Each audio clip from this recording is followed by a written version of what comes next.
Hey, what's up, everybody? Welcome back. It's time for Roll4It D&D. My name is Splattercat. Currently, I'm joining the game right now. I'm not even in the game right now. I'm trying real hard, though. Trying real hard. I But haven't welcome been to able to Roll4It log in for the D&D. last couple of minutes. I'm glad I'm not the only one.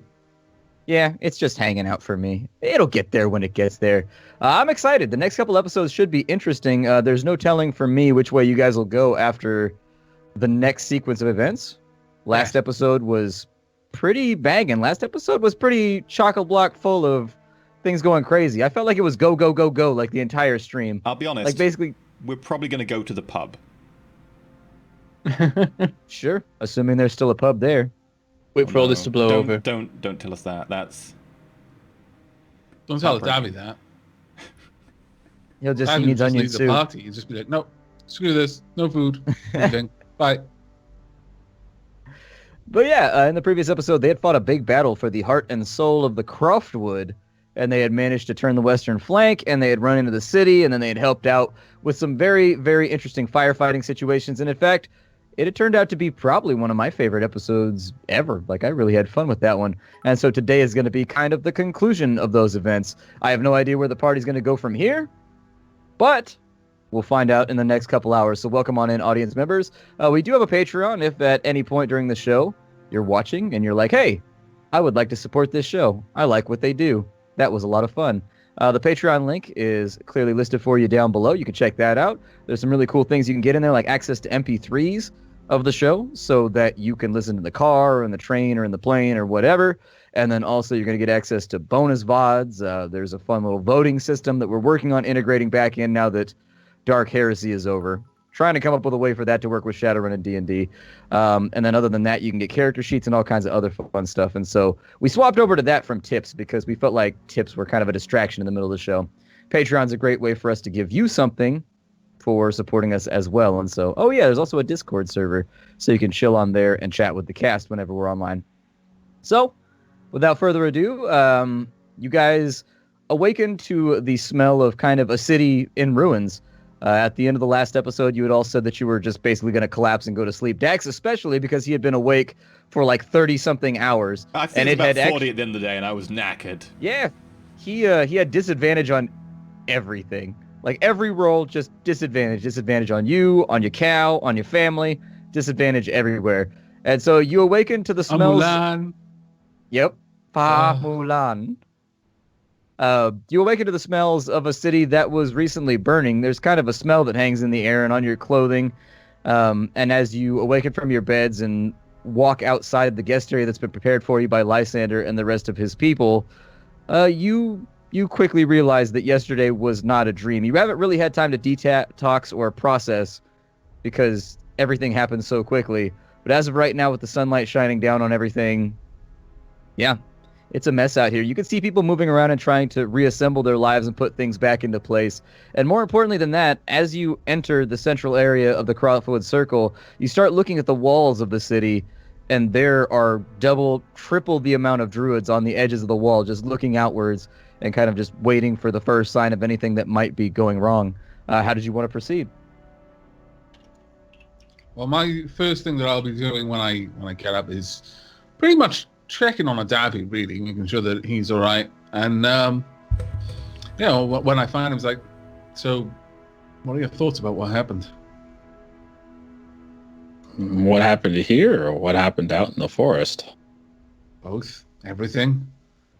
Seems that we've been caught in a bit of a spider's web. Whatever it is, I'm pretty sure it has something to do with that strange ruined pillar thing. I think we need to investigate that far more.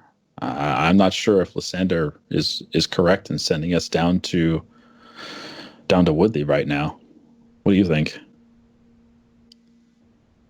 Honestly, with what we've learned, I'm not sure that we'll be safe in Woodley, but perhaps both paths lead to the same destination one way or another. Have you spoken with Mormont? I know he's more invested in this, in the pillars specifically. No, I haven't. But I imagine he and you mentioned there was another dwarf in town. Yes, well, then it makes sense that we go back to Woodley then, if at least to discuss with him. he may have visited those pillars at some point. He might have some light to shed upon us. That's true. I didn't really speak to him about the pillars. And don't we also need to revisit an apothecary you mentioned? Yes. I am concerned. And I'm not sure what that those- apprentice was like, but I pull out a couple of those nuts that we had from what was that place called? That little farmhouse place. Well, whatever. The place where we picked up all the stuff from the tainted water. If he's taken afoul and mistreated them and misused them and he's ruined just like everyone at that farmhouse is, then we still have some more in case the master comes back to the apothecary. it's the master that I'm worried about. Really? We should find the others. We should discuss with them before we set off. Perhaps at this point Dax is well rested. Can only hope. Over a bit of food, maybe? I'm probably sleeping in. I haven't slept in 40 hours like you guys. And then I head off looking for Mormont and Dax. Okay. Mormont, what are you up to? Well, at some point, I emerge from wherever it is we're sleeping and probably go in search of, like, someone who can treat my face because it's sort of half burned off. Sure. You head towards the front of the Croftwood Circle, where previously you saw kind of a medical center that had been hastily crafted. It was basically just a collection of wooden overhangs that a lot of the wounded had been pulled up and underneath, so that a few of the druids, who actually are fairly well known for their healing prowess, could begin working their magics and generally trying to get people situated. In before one of them turns to you and after working is like, I'm a beautician, not a magician. What do you expect me to do with this? Get out of here, you ugly... Oh, my lord. Your face looks like wall stucco. My God. There's no cure for that kind of ugly, my friend. You ugly now, and you can't persuade anybody. You'd be like, can you heal me? Persuasion check. Shit! They just run away in fear. It gets turned into an intimidation roll. Don't even want to do one. I'd see, like, is there anyone who has anything that I can just, like, put on my face? At this point, there's probably not much I can do because it's been a fairly long night since I had my face seared off. You quickly identify there are a few people walking around the group of wounded individuals. One of them looks to be a boy of about 15 years old. It seems as though, and in fact, as you're looking around the medical camp, you notice his face, and then you start looking around, and everybody working and doing this is actually quite a bit younger. Feel free to extrapolate from that what you will, but it seems as though the younger members who are like on the edge of adulthood, but who are not quite there, are given healing duty in times like this.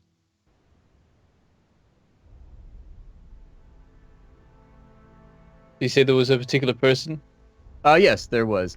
He's kind of a young man, maybe 15, 16 years old. His skin is sun-bronzed. He's wearing a tunic, and he's got some of the augmentations and some of the, I guess, random crafts of the Croftwood on him, you know, so he's got like a feathered armband and just some random things that would help you identify him from a regular townsperson.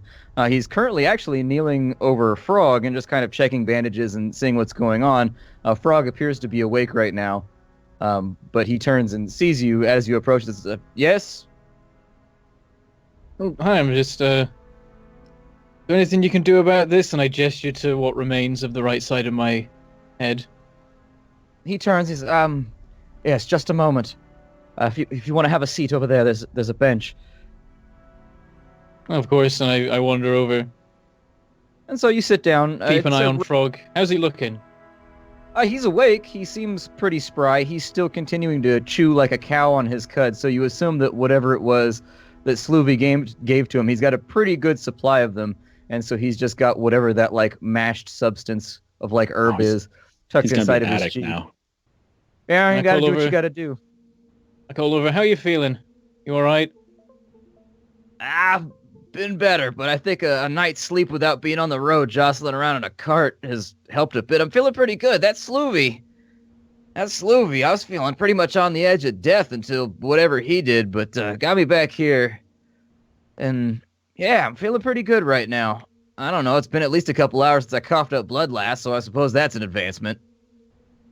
Well, good to hear. Unless he's out of blood. That's true. He might be out of blood. Just dust comes out. One of those.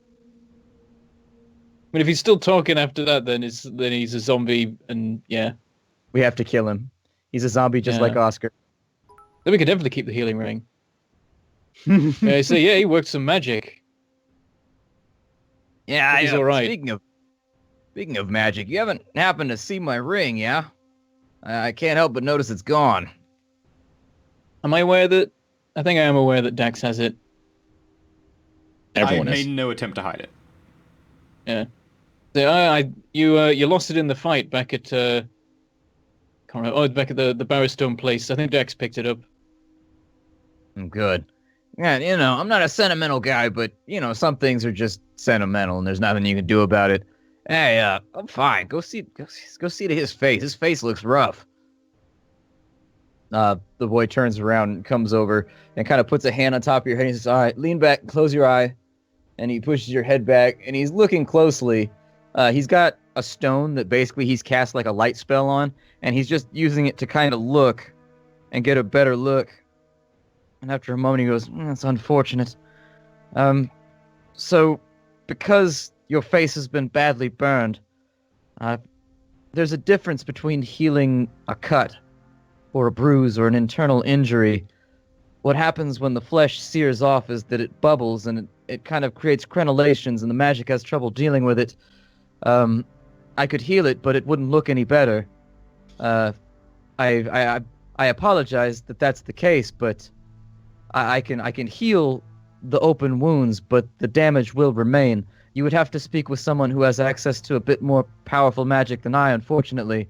There's a possibility that maybe Lysander, one of the elders, could do it." I look a little crestfallen, but I say, fair enough. As long as you can make sure it doesn't get infected or anything. Sure. With that, he begins to produce various poultices from a small barrel and a set of crates that are off to the side. And he rubs a little bit of lotion on it and kind of moves it in a little bit. It does sting. He gives you fair warning, though. Hold still. This is gonna hurt, but you're a dwarf, right? You can handle it.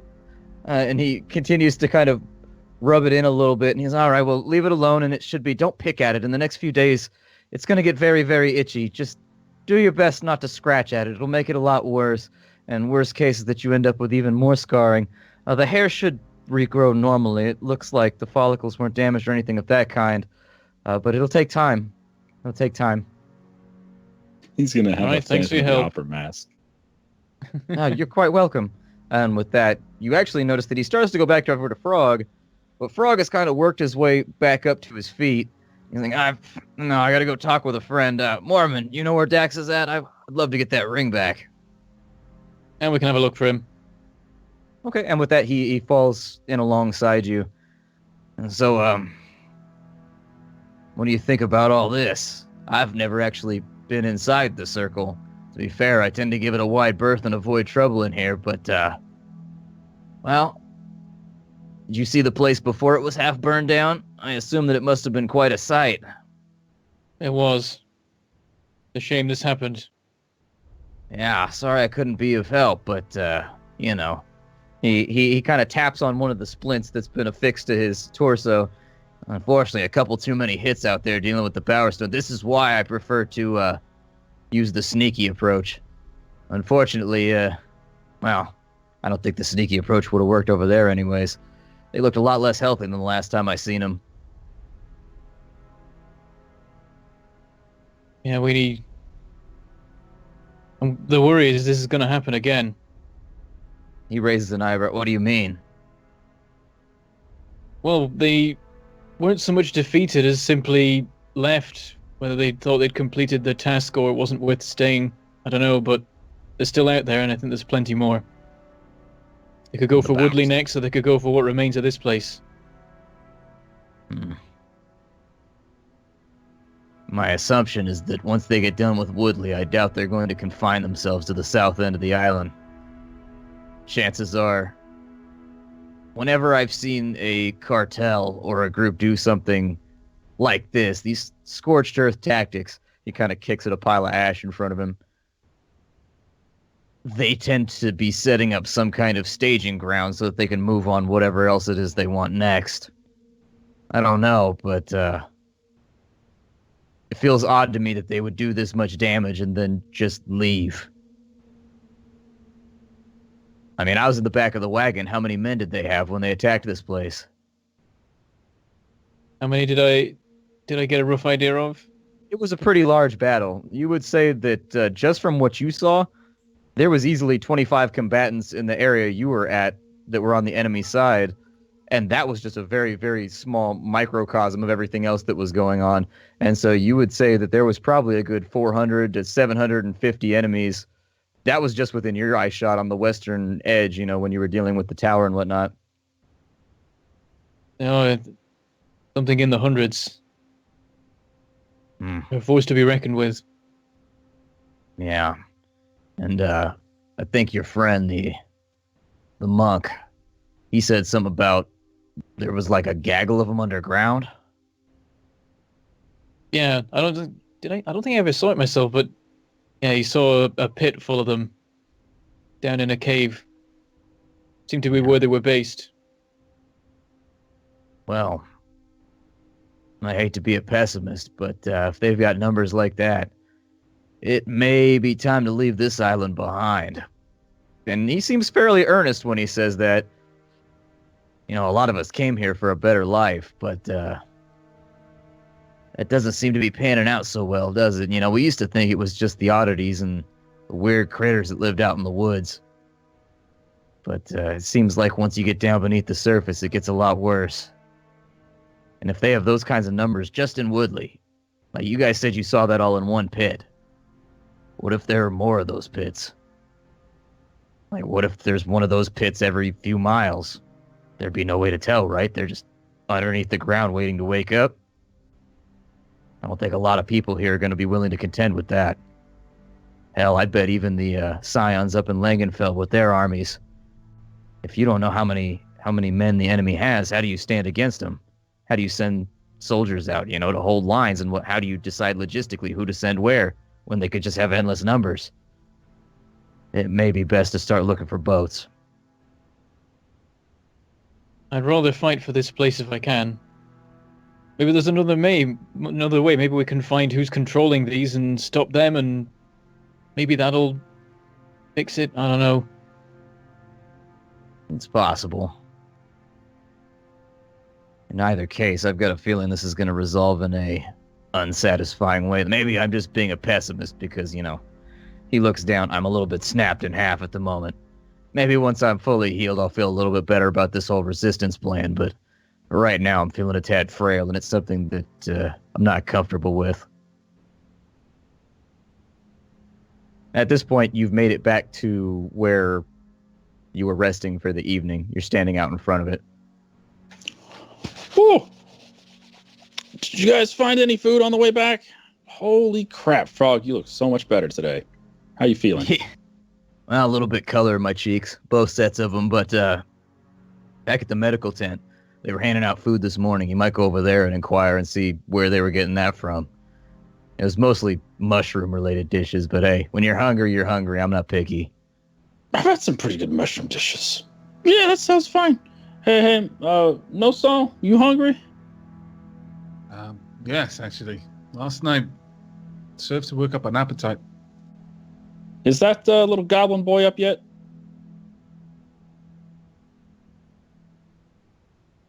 You asking me? Look around. Yeah, is he up?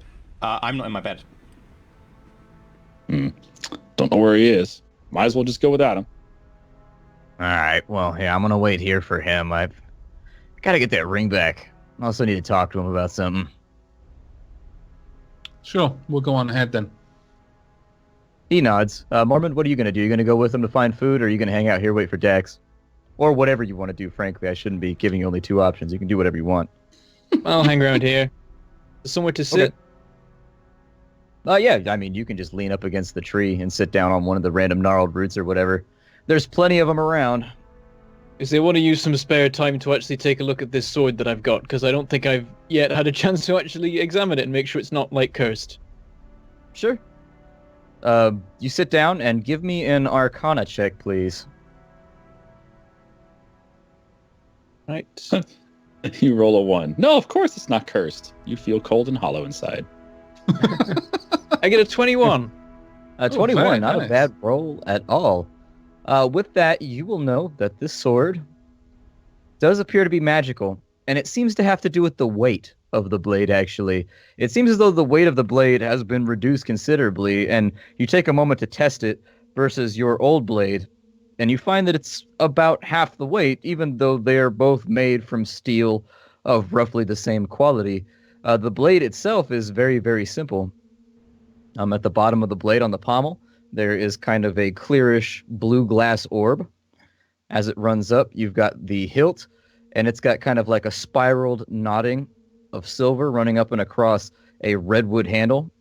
And then as you get to the crossguard is the most ornate thing about this. And actually, it's kind of like a letter V in that it sticks out and forwards slightly. And there have been some, you think, arcane designs, in fact, etched into the sides of that as it goes down. There's like a vague knotwork and kind of an underlying pattern that has been very, very carefully put into the steel. And as a dwarf, you would know that this is very, very good work. If there's one thing that a dwarf appreciates, it's work tools and weapons, and you're impressed. You can't tell if it's of dwarvish make or not, but you'd be more than happy to claim it as such. As you get to the blade, however, the color of the steel kind of changes. Everywhere else, it's very kind of polished and chrome. But as you get to the steel of the blade, it's a very, very dark gray. And as you run your thumb down it, it has the appearance of having been polished and smoothed. But strangely, you feel your finger catch as it runs down the blade, almost as if you're running down sandpaper. It's very, very rough on your finger. And as it goes down, you note that there's kind of a silvery, clear residue left on your finger, on your thumb as it goes down. You assume that maybe the blade has been treated with some kind of substance, or perhaps, like, as you keep running your thumb down, you think that you're going to get to the bottom of whatever that strange briny residue is, but it just seems to keep going. In fact, you try for a few minutes, and it just keeps flaking off the blade, and it seems to replenish itself somehow. But with an out of character, with a 21 Arcana, the sword is called the Brine Blade. It is a +1 greatsword. So you get +1 to attack rolls. You'll also get +1 to your damage rolls. And then when it strikes an enemy, the residue on the blade forces them to make a check.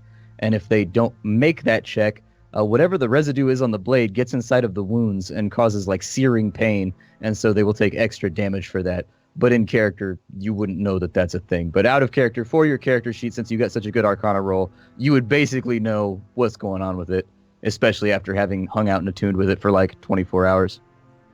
Very nice. That's pretty good. I'll take that. I'm probably like mumbling and nodding in approval as I'm like testing the various things about the sword. Yeah, after a few minutes, Frogs come over and he notices. So what you got there? That was the sword the big guy had back in the Bowerstone place. Pretty good. It's got some sort of magical properties to it. You'd have access to those guys. The Lantern Cartel, man, they got all kinds of connections on this island. They basically run Ballard's Cross up there. You don't really do anything up there without their notice. There's another group up there trying to make moves, but it's not going so great for them.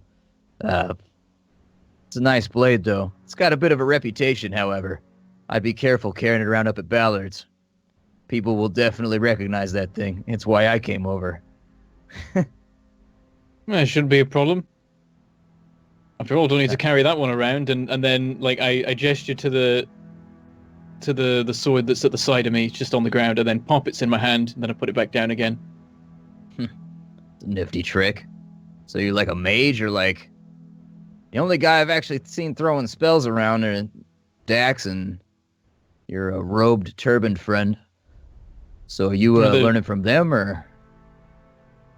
They're a lot better trained than me. I've been learning from Mary Shelby over in Woodley. I felt like I needed something more than just a sword to fight the enemies here, and I think so far that the enemies have proved that true. Yeah, so you learn from Shelby. Well, you can't be that bad at it if you learn from Shelby. She's got quite a reputation on the mainland. Sorry, someone like myself who is in the business of hunting people tends to pick up a lot of rumor and a lot of scuttlebutt as we go through our day-to-day motions.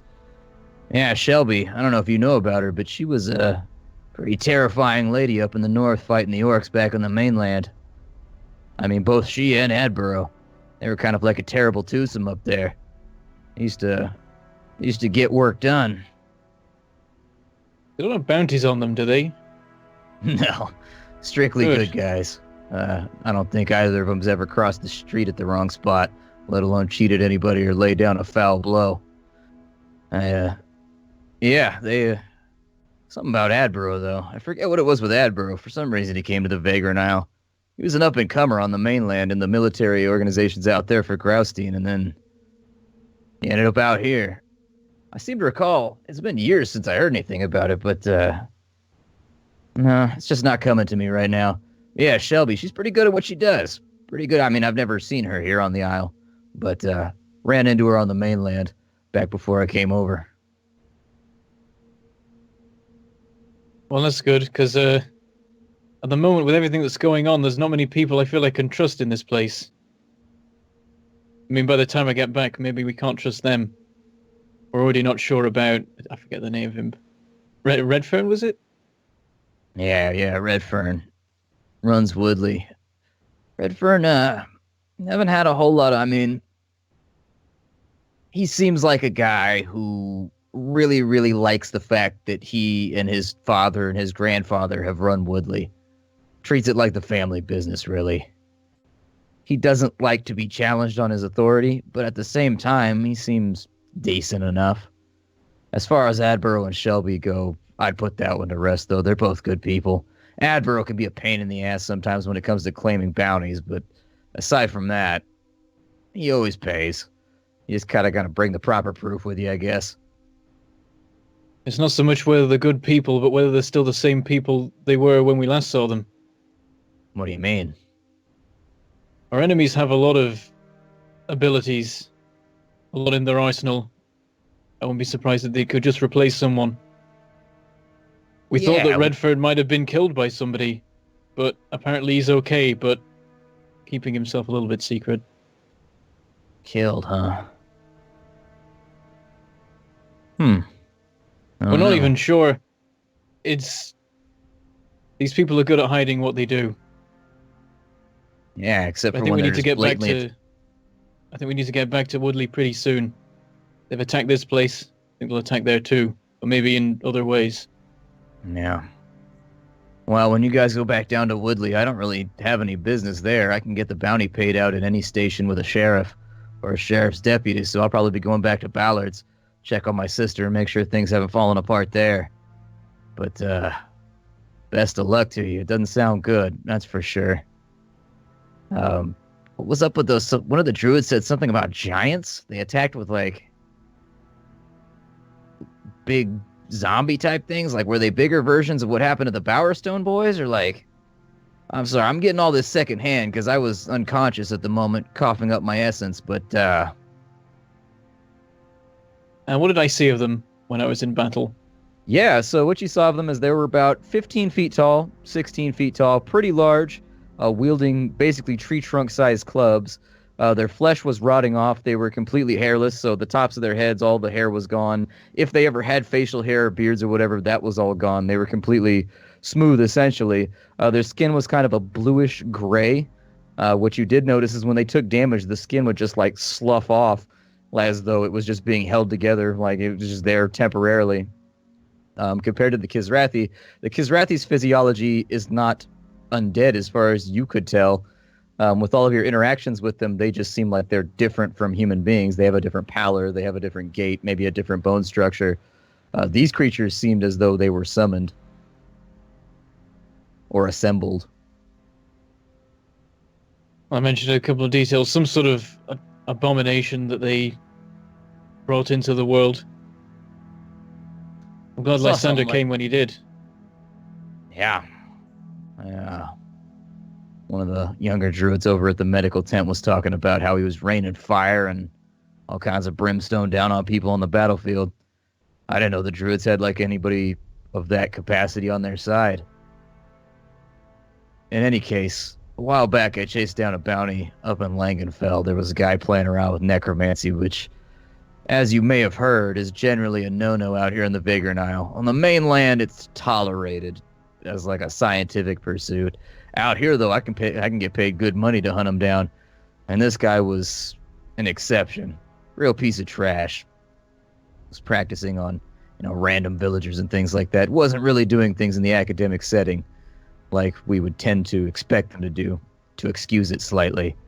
It's dark magic to begin with, but you make it a lot worse when you take unwilling subjects and start dicking around in the sewers. So anyways, I was up in Langenfeld and took that guy. And during the course of capturing him and talking to him, he made a point of explaining how necromancy is sort of a power-intensive thing. All I mean to say here is that this guy was barely capable of, like, raising a couple skeletons, and then he was exhausted. Like, that was the best he could do for, work in a couple of days. If they have the ability to raise up, like, a full rotten giant or whatever it was, be careful with these Kizrathi. I get the feeling they're probably pretty well supplied, or at least have access to magics that most of us would see as being pretty overwhelmingly powerful. It is a worry how much they can bring to bear. Where's Dax at? At this point, it's probably been about 45 minutes. Frog starts to look around. Are you anywhere within perceivable sight, Dax? Right now, I would be heading over to the medical tent. I got the minimum amount of sleep I needed not to, like, pass out, and then went and helped everyone around the area. Okay. So you've been spending your time doing that as I'm Frog praying. takes a look around. Huh? I'm praying. I walked off into the woods and prayed for about an hour. It was good. Oh, okay. So at that point, Frog starts to look around, and Nasan and Adavi have had time to, like, eat and do all their thing. They're walking over there. Adavi and Nasan, you see Dax approach as he comes back, I guess, to help people. I wave to him from the distance. Hey, little guy. Uh, You look like you could use some food. Grab a seat. maybe in a minute. I was looking for Frog. I need to give him his ring back before we leave. Oh, he's Waiting for you, the last I heard. yeah. Where have you been? Couldn't find you in the room back there. I went for a walk. Got up early. I couldn't sleep. Alright, I'll be back in a second. Save me a seat. Oh. Okay. I walk off. As he wanders off, I just turn to Adabi. Strange little man. So far, I don't think he's done much harm, so I think he's all right. He's He just a hasn't little done bit any weird. harm. I mean, his voice Except for does Mormon. harm. Yeah, it's true. I laugh. A full-bellied laugh. I don't know what I want. Dax said that he was going to be right back, so we've just come from the hall. I'm going to wander around and speak with the people here, see if there's any news, and then I wander off and do that. Sure. Make me a persuasion check, just so I can figure out how much information you're going to get. I mean, it's a weird check, but we'll throw it out there. Meanwhile, I am specifically trying to find some of the elves who might be interested in heading south with us to Woodley, in case they want to come along. Okay. You do note that at the center of the city, they have started to assemble like crates and boxes and carts and other random little sundries. Lysander had mentioned that they were making ready for an exodus and had sent in the previous episode messengers out to the west, basically to scout out the woods on the map. And in fact, I can drag you over so that people get the map one more time. There we go.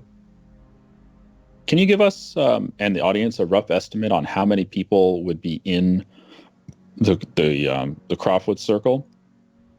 Probably around 250 to 350. Not a lot, but it's a settlement. Like, it would be like a village, basically. It's a pretty big village, Okay. yeah. Yeah. What question specifically did you want to ask, Nasan? basically, I was. There wasn't anything real specific about it. Effectively, just wandering around asking for rumors, that maybe even trying to gauge what people are going to do from here on, because Lysander was very much like, oh, our lives are ruined, all this time we've built up to this, and that's usually something that would lead to perhaps even splintering groups. Some who feel they should stay and rebuild, others were like, no, we should go to a new place, this place is now ruined. Just trying to gauge the general sort of consensus, sure, or the overall mood about things, I guess. You find that there actually is kind of a strange sense of solidarity. The only split that exists currently is who is going to go south to Woodley and kind of camp along the edge of the Croftwood and wait to see what's going to happen down there in a kind of large delegation / war party / scouting group, and who is going to go west. That seems to be the largest split, is that a lot of the people with families and children and things of that nature are more leaning towards going west. They're not in the market to stay for a fight. Whereas a lot of the men and women who are otherwise unencumbered by families and things of that nature, or who are particularly protective of what they've built up here in the Croftwood, they want to go south, and they want to see what the hell's going on here before they go to the west. What I've been doing throughout the night, by the way, is I've been going around people and so on and helping out where I can, but trying to persuade people that, you know, if people stick together, they help Woodley, etc., we can defeat enemies, blah, blah, blah. But at the same time, if I see people with, like, a good reason to, like, you know, families, etc., I'm like, yeah, you should just go safe. Okay. Yeah, if you've got the map up right now for the viewers or whatever, currently there's two groups. One group is going to be going kind of like to right here on the edge of the Croftwood, where the red dot is at, and they're going to make just kind of a camp there. It's going to look like a big old like gypsy camp, or maybe something like a traveler's camp or something like that. It's just going to be very, very temporary while they try to figure out what business is going on with Woodley, if there's anything they can do to assist anybody caught in the crossfire, so on and so forth. And then the place that they're planning on going is going to be investigating this island over here, which has been isolated by rivers and the flow of water. That's where they're planning on making their exodus to, is over to the green dot. Okay. By the way, before we move on, could you give me the details on the pendant that Lysander gave me again? I've basically got, sure, for some reason, I've just written down the pendant and its physical description, but nothing else about it. It's given you a trait that I've called Hardened Knuckles. As long as you're wearing it, your unarmed strikes get +1 to their damage. Okay, that's brilliant. Thank you very much. Mm-hmm. Yep, all tinted. Dax, as you approach the place where you're resting for the evening, you see Frog sitting on the edge of one of the roots, just kind of digging away at the earth with his foot. You're standing? Yeah, well, I mean, not right now. Found a nice root. Ain't nothing like a good sit-down, but, druids out here seem to know what they're doing. I feel a lot better today. I mean, I wouldn't go for a long hike or anything like that, but I am feeling better. I found your ring, by the way. You dropped it in the village. Oh, yeah. Mormon had said something about that. That's, in fact, why I came over here, and to talk with you about something else, but thanks for grabbing it. Where did I lose it?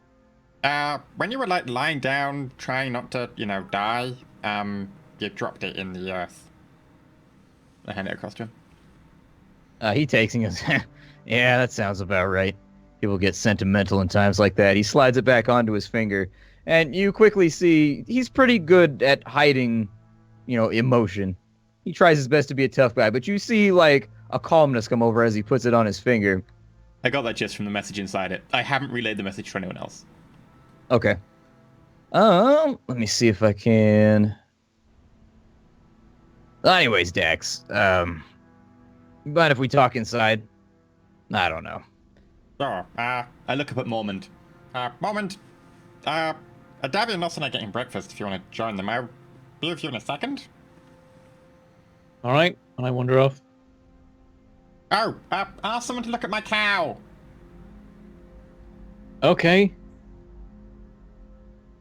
Oh, yeah. Cow's looking a little rough, man. They had him out by the front gate. I don't know. Somebody might want to take a look at that thing. His eyes are a little weepy. I don't know if he caught something out here. I don't know. It looked itchy. But with that, you guys walk inside. As Dax, I've been meaning to talk to you about this. I wasn't sure what to think of you when we first met. You've got the comedy thing going on for you, and I guess that's who you are. And that's fine, and people seem to like you. But, well, he changes languages at this point to Goblin. You're the only Goblin I've ever seen Does he have on an this accent? island. And what sort of slang is he using for his Goblin? Like, where can I roughly place him from his accent? It's definitely like slave language. It's got a cant and kind of a rhythm to it that the consonants are harder. Soft vowels tend to be avoided. You recognize it almost instantly. Not from... He might not have been from a camp like you were in. He might have been from somewhere else. But at the same time, it's definitely got all the linguistic traits that you would recognize. You're the only other goblin I've ever seen on this island aside from my sister and I. People tend to view us as an oddity or as comic relief. And they tend to think of us as being too short or too small or too alone to really do anything about a lot of the things here. They tend to not take us seriously. He motions to some of the scars running down the side of his neck and his face. I've done a lot of fighting, and I've busted a lot of heads to kind of change that perception. And so I know you've got your thing going on with this whole James Bard lawyer extraordinaire and this act, and I'm sure it's working for you. Just, be careful the way that you use that, because people out here don't see goblins very often, and I don't want them to get the wrong idea about us. Like, we can affect things. And we do matter. I slip into Goblin too. I gets what you means. But end of day tends to find that peeps, large ones, humans, that sort of peeps, they don't view us the same ways. And that if we want to get them on the defensive, it's best to make them underestimate. Sure. Maybe that's just a difference of approach. I prefer the head-on version. You rely on a little bit of subterfuge, maybe. And also, maybe they don't understand us because they've never been like us. He pulls kind of his tunic to the side slightly, and you can see a brand, like on his shoulder, around which all of the tattoos that you noticed previously seem to center. It's in the shape of an A, and it's actually in common. It's not a goblin or a dwarvish or anything else. It's not any orcish marking you've ever seen either. It's just a human letter A with 2 dots under it, a star underneath each of the serifs at the bottom of the A. Okay. Have I ever seen this mark before? Do I know anything about it? No, but just the fact that it's human would be enough to throw you slightly off guard. In general, humans... Well, roll me a history check, please. And you can have advantage on this history check because of your character's background and what he's lived through. Okay. Natural 20. Very nice. With a natty 20, you instantly see that, and you know that humans don't take goblin slaves. In general, goblins have been afforded all of the same position in human society as dwarves have, or as a Turabi has, or as anybody really. They're a common sight.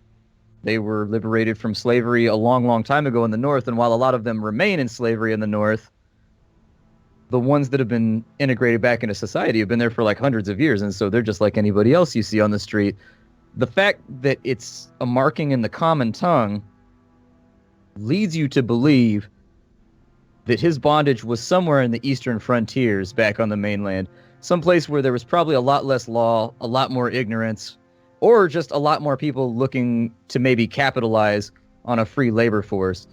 But that's no orcish marking you've ever seen, and it's very, very uncommon. In fact, almost strangely uncommon to see a brand like that. You've seen them before on elves. You've never seen them before on a goblin.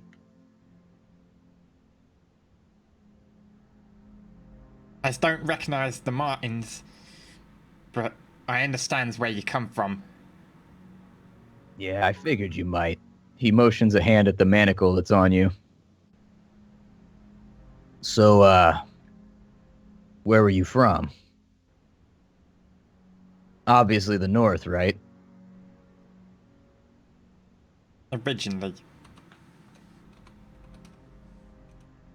Seeing your silence, or basically your one-word answer, I get it, if you don't want to talk about it.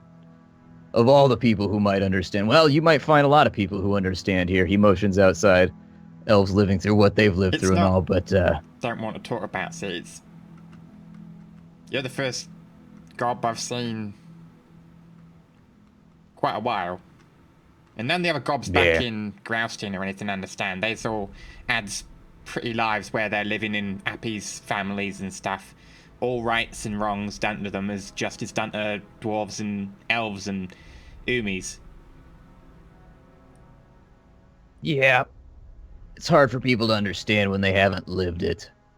And it's funny how fast we forget, too, isn't it? I've met some of those same people you're talking about, and it's just... well, obviously, you figure I got a lot of scars for a bounty hunter, right? And he motions at his face, which is pretty gnarly. Like, he seems like he's mostly made of severed cartilage and scars at this point. He's in rough shape. Well, you don't accumulate scars like this from running down drunks that have failed to pay their tab at the tavern, or for people that have skipped out on bail or whatever it is. I picked him up out east in Dunbarrack. That's actually where I was born. But the point is, people forget about things pretty quickly. And since we seem to be some of the only goblins on this island, I'd recommend that we accord ourselves in a way that makes sure that they forget a bit slower. You get what I mean?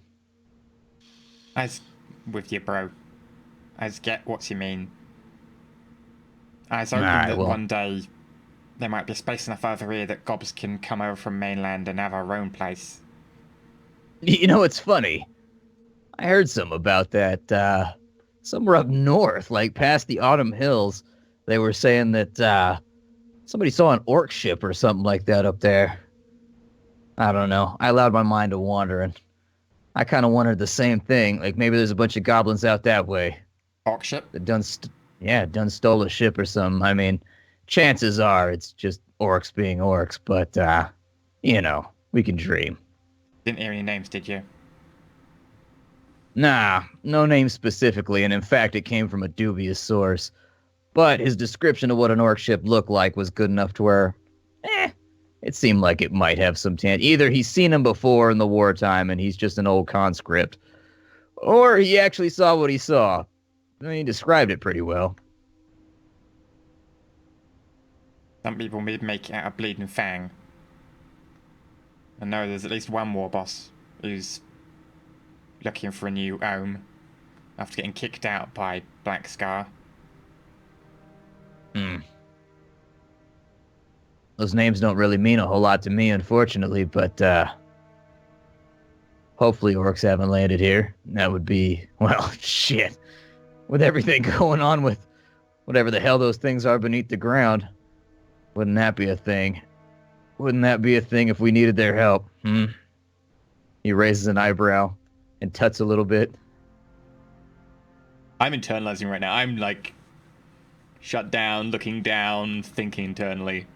I don't react to that. And he slaps your shoulder and he goes, anyways, I didn't mean to open up old wounds or upset you or anything. But maybe if you ever get up to Ballard's Cross, we'll have time to talk about it further. You know, I just wanted to let you know that I feel like I've been kind of hard on you. it's because I'm trying to judge you, but your actions seem to speak for themselves. And so, you know, we're both goblins. I figured I'd stop on in and see how you're feeling about everything and make sure everything was good. Thank you. I hope your brother's okay. I gesture to his ring. My sister. Sister. He smiles, and with that, he kind of turns and walks on out. I wait a minute or two. Yeah, anybody that's outside the building, you actually see Frog come out, and he kind of looks around for a second and kind of walks off towards one of the supply carts, just kind of like crossing his arms and looking at all the stuff that's going on. Well, I wanted out. I guess I would have gone to. Well, first find Oscar. Do I know where he is? Yeah, Oscar is over. Well, you start asking around. You're like, is there a giant cow around here that's just been walking around untied? And people are like, oh, yeah, we hitched him up by the front gate. So you would find that out pretty quickly just by asking around. I wander over to see how he looks. Okay. Give me a medicine check, please.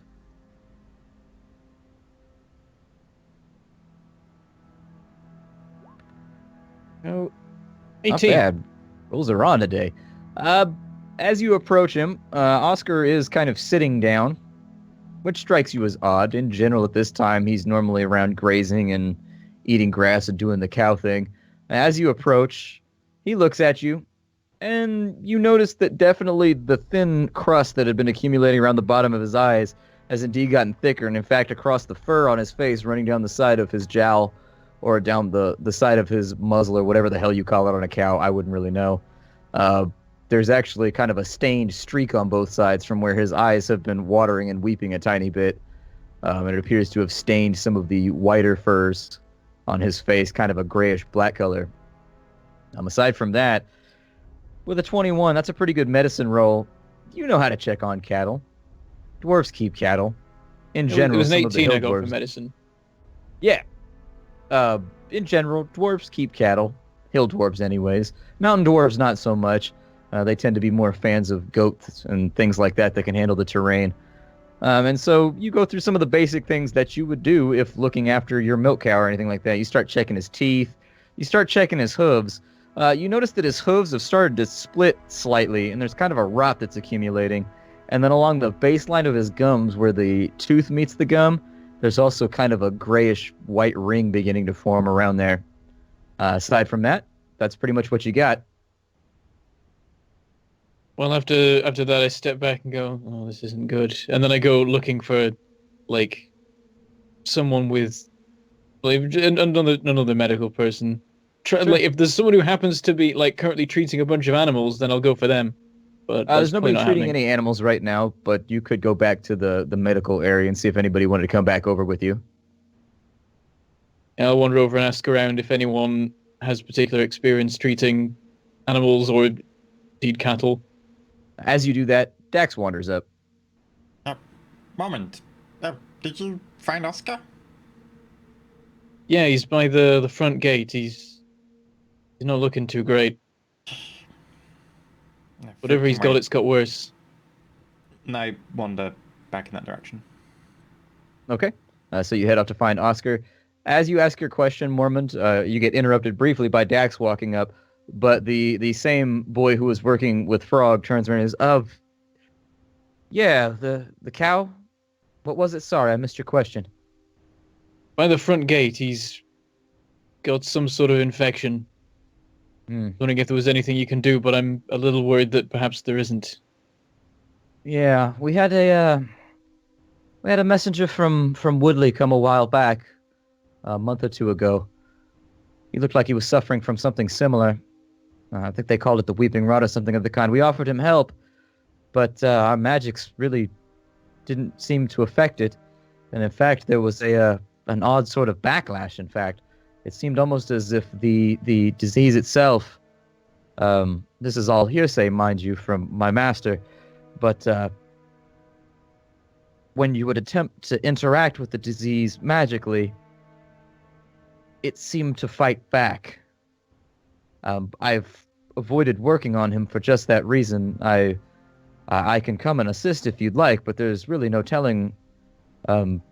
It might be a job for a more experienced hand. That's all right then. Thanks for your advice. I'll make sure that no one does try any magic then. And I rush off after sure. Dax. You arrived too late. Dax is gone. All that's left is smoking boots. I want to make a medicine The cow check on is Oscar. dead. Yeah, go for it. I'm going to try and make sure that I do get there before he has a chance to try any healing magic. 8. Sure. Go ahead and make me an athletics check, please. He's not that far, so it won't be that difficult to rush over. 5. Unfortunately, this is one of those situations where the DC was not that hard, and it still managed to miss. As you're clomping around, unfortunately, there are just a lot of people walking around. Yeah, technically he's slower, and unfortunately, you just have trouble getting over there. Maybe it was the wounds of yesterday. Your face is really hurting. Your vision seems to be slightly cloudy in one eye. Basically, there's a lot of things going on, and you're having a lot of trouble just working your way through the groupings of people and making it over to where you last saw Oscar. And so, Dax, with that medicine check, you don't notice any devolvement, really. He looks about as bad as he did the last time you looked at him. You don't notice any of the things that Mormon did anyways. He's just a sick cow to you. I look around to see if there's anyone around who's helping out animals or possibly people. There's not. You would have to go back to the medical center for that. Do I notice Mormon sprinting up to me at this stage? Yeah, you see Mormon huffing and puffing and actually quite out of breath, which strikes you as strange because it's not that far. I get out my loot ready to cast a spell. I go, Okay. hold on, wait a minute, as I approach. What? Don't do any magic stuff on him as I get to him. I just went and spoke to the guy back in the medical tent. He says he tried treating someone with weeping rot using magic before and it only made it worse. Oscar's got the weeping rot? That's what it looks like to me. DM, does the weeping rot generally affect non-humans or non-humanoids?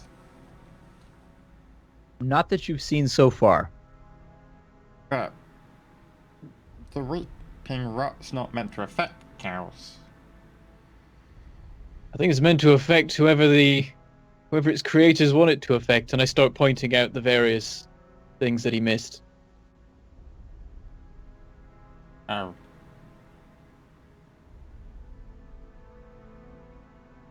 I don't know if there's anything we can do.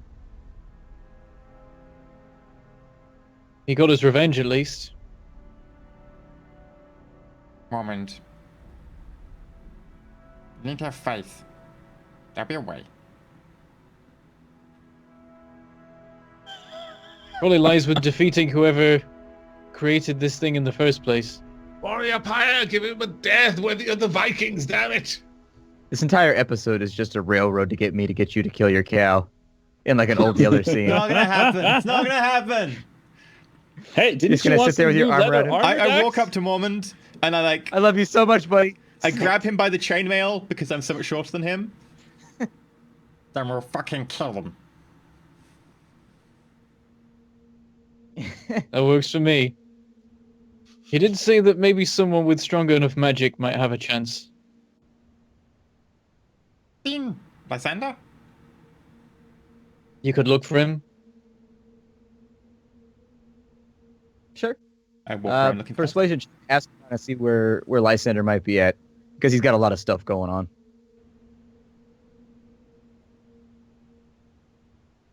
In which case, I'm gonna blatantly use guidance. I get a 28.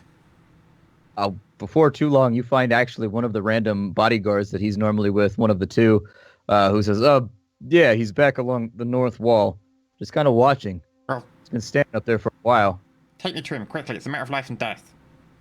I'm supposed to be keeping an eye on people moving supplies around. You should be able to find him, seriously, just right around there. It's not too far. Okay, fine. Okay. Where's everybody else at right now? Nasan and Adavi haven't checked in with you for a while. I've grown curious now because I haven't heard sight nor hear of the others. Adavi, should we go look for them? They've been a long time. We don't really have time to waste. I know if you're we happy must- here eating, but just grab some of it and bring it with you.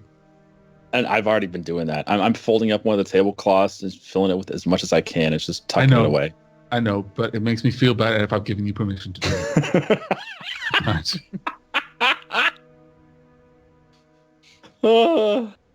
Okay. Fine. But I really need to see if we can find someone to come along. This place needs to have some type of delegation, diplomat, or some presence in Woodley if they're going to be housing up right outside Woodley's front door. Okay.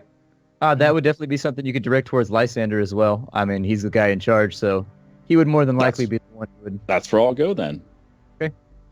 And so I'm going to assume you all fall into line at this point, just to make things simpler. Is everybody okay with going as a group to see Lysander?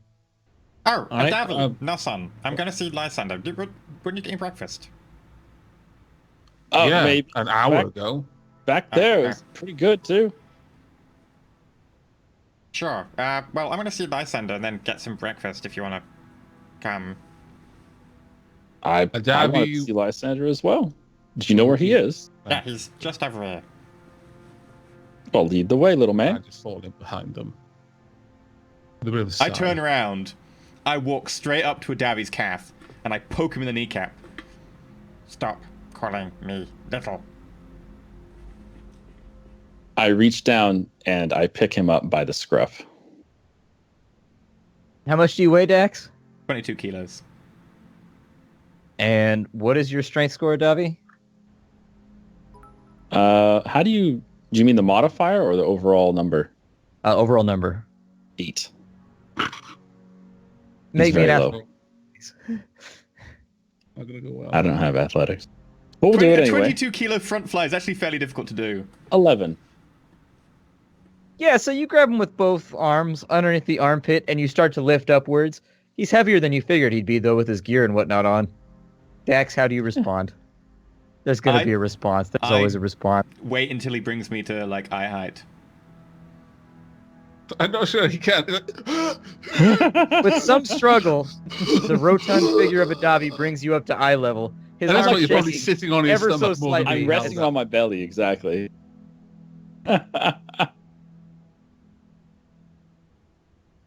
Gentlemen, contem- is this the time?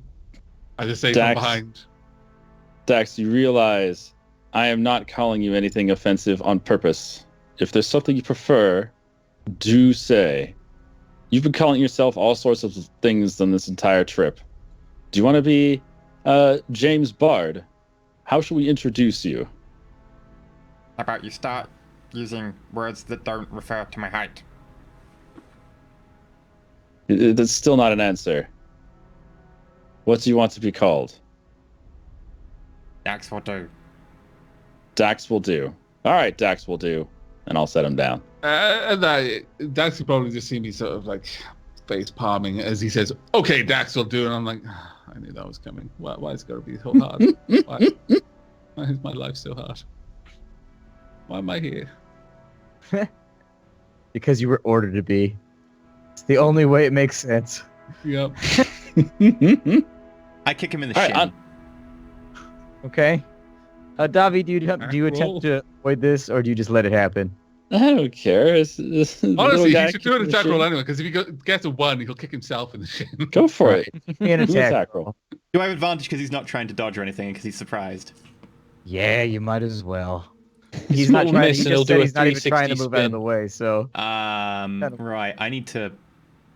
I don't have an unarmed. I never really thought I'd do an unarmed attack. Okay, I'm gonna roll a d20.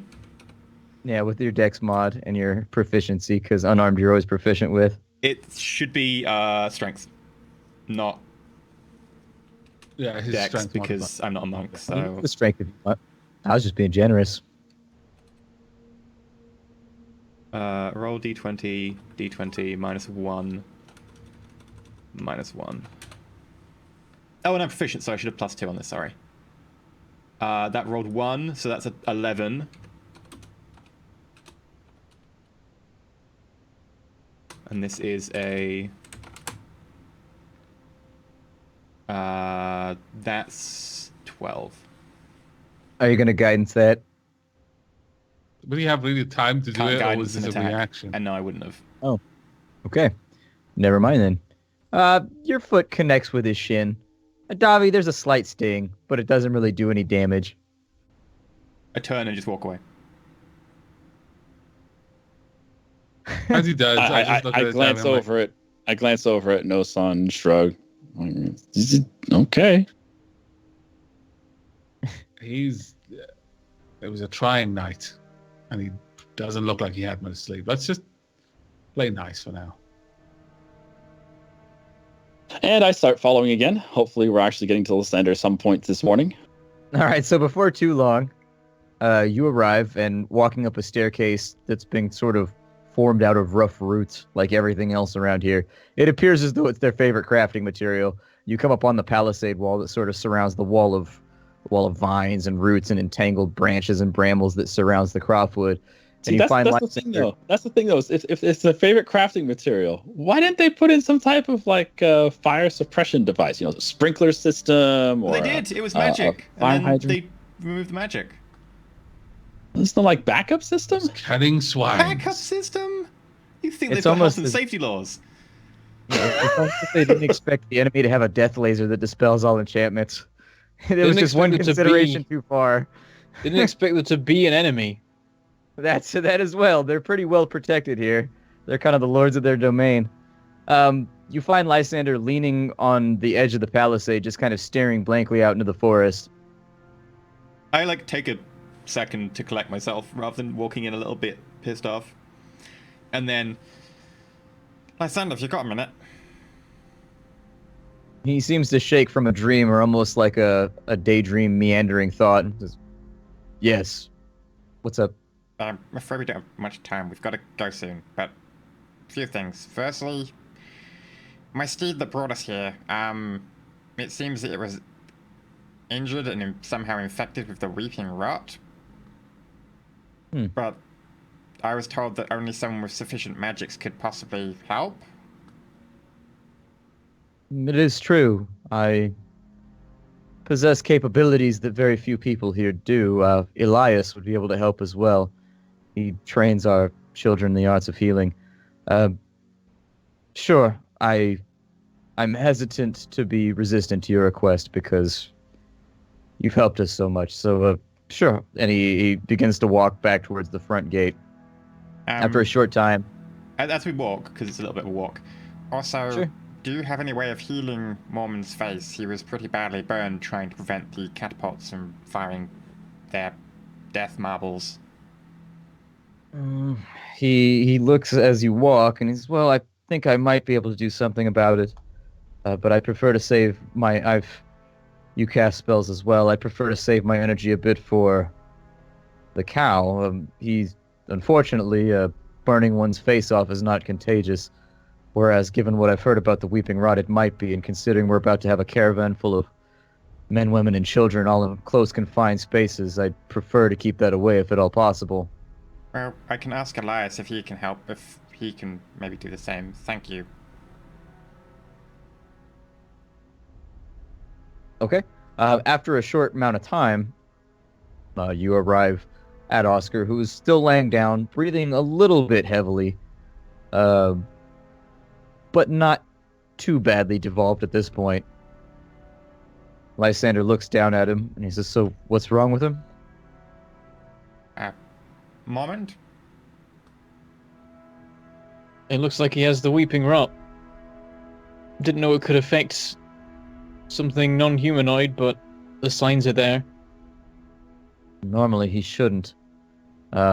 He's going to make a medicine check, but you guys are not going to see it.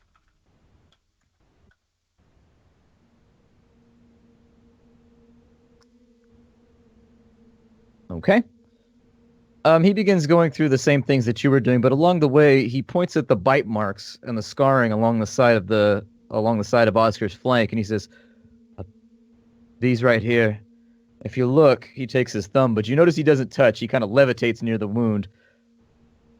"These right here. If you look along the edge, there's kind of a flaky white residue along the edge. How did he receive these wounds?" Zombie. "Zombie, like a undead?" Is there another kind of zombie? Well, sorry, I'm I assure you there is not, but Oh, God. what did you see undead in the forest? Oh, well, you know the bandits that killed the people who traded the fertilizer with you? The bandits got turned into zombies by the necromancers who were using them to try and get them to poison your fertilizer. Epstein, Ezra, everyone from the Bowerstone camp over there, they're all dead. They are undead, or whatever they are. Now, mostly dead. Good. Oh, I wouldn't like a problem like that sitting on the edges of my land. in case it's important, there's a nut, and they powder this nut, and then somehow the powder of the nut turns people into zombies. Do you have one? I pull out two. I hand one right over. Sure. Let me see what we can do here. Dangerous basil. Okay. Out of character question here. Did we happen to know, either just by visual comparison, or did Frog tell us or anything about who was actually at that homestead that we could recognize? Like, was Epstein there? Was Ziggurat there? Just, people that we know were supposed to be there, yes. at least. Epstein was the one with the great sword and the breastplate. So Okay. he was definitely there. Aside from that, nobody had any particular characteristics other than generic bandit that you would recognize. We knew that Okay. Ziggurat had been up there because Oscar had pointed out that the name, was it Ziggurat? Was it Ziggurat or was it someone else? I think it was It was Ziggurat, Ziggurat, yeah. yes. Yeah. Ziggurat had been up there and talking to them. We knew that much. So he takes a look at the nut. As well, it's not native to the Vagrant Isle, I can tell you that much. I've never seen one of these before out here. On the mainland, maybe. And We then he's found going to them. make We found an them Arcana initially. check. We found them initially in crates, unmarked crates, down in the caves that we told you about, along with salt. Interesting. It appears to. Well, hold on. Hey, you're standing next to the cow. He shouts, Eric! And one of the people working at the medical tent turns. A mortar and a pestle. Bring it.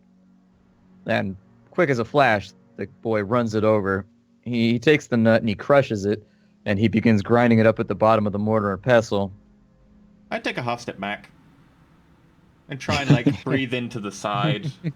Yeah, I pull up my robes and cover my mouth just in case.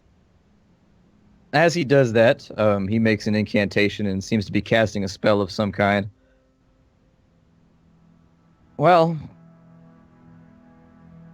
it's not magical, really. Not really. I mean, it seems to take on some magical property when crushed, perhaps with the interaction with the air. But never seen it before. Well, I can tell you that I wouldn't fancy, as with any alchemical exploration, I wouldn't recommend grinding it up in any water and drinking it just yet until we can determine all the properties. Still, it definitely appears to be up to something once you crush it and let it come into contact with the air. You notice that the powder itself is sort of congealing, like that wet stuff that had been inside that had been leaking out previously when you had seen it. It seems to slowly crust over. It's almost like when you see tree sap that's been out in the air for too long. It begins to get kind of that rind around the edges. All the fluid in the powder appears to be quickly accumulating sort of that sugary crust around the outside as it interacts with the air.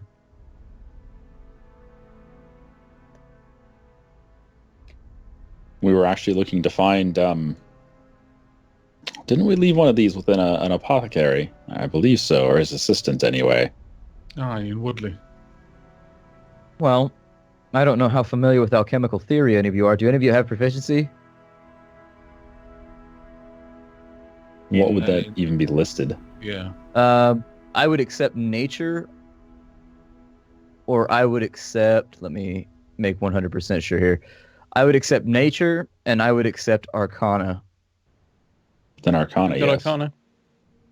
Okay. The two of you have arcana. He says, well, I don't know if any of you have worked with alchemical preparations before. I've dabbled here and there on the edges of herbalism. But there are bases, and then there are reagents.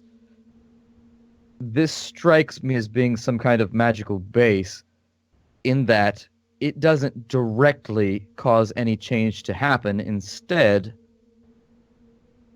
judging from what I'm seeing, it seems very benign but magical on a low level. I've seen this same level of glow from objects that only interact when introduced to other objects that have properties that act in tandem, or they have activating properties. But this is more than likely a base of some kind. It doesn't do anything unless you mix it with something else, would be my estimation. In fact, were I to eat this seed right now, I wouldn't do it, just as a caution. But I would have my doubts that it would do anything. However, if subjected to the proper magics or another herb or another solution, perhaps whatever it does amplifies and awakens.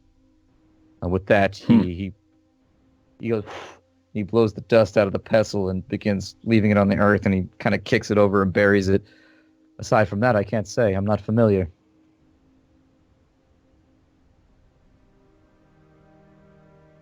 Do you have anyone here who studies these alchemical processes? Might be able to shed some light upon it. Since we have extra seeds, they might be able to study it. Old Elias might know, but his knowledge would be at about the same level as my own. He might have some other insights, but he turns for a moment and he says, I can attempt to restore your animal. If you want, I can give it a try. Nice. Sure. And with that, he begins actually a fairly complicated incantation. This one involves the inscription of sigils, which he's dragging out with his foot as he's doing the components with his hands. And then he begins a low droning chant. And as he continues the chant, it picks up a rhythm, and then it starts to gain speed. And slowly you begin to see kind of effervescent, almost shadowy material flickering in the air in between him and Oscar. As he continues the incantation, it grows brighter and brighter until it's almost a white glow in between him and Oscar. Almost a transfer of essence, really, between him. It seems almost there's a chain connecting the two of them. And then all of a sudden, he hitches, and you hear, "Ha!" And you see him refocus, and he tries to get the incantation going again. But you note that from Oscar's end, the chain of light which is connecting the two of them begins to dim and travel towards him. And you see a look cross his face, almost as just like a look of surprise, really. You can insight further if you'd like to. Sure. 26. 6. 8. I'm too focused on Oscar right now. Whereas I'm actually more focused on Lysander. Yeah, as you look at Lysander, you notice that small beads of sweat are starting to form on his forehead, and his normally white complexion is beginning to blush a bit, like there's a redness coming to his face. And more than that, you see a look of fear almost, which is not something you expect from somebody of his stature. Without trying to draw attention to it, certainly not trying to interrupt Lysander or cause him to become distracted, I move to Adavi's side. I tap the side of his arm, and I start moving backwards, and I kind of tug on his robe as if he should step backwards with me. And I start putting a little bit more distance between me and Lysander. Are you trying to do this in a secretive manner, or do you not care if everybody else sees? Yeah, I'm trying not to alert anyone, actually. And it's mostly out of not wanting to make Lysander worry about it. Sure, give me a sneak check then. Adavi, stealth? as well as you... Yeah, stealth. As you sneak backwards, give me a stealth, the two of you. 16. So Nas. 19. Very nice. Everybody else, if you wanted to see what they're doing, give me a perception check, please. I'm going to stick my passive and fail because I'm too focused. Okay, Mormond? All right. 19. Mormond? You see Nasan begin to slide backwards after tapping Adavi on the shoulder. You don't really notice Adavi moving backwards, but you look at two separate occasions, and both times they're further away. I would like to inspire Lysander, by the way. I assume they Okay. know something I don't and take a couple of stealthy steps backwards. If I catch Mormon looking my way, I'm not gonna hide from him. I'm not gonna hitch my head backwards. It's just to say, yeah, move away. It's just that I was standing next to a Davy, so it was easy for me to draw him back. Okay. You roll a need to natural attempt one. Inspiration on. Oh, he doesn't roll, does he? That's a shame. I was gonna say this would be the time for a natural one. If fate hates Oscar, natural one is about to happen. All right. So Lysander continues to work on the spell, and you see kind of a flickering of the light in between the two of them. It dims out, but then he refocuses himself, and he continues to cast, and it brightens back up, and then it dims back out again. And the second time he pushes even harder, and it gets to almost too difficult to look at, the light in between the two of them. And then all of a sudden there's a snap, and a shockwave moves through the air for about 20 feet around the two of them. You hear Lysander go, whoo, as he releases a breath. And he's standing there with one hand outstretched. And all of a sudden, perception checks. Is there still a cow there? There is. 18. 10. I'm really 18. bad today. I'm being thrown. Only 11 on mine. Dax and Nosson, you're too far away at this point from scooting backwards. Dax is not, but Dax, you're just focused on Oscar. You're worried about your cow. A man and his cow are sacred. What happens between the two of them is their own business. I have my But own Nosson, cow. you're too far away right now. That was sweet for a moment, and then I was like, "What happens with them? Them is their own business." And I was like, "Oh, that's gone somewhere completely Well, I can't different just from let what him I have was anything nice. I'm the DM after all. I have to make everything thinking. That underhanded. has gone to a dark place that I want nothing of. No. Mormon and Right. Adavi, from the shaking of his hand, all of a sudden you see his index finger pop and roll backwards. And you hear him, ah! And from there, his finger begins to rot from the end down, slowly turning gray, almost black. As it hits the fingernail curls and rolls backwards across the top of his knuckle. And his finger just begins to coil up, almost as though, you know, when you broke the branches in front of the house and they snapped upwards into a roll, almost like a poster that's been rolled up for too long. That starts to happen. And let me see if he's fast enough to respond. He's got inspiration. Okay. If you want to inspire the GM roll that I just did, go ahead and give it to me. Oh, did you use the one I gave him before? No, we're going to use that now. It didn't. You're not going to use Oh. up 2. You're going to use up Oh. 1 by doing this. Oh, okay, you want me to roll it? Cool. I'll roll it. Yeah, just roll the inspiration number itself. I think I'm still 1d6 at the moment. 4. Okay. He's fast enough. He realizes what's happening. You see him lock eyes in a moment of shock. He's looking at his finger, but he steels himself and quickly whipping a blade out as fast as he can, he slashes his finger off in one quick motion with trained efficiency. Blood spurts out the end, and quickly he produces a cloth to cover his finger and begins wrapping it around his hand. Can we just go back to... He's got trained efficiency at cutting his own finger off. How do you practice he that has- kind of thing? He has trained efficiency at realizing that this is the only thing he can do, and therefore he doesn't balk at doing it. His He's a finger man who falls has to the made ground. difficult decisions. His finger falls to the ground, and he clutches his hand, and while looking down at it, he doesn't utter a sound, but he's intently watching what happens to his finger. And within a few moments, it's curled up into a spiral and just crumbles into dust. And I it's cast Sacred gone. Flame on it. It's gone. There's nothing there. It's I just cast Sacred dust. Flame in the space. Doesn't matter. He looks over at you as you're conjuring magical fire in front of him, and looks back to his finger, and then he looks to Oscar. And he raises up Oscar's side of his lip. Well, I've managed to dispel it, but it was not without a cost. Whatever was inside of that animal just attempted to kill me on its way out. You can see now that red blood is beginning to flow through the cloth that he's holding up to his hand and spatter the edges. I go up to him and I cast Cure Wounds. Sure. And with that, he pulls the cloth back, and you can see that it's roughly begun to scab over already from the casting of your spell. He 8 damage, yeah. looks, he says, the cow appears to be fine now, but whatever was in there, it attacked me. I don't know what it was, some kind of protective magic perhaps that was put over the disease? Some kind of wrapper that was meant to keep intruders away, or to stop you from slowing the course of the disease. Whatever this is, they don't want That is absolutely fascinating. I'm looking between the Davian lines. How could someone cast a protective magic on a disease? More importantly, a disease affects, 100, 200 people? And Oscar? That's a wide-ranging magic.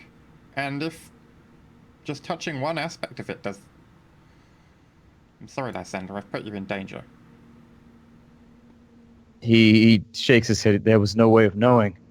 I would not have attempted the cast, though. The life of a cow, unfortunately. It's a cow at the end of the day. Have you Had I known, to Oscar? I haven't. However, I've never seen anything like this before.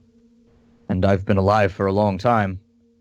This is outside the range of my expertise. I don't know what to tell you all, except to avoid casting any restorative magics on anyone who has this problem if you can. We need some other solution then. Cut off the affected area quickly? Yes, we will cut off the Vagrant Isle. I'm pretty sure that's already been done, Dax. It's called the Weeping Rot. They're bleeding this stuff from their eyes. I don't think cutting off the affected area is applicable in most cases. I mean, as soon as they get infected. If we know that someone is a Weeping Rot or zombies, very quick surgery, maybe. I mean, nothing they mentioned to us in Woodley suggested that they suspected this was transmitted through bites. Apparently zombies Maybe can. something that we could talk about, but... Well, if... I would be weary about mentioning this to anyone but a few choice individuals. This sort of thing can cause a population to go into panic, and a frightened population is a dangerous one.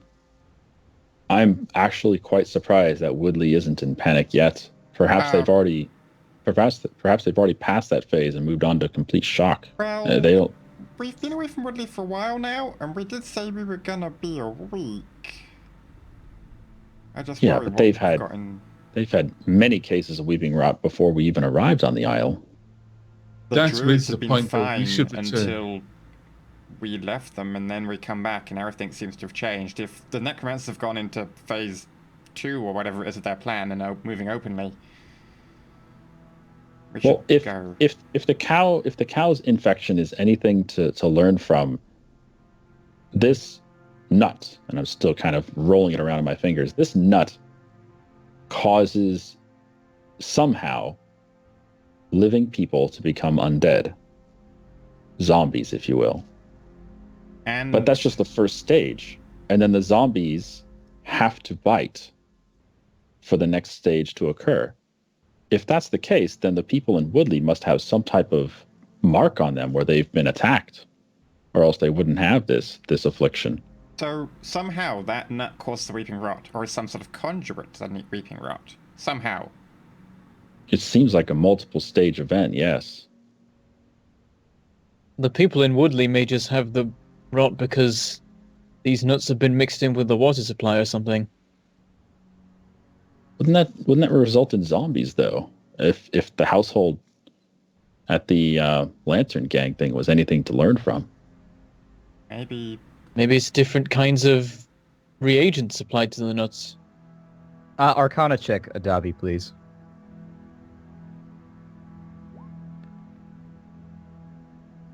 $16. All right, so how to word this so that I don't give it all away? Because that roll was very, very mid-level, so I can't give you everything. Just get guidance, or give Lysander some Arcana check or something. You're thinking about it, but there was a magical discharge of energy at the Bowerstone base, centered around, you recall, where those two individuals appeared to be shaking hands.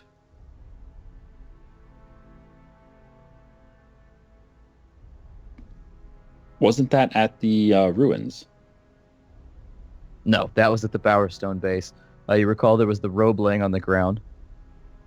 Oh! You mean like the little vision thing that I saw? Your detect magic. Gotcha. Detect that there was I think a necromancy spell was cast there, and that there was a rather large aura in that location that seemed to center around where the two magical shapes were shaking hands almost. Gotcha. Okay, so I'll bring that up then. Like perhaps the difference lies there. Perhaps that's the difference. So do you say exactly what you just got told?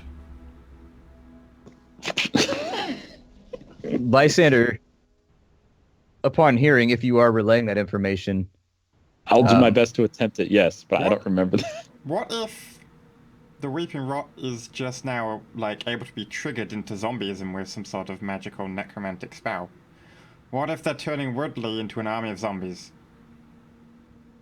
The best way Lysander- to do it would be to infect everyone on a low level and then increase the power to the next stage rather than immediately turn a small number of the population Into zombies who The would zombie kill the can zombies. be killed. We've and already then- shown that can be the case.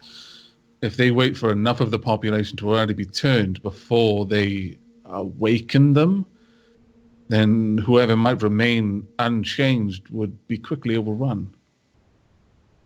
They've got to get to critical mass, so they've got enough of the population covered. It's And okay. That's without the they- case. You need to warn them if it's not already too late. We need to get back now.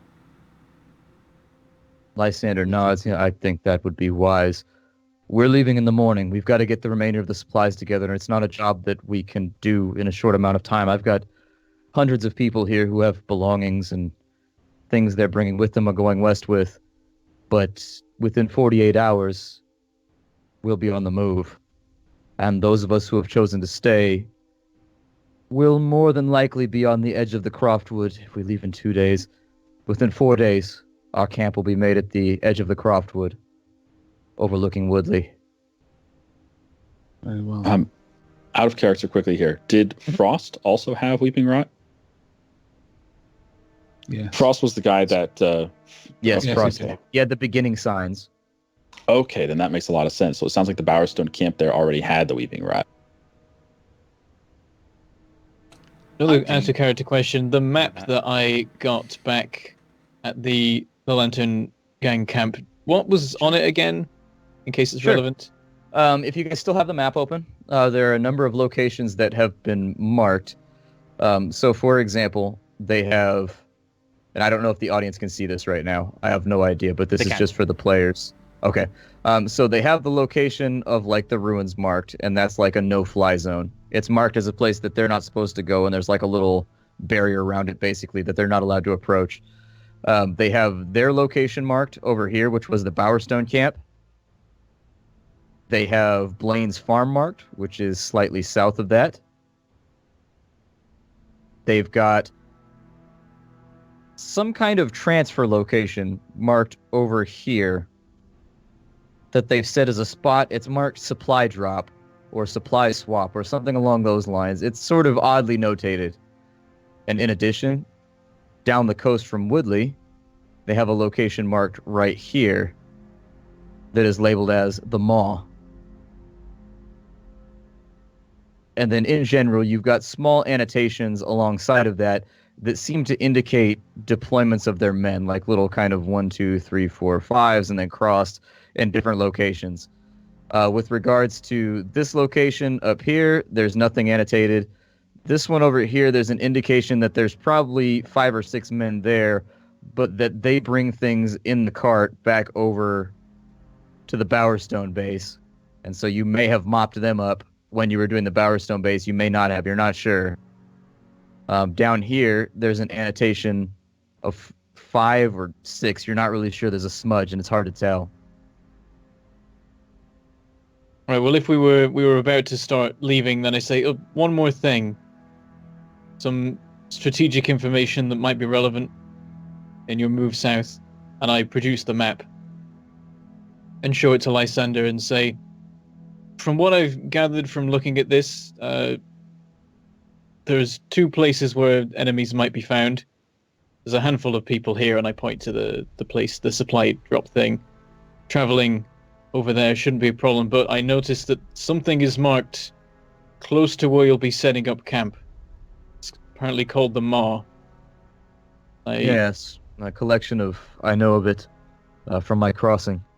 They weren't calling it the Maw back then, but it makes sense. It's a number of large, I guess, stalagmites, almost you would call them, or protrusions from the bottom of the ocean that stick up and give the impression of teeth leading to a cave or something of the kind over there. I remember in my initial scouting with my people of this area, back when we and Woodley were on better terms, we had made an effort to map the area, and I do recall it. They mentioned an entrance to their underground lair called the Teeth, didn't they? He looks at you and he says, I wouldn't know. Somewhere the necromancers mentioned a way to get into the underground base. They said something about the teeth. Be careful around the teeth. Sure. It's in one of the letters. You should have access to all those letters, by the way, I think. Yeah, I'm gonna try and open them now and have a quick scan through. Okay. You begin to pull just bits of paper out of your backpack, and the rest I of don't you have the hear letters. like I'm pretty rustling. sure that a Davy had them and left them behind. They're you back in left Woodley. them. They're in Woodley. Oh. I think I made very brief copies, notes on them, but my note sheet is in a pile of paper over there. Somebody's gonna look at the originals, if that's okay. That's fine. Go ahead. While you're looking that up, I know I mentioned this yesterday, and it was hectic at the time. But today, have you had time at least to think that it may be necessary to put one of your trusted people in Woodley as either a negotiator or at least someone who can keep an eye on things? I was going to speak to them myself, in fact. I feel as though someone with some level of command should finally have some answers, given the runaround I've been treated to by the emissaries of Woodley. No offense to present company, obviously. We're as would much be from interested- Woodley as anywhere. Brand new to the Isle. Yeah. But you were sent on behalf of Adborough, yes? And so my point Indeed. is to say that I've had emissaries from many different people in Woodley, all telling me different stories, and at this point I'm not sure who to believe. Obviously, I lean in your direction, as you've acted truly on behalf of my people. And so I think I know what's going on here. But I would like someone to answer in person for... He motions up above his head. The slaughter and unnecessary violence that has happened here. Should I find that someone is acting in poor faith or on behalf of the creatures who have bounced off of my walls, I will have no problem putting Woodley to the torch.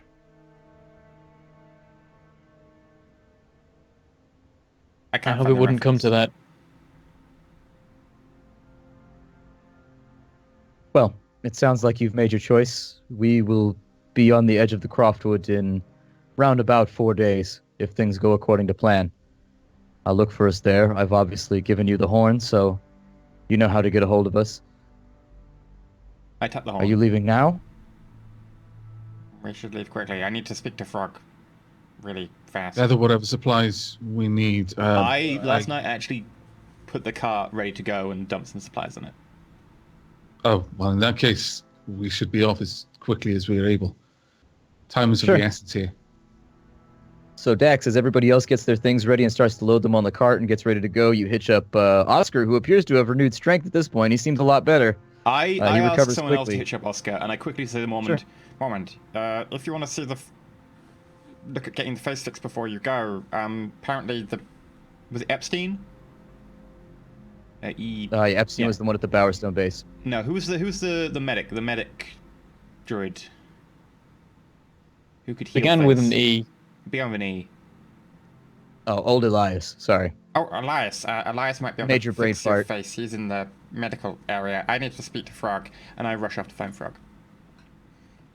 I found the part in the letter, by the way, about the teeth. Okay. Sweet.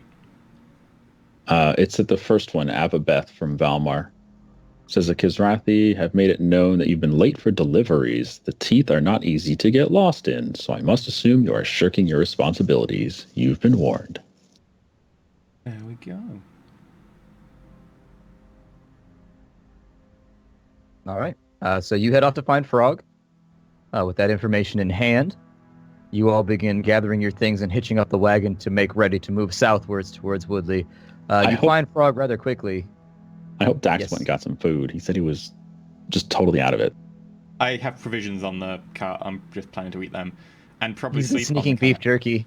Oscar's been out of the way, and so he's finally been able to have beef jerky for like the first time in weeks. He's like, I know I would have, but I felt guilty because he was ill, so I didn't actually have any beef jerky. Frog. Let me look at you, and I quickly run up and try and look in his eyes. sure. You take a look at Frog, and he's like, hey, hold on. He tries to fight you off, but frankly, he's not in any shape to resist. And as you press him back up against one of the trees to look in his eyeball, it darts back and forth. He's like, I'm really close to hitting you right now. That's okay. Everyone is. But you don't see medicine check. Go ahead.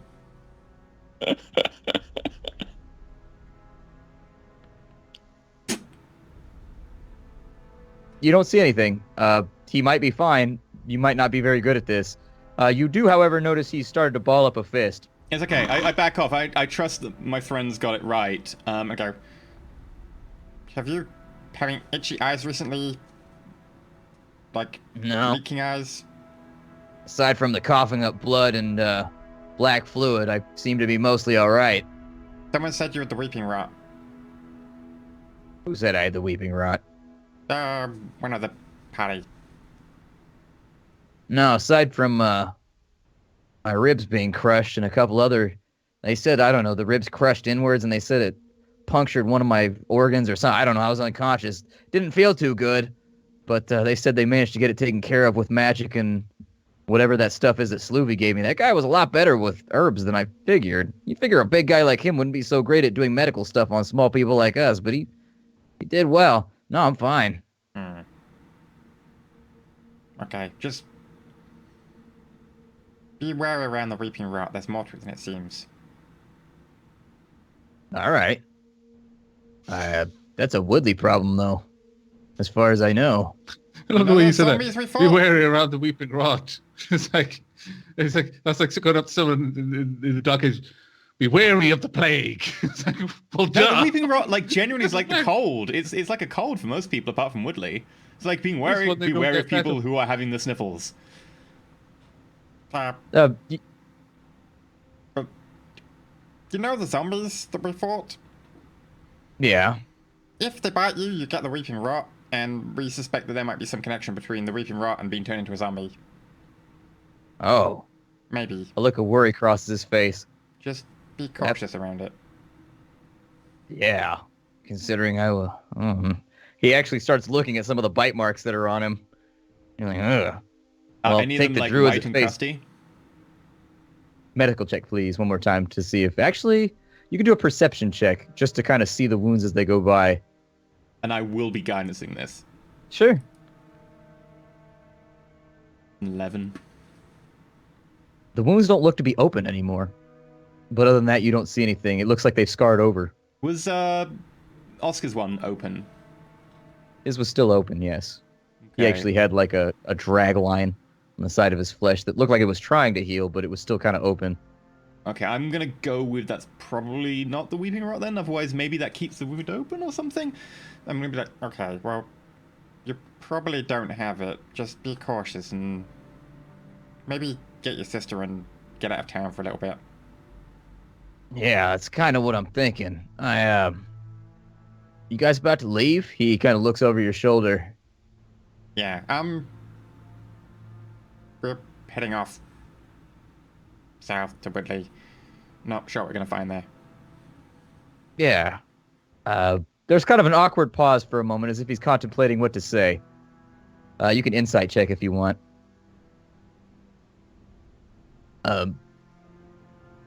Well, 21.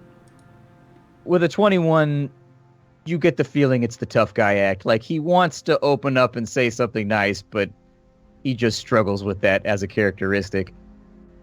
It's okay. I'm gonna... Just Yeah. take care of your sister. I'll be here for a couple more days until the druids leave, and then I'll probably be heading back up north to Ballard's. Take care of yourself, And he extends a hand. Good luck. That's a good one, Gobbo. I say in goblin, and I like lock arms with him. Okay. And as you do that, he says, watch over those friends of yours. Oh yeah, I forgot to mention, it's been bothering me for a couple of days. This is in Goblin, by the way. Okay. The monk you travel with. Been racking my brain, trying to figure out where I've seen him before. I knew he'd eventually make that perception roll. For the first couple of days, it didn't come to me, but I was laying in the tent. And you don't really have a whole lot to do when you're wounded and can't really walk. I mean, apart from hitting the nurse. Well, he looks like he's trying to choose his words. He seems decent enough at this point. But as you saw from that business, well, does it ever strike you as odd that he's really, really, really good at killing people? Like, monks are pretty good at fighting, but he seems to be really good at it. And mostly I've seen him like beggar bowls in the streets and stuff. So yeah, that's a bit weird. From the conversations I've had with him before I was waylaid, he seems all right. But with that, he produces a handbill from one of his pouches, and handing it to you, you look down at it, and it's a pretty good inked likeness of Nasan. Does he have hair in this picture? Nasan, did you change your name in between what transpired before the campaign and now? Is Nasan, you have changed your name? Yeah, and shaved. Okay. But what the face was your, would be, you can't really change the face. What was your original name? It would have been Bernard. Stephen. Tazamin. Willie. Okay. Is that just, you just went by that name? Well, that's what they would know, because it's not like they could just get his whole like birth name. Sure, yeah. When he's just going around on the open It was sea, basically whatever your alias was, is all that I was asking for, basically. just Tazamin. You unfold the piece of paper and you see a perfect likeness of Nasan, although this time he is not. To say Dark Havoc, I was so close. This He is not shaved. You've never actually realized you've never seen him with a head of hair before. And at the bottom it says Tazamin. And there's an open bounty for quite a bit. Now, this handbill seems very, very old. In the realm of 750 gold. I do have to ask. You're a bounty hunter, and Sure. He produces from a satchel that he's got a stack of papers that's like that thick. It appears he carries a lot of these things around. Some of them look older and more frayed than others. Maybe he keeps them as mementos. You're not really sure. But there are loads of them. And look at the paper in your hand. This thing is old. This thing is pretty rough. Like, it's seen better days. It's frayed along the edges. The ink is very dim. You can start to see the oxidation of the ink. It's starting to turn kind of reddish instead of its old black color. well, so you're not going to hand him in? He takes the page and he points at it. The bounty is open into Rob. And Grousty. And Dunvarik. Nowhere does it say anything about the Basically Vagrant everywhere, Isle. but- Yeah. There's nobody who would pay that out here. But all I'm saying is he points at the area where it says for crimes, and you notice that it says for the taking of persons, larceny, murder, and piracy, and the accessory to all the aforementioned crimes. Don't forget vandalism. He's just Jaywalking. That's the big one. Littering. listen, I did a lot of really shitty things on the mainland. Some of them of my own accord, some of them not. I'm telling you this because people change. I'm not the same goblin that I was 20 years ago. And I doubt that you are either. Although you seem a little young, so maybe that's not... Don't take it that way. He sees the look on your face. Don't take it that way. No, the look on my face was like, don't mention old things. Like, Oh, okay. All right. Well, he mistakes it as a maybe you're not young enough to have lived 20 years. No, And didn't mean it like that. All right, well, Nasan seems different. Maybe he's here trying to leave all that behind. All I'm saying is, monks aren't normally as good at killing as he is. So maybe keep an eye on him. I'm not saying he's dangerous anymore. Maybe he came here like I did, No. just to... We fought together. He's certainly dangerous. Sure enough. But, keep an eye on him, yeah? I find that recidivism runs a deep streak in people like that. If you got them for one handbill and they get pardoned, chances are that handbill will come back through the sheriff's office again with a different crime on it. Maybe he has changed. I've changed, so I'm willing to give him the benefit of the doubt, but figured I'd let you know. And with that, he says, good luck, Dax, over his shoulder and walks out. Thank you.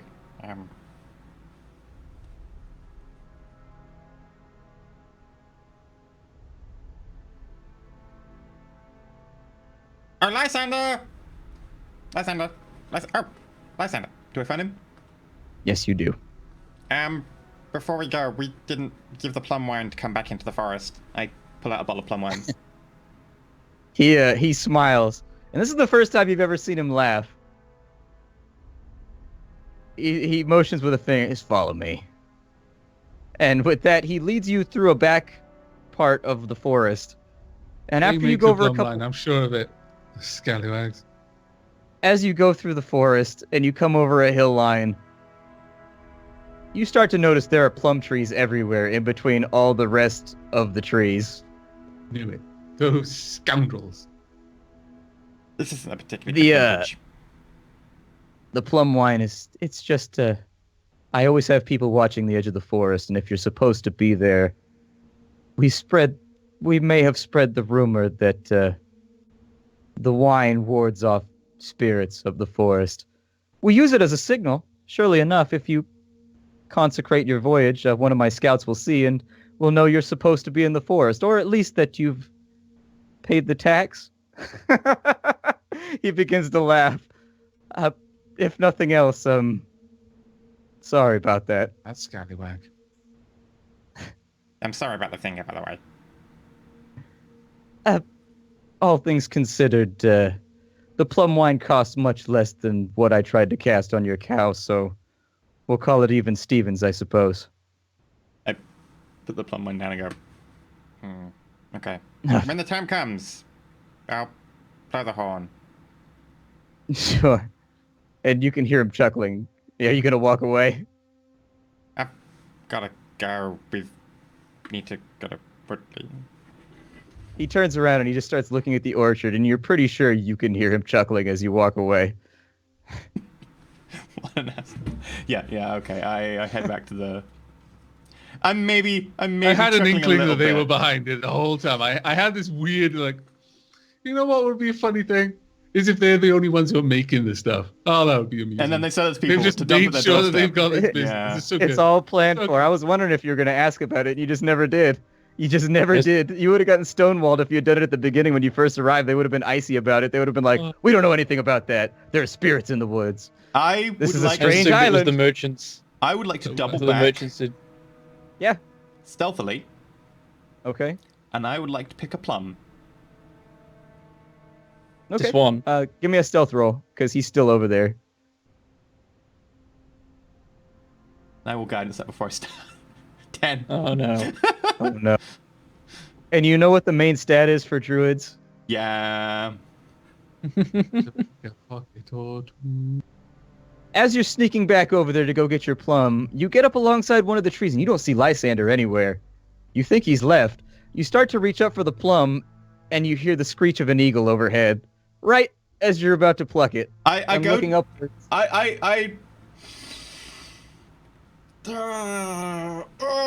a long walk. Can I make a deception roll? Sure, go ahead.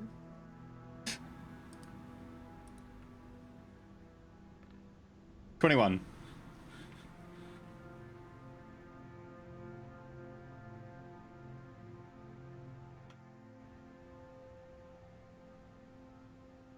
There's another screech from overhead. Okay, bye-bye. And as you walk away, thoughts of the plums hanging on the line, you're just like, I'm not going to mess with the giant eagle today. Nope. You doubt he's going to do anything. You're basically friends at this point, but the point is fairly clear. Yep. I've seen you and I know what you're up to. They're leaving the vineyard. Like, they don't need the plums. Okay. I head back. Hey guys. By the way, interesting story. They actually have a plum wine racket going on here. Great. Oh, I don't seem surprised. I think it would be them behind it, but fair enough. Clearly abused, but I'm not surprised. Oh. Good on them if they can get other people to be dumb enough to pay You their don't seem their surprised, fees. now, son. You must be a special expert in racketeering. I get up onto the cart. And as you set out and start to head back southwards, you've got a few days worth of a journey in front of you. This is when we're going to take our break because we're right on the market. Yay! What about Thank you. Sloovy? We haven't spoken to Sloovy yet. It's true. There's no Sloovy. Unfortunately, we're on the cut. No Sloovy. We left him behind. He's been abandoned. Poor Sloovy. Rip Sloovy. That's going to be the Show up in At least 4 we're days' gonna- time. first, and then we'll figure out what happened with Sloovy. This is Roll for It. We appreciate you for stopping on in. We hope we've managed to be entertaining today. A little bit of exposition at the end of a really tumultuous period where there was tons of action happening, but I think today's going to get interesting. Don't worry, folks. Woodley won't be full of zombies. We'll be fine. No, it's gonna gonna be great. It's gonna be like 28 days gonna be later. any- Like, we're gonna walk in, just pulling our shopping cart behind us and be like, "What's going on?" I'm going to give you guys a day to cure the weeping rot, and if you don't manage it, I'm just going to start moving around, just killing them while they sleep, like I do to everything else that is a threat. Wait until it's down and say stab. Just move on to stab. I'll do you all a favor. You'll thank me for it later. It's bad. It's better than waiting. Yep. So We never resolved the conversation either, now that I'm thinking about it from the end. Oh well, you've got to sleep on a 3-day journey. We'll handle it then. We'll be back in 10 minutes. We will see you all later. Thank you for stopping on in. It's been a lot of fun. Thank you to everybody that dropped bits in the cup and was taking care of us there. We do notice, but we will see you all in 10 minutes. Yep. Bye-bye. Bye. It puts the bits in the cup.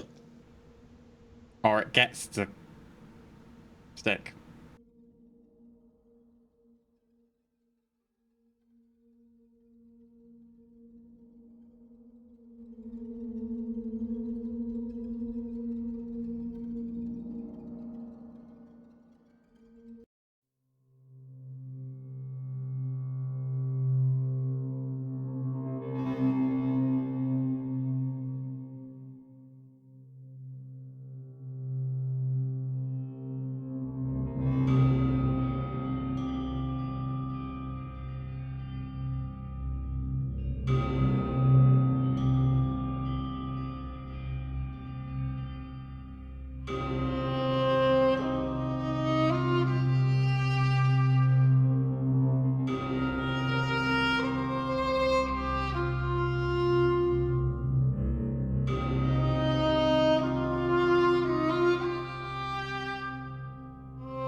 What's up, everybody? Welcome back to D&D with Roll4It. We are hanging out. We're having snack time right now. You're on the back end of snack time. So anyways, welcome on back. The party was just about to leave the Croftwood Circle, but then they remembered an inconvenient detail. Dear old Sloovy. Yeah, we should probably go see him. See, I never thought of Sloovy as inconvenient or a detail. I thought of him as ridiculous and helpful. You know, different. Unless you're trying to shoot spiders, and then he just can't seem to get the job done. He's a very good medkit, though. He's an amazing medkit. Yeah, I probably would have gone and looked for him while Dax was off talking to Lysander and so on. Sure. And Frog.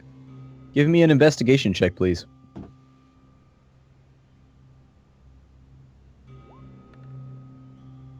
$10. You find no sign of him. You're not sure where he went, but you ask around, and nobody seems to know. Are any of the elves around here as tall as Sloovy? Mm-mm. Not even close. So he would stand out like a sore thumb.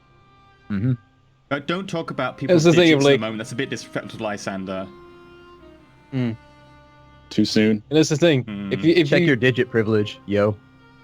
if you don't see Sloovy in a settlement full of elves, then he's not there. So I go back to the guys and say, I don't look around for Sloovy, but I don't see him anywhere. Did you check outside where he was tending to Frog? What, back in the Did you in ask the battle? Rob?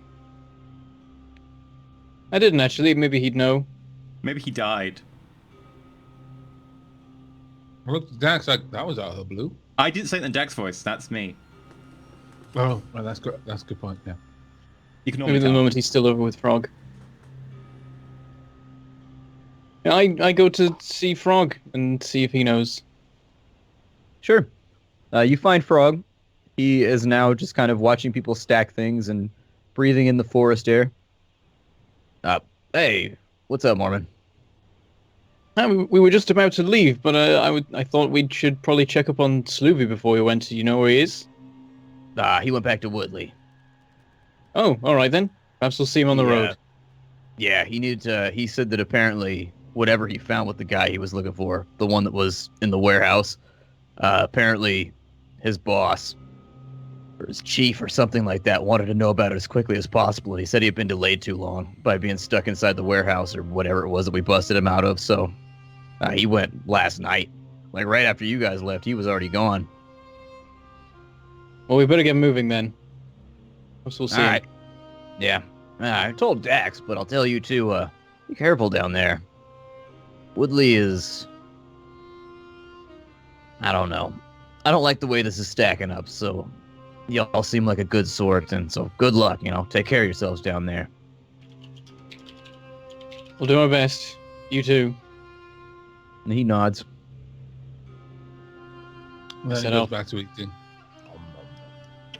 So hungry right now. I don't know what happened to me. Like, I had breakfast, and then all of a sudden it yeah. just hit me all at once, where I was like, I'm so hungry right Okay, now. you got a bit of a Jesus. bump. Look down. Have you got a bit of a bump? I do have kind of a tummy gut going on right now. We need to talk to Lady Splat. We need to give her congratulations.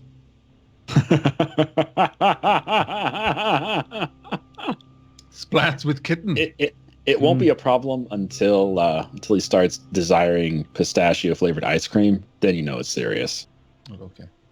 Not any other flavor, just pistachio. If it's pistachio, that's serious. With a side of pickles, you know. Okay. I had pistachio ice cream for the first time the other day because I ordered like a black and tan at a restaurant. Wait, Just, like, not knowing you what it are on was. the pistachio ice cream. Well, I ordered it on accident because I thought a black and tan was like accident. And I will tell you that pistachio ice cream is the most generic, flavorless ice cream I've ever had in my life. It's just like, it's like the ice cream version of Limbo. Like, it's not bad, but it's not good either. Like, in order to make it good, you would have to add like a whole bunch of stuff to it. And at that point, why don't you just eat the stuff you added to it instead of the ice cream? I don't know. Maybe I've been spoiled by too much like chocolate chip cookie dough and like too much Oreo s'mores and stuff like that. It's possible I've been over flavored, but it was just so bland. And here's me. One of my favorite ice creams is Mackey's vanilla ice cream. I mean, Just- I have heard that your It's sense of like taste is going to change. So I'm on the same boat, Abak. Vanilla's the best shit ever. Do you add anything to the vanilla, or do you just eat the vanilla? Just vanilla ice It's cream. fine just by itself. delicious. Yeah. Oh, Yeah, I mean, there's certain brands where I'm like, no, that just tastes like rubbish. But there's a couple that make just, honestly, just amazing vanilla ice cream. It's like, Oh, anything else is going to ruin this. Splat, if you want to try some good stuff, it's sad to say this, but it's true. The Costco brand, Kirkland vanilla ice cream is amazing. I love the Kirkland hot dog, so that doesn't surprise me. Kirkland always makes good stuff. welcome to Roll4It Ice Cream. We need to get a Ever had sponsor, those- like get sponsored by ice cream company or something. Yeah. Yeah, by Briars or Dry. I can't remember which one's the shitty I don't one. even can care never about money remember. as long as they just furnish me with lots of ice cream that I can Yeah. eat on camera. I'm good with this. They're, Yeah, they're but I both did. kind of shitty 100%. now. They pays Briars has entirely in gone. ice cream. Briars has gone downhill a lot, Splat, unfortunately. Fine. Look, we'll go with Ben and Jerry's then. Ben and Jerry's is goddamn Oh, I'm amazing. all on board with that. Yes. You know, like some Ben and stores get like Jerry's. fridges with There like. you go. There we go. You know, like some stores get like fridges full of like Monster or Relentless or whatever that they have to put in the background, and then they get a yeah. lifetime supply. Just do that at Ben and Jerry's. You know, I'm down. We can do that. See, Splat, you just need to start doing your show. Just contact us. We're open to negotiation. Well, I figure Splat. like if Jimmy Fallon can get his own ice cream flavor for talking to himself and laughing at his own jokes, we should be able to actually get our own flavor for doing something substantial. Splat it will only also seems work fair. out a plot line involving ice cream for you. Yeah, it'll be a good plot line where the ice cream is actually the hero. I will role play the shit out of that. I will have ice cream on hand and be like, "You find the trove of ice cream." I get in my will do mouth. talk to animals to talk to the fish in the fish food ice cream, and they'll be like, "We are perfectly happy here. We like being in ice cream. Please eat us." That'd be great. Suddenly, everyone wakes up on the card. What a weird shared dream that was. I know. I'm This diversion has eaten up a lot of time. Yeah, I'm making diversion sure- has eaten up a strange We're amount. halfway to Woodley now. Oh my lord! I'm making sure Oscar's getting all harnessed in. He's just fine. Does he seem okay with being harnessed up to the cart? Yeah, He he seems seems fine like now, he's okay. had a second wind or something. He seems fine. Okay, great. I arrive at the cart. See, I spoke to Frog, and apparently Sloovy's already set off. He's on the road to Woodley. I'm already kind of like the cart has been loaded with goods. Is that right? But it's more or less we can sit in the cart. Is that right? Yeah. Dax? Yeah. I'm Okay, already well, like in I'm- the cart, like nodding Yeah. off. I'm up there just kind of waiting, and I don't seem particularly moved one way or another by what Mormon says. Did he? I suppose he knows what he's doing, and Sloovy's not giving me any reason to doubt that he's capable of handling himself, except for that time he was captured and stuck in that zombie-filled warehouse. We seem to find the sea giants captured and stuck somewhere, don't we? To be honest, yeah, I've got to. They had a much more fearsome reputation on And then the Mormon, boat that brought us Mormon here. arm wrestled one who was supposed to be really good, and he turned out that he sucked. So, I know quite a few peoples that managed to get by on reputation alone. I wonder if Well, there's you know- something- you know what he was amazing at? He was good with those herbs. Yeah, he was good medicine man. Maybe that's what they're reliant on. herbalist. Yeah. Have you At set any out? rate, There's been a Dax few fights. over there seems like he's gonna sleep most of the way. Are we ready to go, Mormon, or was there something else you wanted to talk about? I think I mean, you've got your time, but hopefully not much. We've got to be on our way soon. we need to make our way there as soon as possible. As much as I'd like to go and see the ruins again, I don't think we've got the sort of time for that. Well, To if be some honest, Mormon- consolation. Oh, go ahead, Adawi. To be honest, Mormon, I'd be more interested in checking out where their Bowerstone boys were getting their cart deliveries from. It's marked on your map, isn't it? It They did is, have a though cart it's there when we quite got a there journey. full of stuff, so it's possible that the stuff was already there. Several carts, 2 or 3. Mm-hmm. It goes 3 or 2. Might be this cart. At any rate, one positive to heading back to Woodley moment, and I'm sure you'll appreciate, is we can speak again with Hallsguard and perhaps take him up on the offer to scout out that mine. I believe it lies in the same direction as, well, everything else. We appear to be at a point in our investigation, if you can call it that, where all of the threads are starting to bind back together and are leading us in more or less the same direction. I wouldn't be surprised if we'll find the answer to many riddles at the same place. Was Halsgard the dwarf you spoke of? Aye. Oh, that guy. Then. Oh, go back to sleep, Dax. Oh, okay. Dax, roll me a d20. Uh-oh. The cart catches fire. You are dead? 18. You dream about the most delicious, awesome goblin cuisine ever. Like you're just at a goblin Is it buffet ice right cream? now. Yeah, that's, Just chowing that's the down. question. Is there ice cream? There is. There's goblin ice cream. What is goblin know ice what- cream? What flavor? I don't know what weird bug gut No, flavor goblin shit they is I'm not the really That sure. is racist. Goblin is the flavor, Avak. Right now, like, you're all a It's little bit actually a confused nightmare because, like, disguise. Dax is, like, shuffled up just to one of the cannibals. packs nearby, and he's, like, just chewing on the fabric. Like, Goblin flavored ice cream. For For goblins. He's eating the ice cream, and he notices it's a green color, but he's like, oh, maybe it's macadamia flavored. And then all of a sudden, you get that moment in the dream where everything shifts, and it's like, ying! And he looks around the room, and there's, like, goblin limbs all over the place. He's like, Soylent Green is goblins. people! By goblins. From goblins. how to serve goblin. Yeah, this is why goblins don't live very long. They reach a The certain age and tagline like, is put it in oh, your gob. you're ripe. You are ripe for cooking. I'm just looking over at Dax, and who's just kind of sucking on the edge of a sack. Well, we best just, let's make some progress. I'm assuming that you can herd the bull. I'm just gonna walk. I'll walk ahead, and I'm gonna grab part of the harness that's attached to Oscar and just tug forward, see if he follows. Sure. Animal handling check, please. Oh boy, he's gonna run me over. I'll have to kill him out of revenge. 9. He doesn't seem to notice. You're not really strong enough with your strength score to pull a bull anyways. And so he just keeps plodding along at his own rate. Which Oh, is... he's actually moving? Yeah. Oh, if he's moving, then it's fine. Well, there you go. Dax, in your dream, you feel the feeling of motion, but you're also at like a buffet. So it's kind of an odd, strange feeling. I suddenly imagine, He's like, on a boat. I'm on a, buffet. yeah, like, basically, I was about to say on a train, I'm like, we don't have trains, I'm on a boat. Room with a door. You can open the door. We're doing this. This is fantastic. I used to do this with my friends.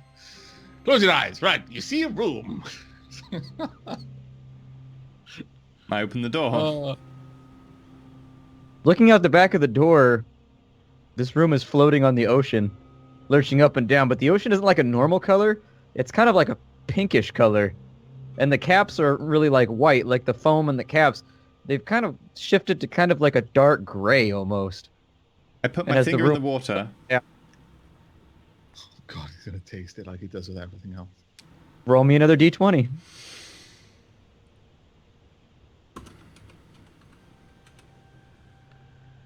$17. Really sorry I had to do that on camera. Good. My tongue was getting really badly mangled by this brace thing. Just putting a little bit It's of like wax on vanilla. it. I go swimming in the ocean. As you dive off the back and into the water, the essence of vanilla just consumes you, and you're just floating through an ocean of This is vanilla. everything And I ever weirdly, you wanted could in my breathe life. underwater too. So I'm not. You're just inhaling vanilla at this point. Everybody else, what are you up to? I would I'm like to just point leading out, Oscar along. I wasted walking 2 along the good cart. rolls on the taste of my dream. Yeah. You're just getting started. You rolled an 18, a 17. The next one's bound to be a 16. Still good. You're gonna roll a 1 at some point. It's gonna become a nightmare. Yeah. There's gonna be a vanilla shark.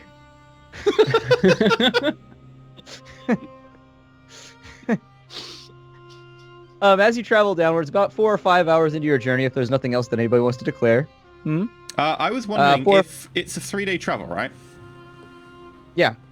So could we do it in 2 days and have, like, 1.5 days worth of we push for it, sleep, 1.5 days we push for it, sleep, and then we get into Woodley, like, the very beginning of the 3rd day as opposed to the end of the 3rd day.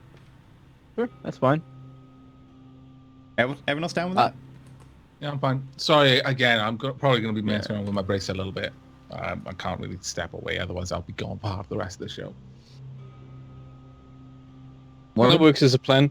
Would there be an opportunity at some point during that for me to bind to the new sword? Yeah, that's I'm fine. still bound to the old one. All right, I at will some point that happens. The ritual in the back of the cart or something. You know, like in What the... did you do?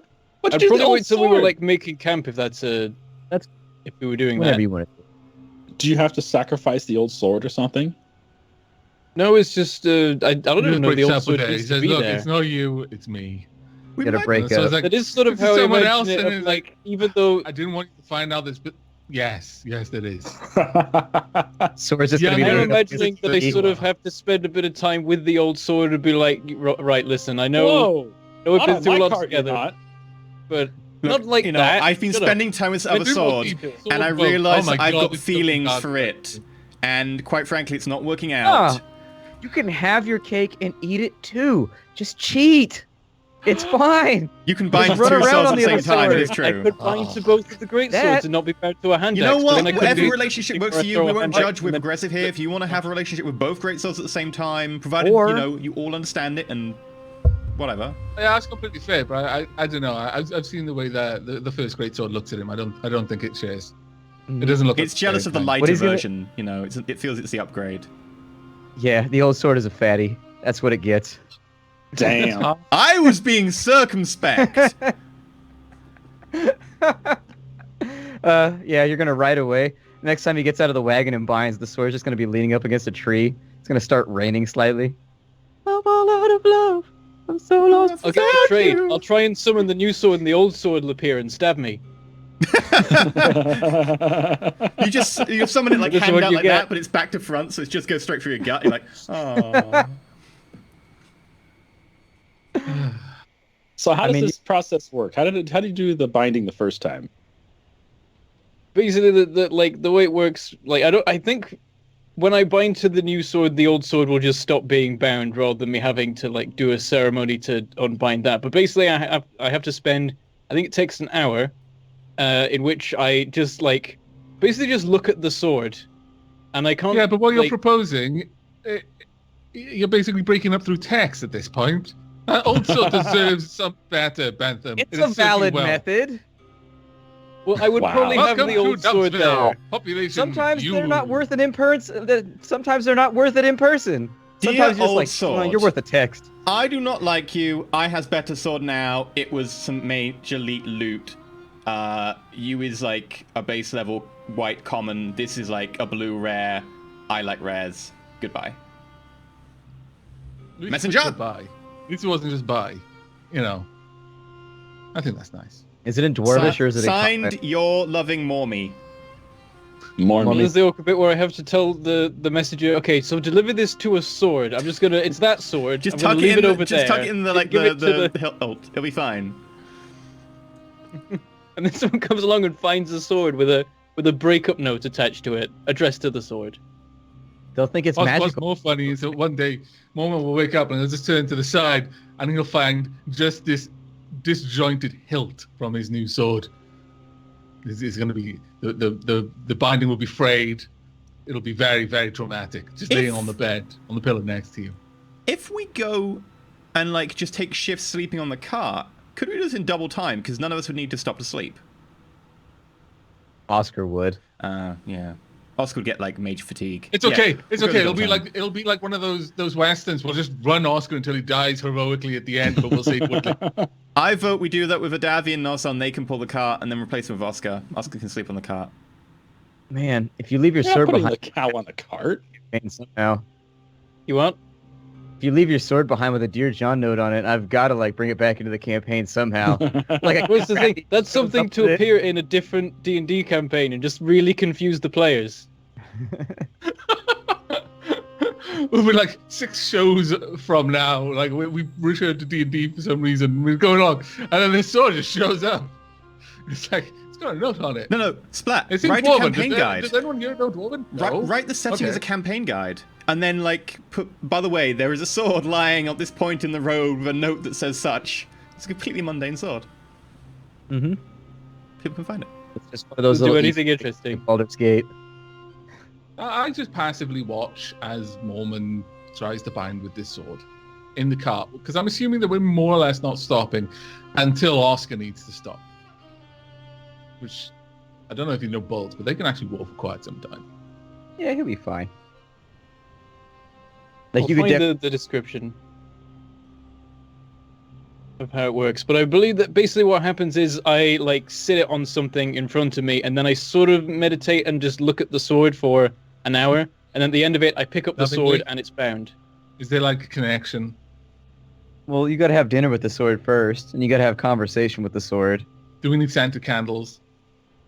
I feel like that's a bit much for a first date. Like, you don't want to set expectations too high. I know, but this is a bit more than a first date. This sword is going to be bound to him. It's basically like marriage. Yeah, this is marriage.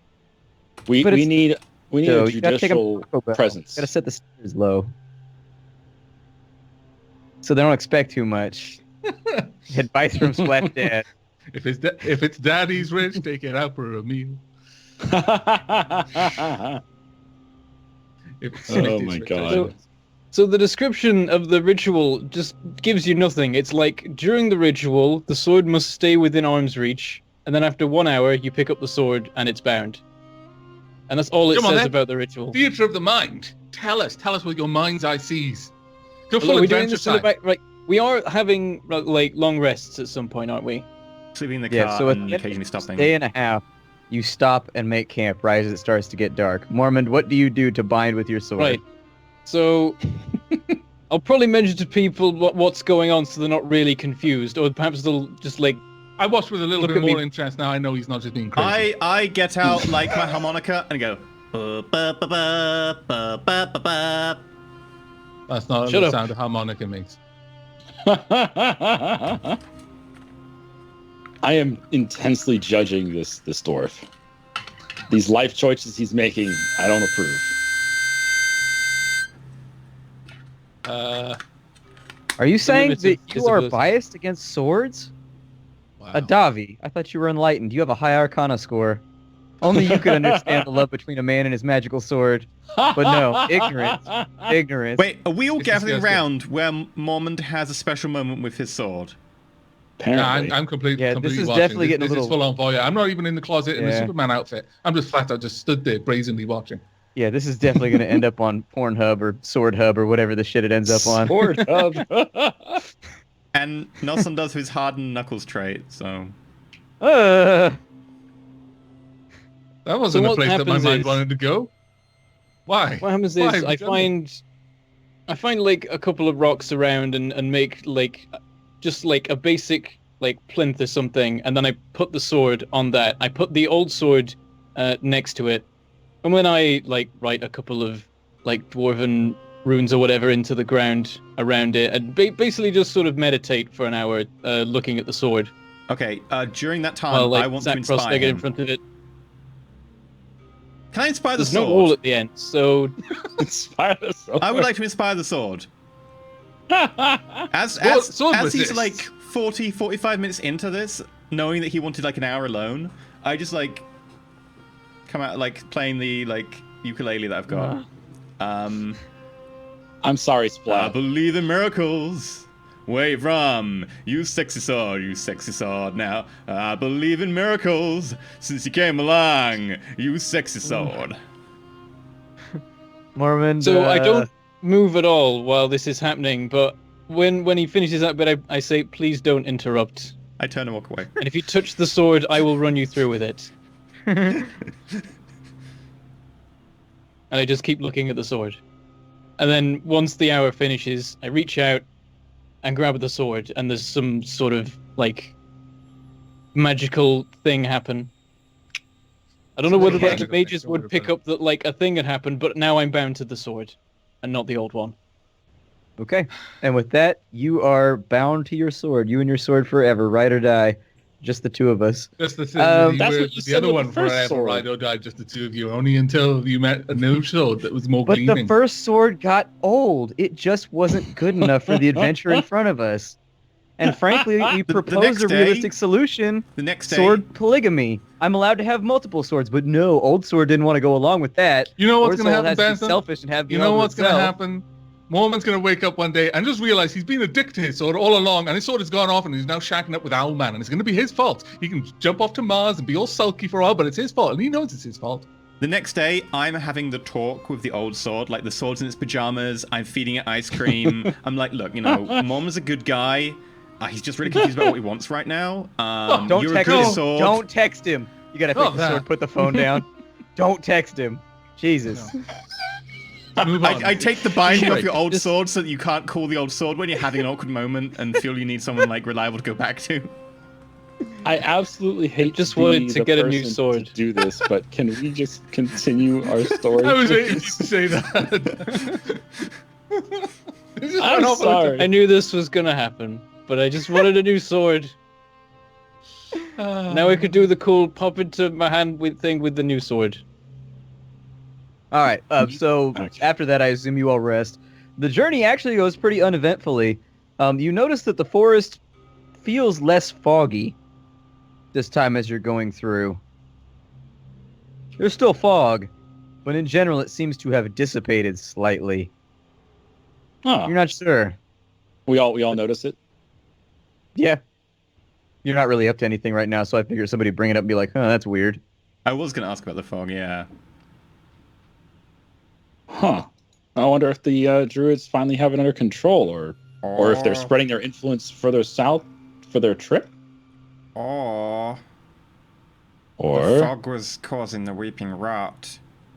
The weeping rot was causing people to do stuff, become somehow part of the necromancer's plans, and now they've moved on to the next phase of their plan where they're attacking the circle, and that's what they were going to do last. They said they're going to deal with Woodley first, or that was implied. Or perhaps the fog was a necessary liaison in some part of the first phase, And now and that it has now been used. that seems so likely now that you mentioned that, Nosan. If Lysander's right, and I imagine he's not he's not gonna just flap his gums if he doesn't know what he's talking about. Then these seeds definitely need a reagent of some kind, and the fog seems like the perfect medium for it, especially since it's implicated in the letters.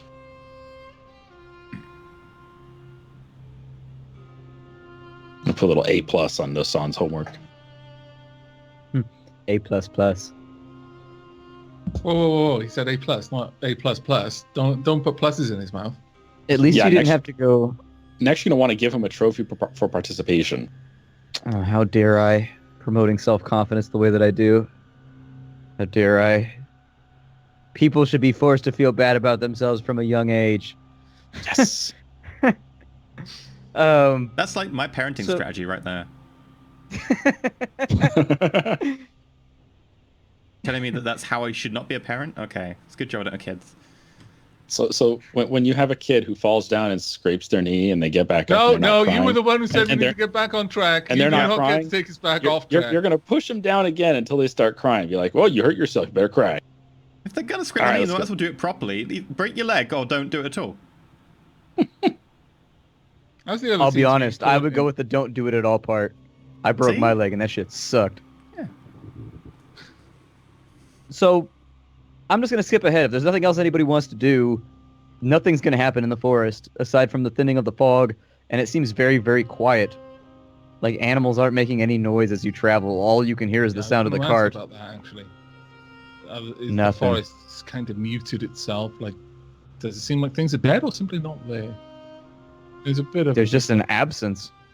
Like you would expect in the mornings to hear birds and trees, the rustling of, random animals moving through the brush, rabbits and the like. And there's just nothing. It's been dead quiet for a couple of days and it's really unnerving. Are there insects? Is there anything like earthworms? Like if we dig I'd around like like on to- our breaks? Whilst Yeah, if you we're want to. on the way, I'm going to excuse myself from the party a little bit and explain that. I'm just going to look around a little bit. I won't be far from the car, but I'm going to look for tracks, fresh droppings, any sign that there are animals there. They've gone to ground or something, or dead animals, because this is a bit of an interesting situation. Sure, give me a nature check, please, to denote you going off and doing that. As you're digging around at camp, ooh, Natural 20. Just as Natty well. I'm not 20. Croft with it, so Wow, gotta love those D&D rolls. With the natty 20, you start to walk around. You start looking up and underneath brush. You start, you take some of your rations and you crumble them up and leave them in various spots where you feel like animals might be. And as you make camp and get up the next day, you start to go back and check, and the food is indeed gone.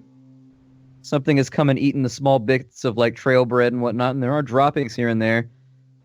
But you get the feeling everything's gone to ground, as though it kind of feels something coming. And as you kind of sit there, you have a weird moment where you start to wonder if they're onto something. You sit down on a stone,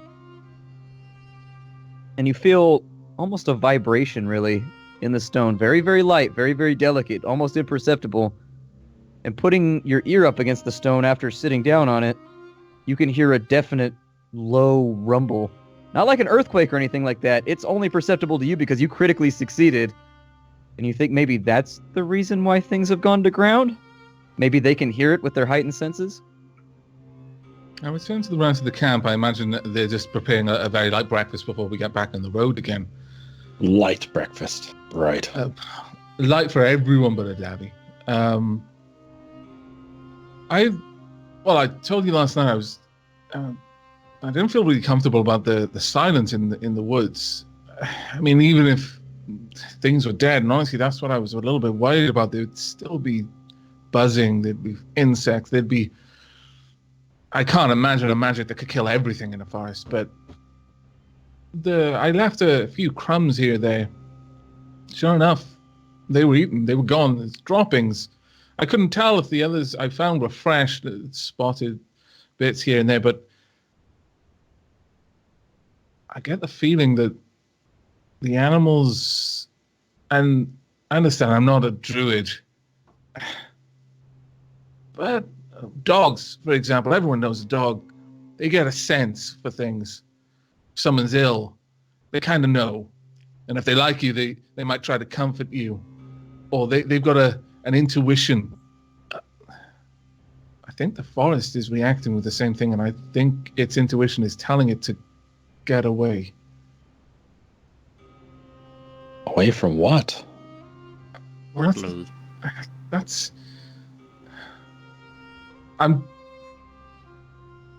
see very few points ahead of me, and I'm trying to connect them, but this connection might be a stretch. I think they can sense something, and I think for a moment while I was out there, I mean, it's dead silence. The sort of silence that after a moment or two, I could hear you back at the camp, clear as day. The more I tried to focus away from that, the more I could hear my own heartbeat, everything, but there was something else. I felt it as much as I heard it. There's something deep down in the ground, a vibration, a sound, a feeling.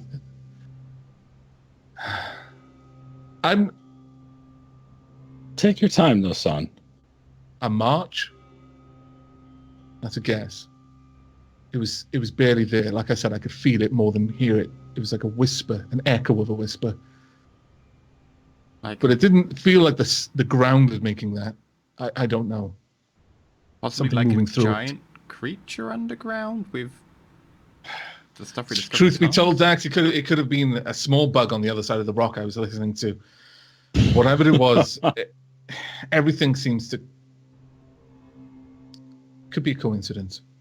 But I thought I should mention it. There's too many things happening at the moment for me to be able to discount any coincidence.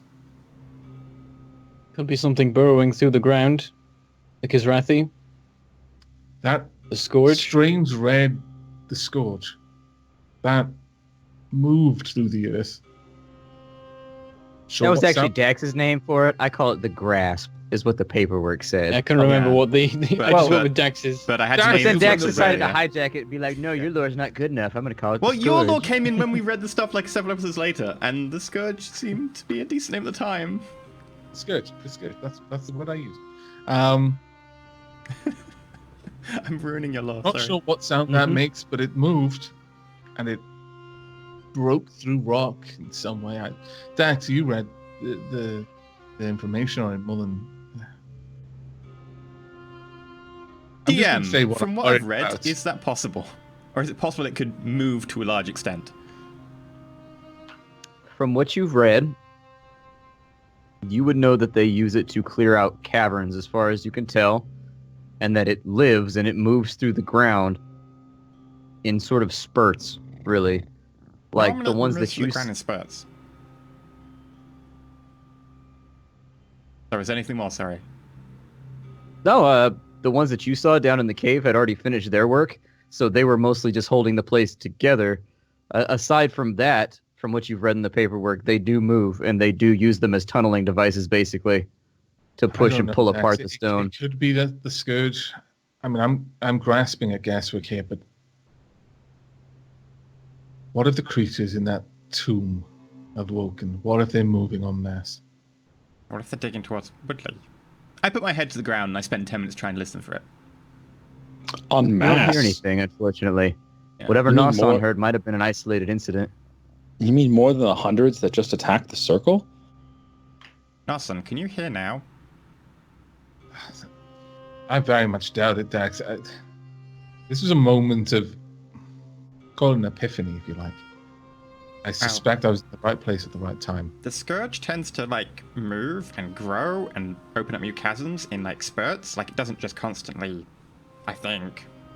So if you can't hear it now, but you could hear it earlier, could be the Scourge. I mean, it could still be a bug on the other side of the rock, but... Or it could, yeah, as I said, it could be a bug. I thought I'd bring it up. Whatever it is, the animals of the forest are weary of it. I mean, I can't talk to them like you can, but they're out there, but they're not... Have you heard a bird sing this entire time since we've left the circle? Have you heard a bird? That's a great point, Nasan. Dax, maybe ask Oscar. That's a reasonable guess, yes. That's a good idea. Speak of animals. Oscar, have you sensed anything weird, particularly under the ground? Anything coming?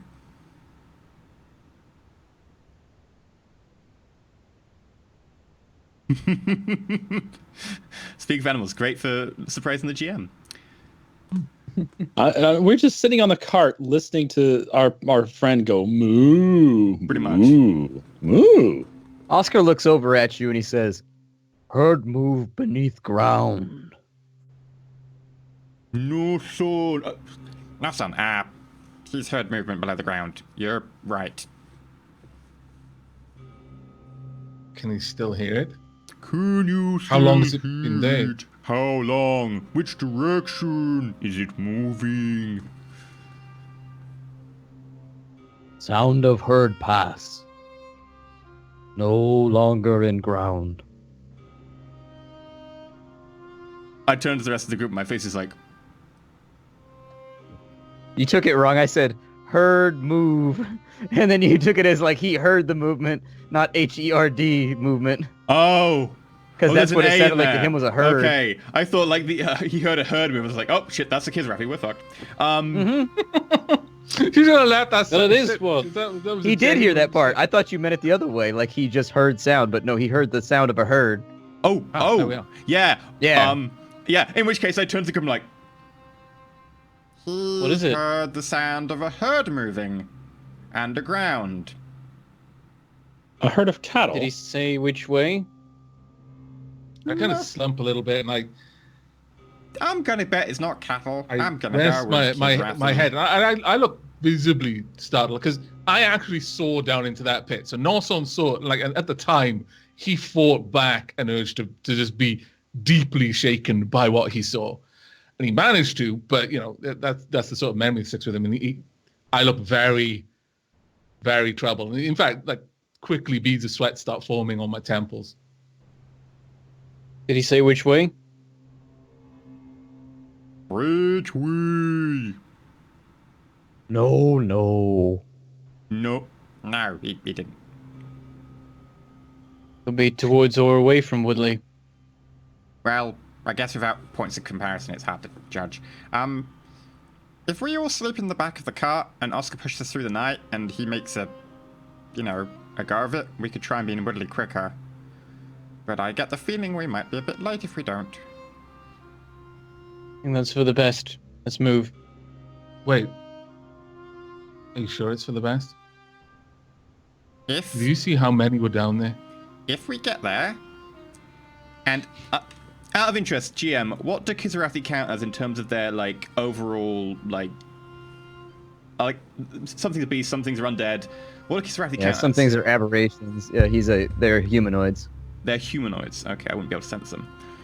if we get to the village and I sense zombies, well, if I sense undead, we can be a lot more careful about our approach. I don't know how to sense Kisarathi. I don't think you really sense them as much as... I can't sense whatever it is that keeps me stuck on the ground, but I can tell it does it because I'm stuck on the ground. I imagine it's much the same with the Kisrathi. We'll notice they're there because everyone else will be dead and dying and everything will be on fire. Also, if there's like 1,000 of them going...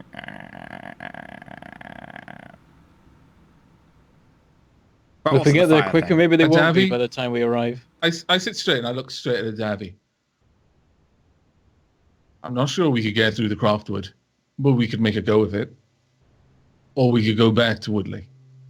But if we go there and they're already there, if even a fraction of the numbers that I saw in that pit were there, I'm not sure we'll get away even if we run. And I can't carry you. I wouldn't expect that. Are you suggesting we turn around and head back to the circle? I'm just saying that what's best for Woodley and what's best for us might be two very different things.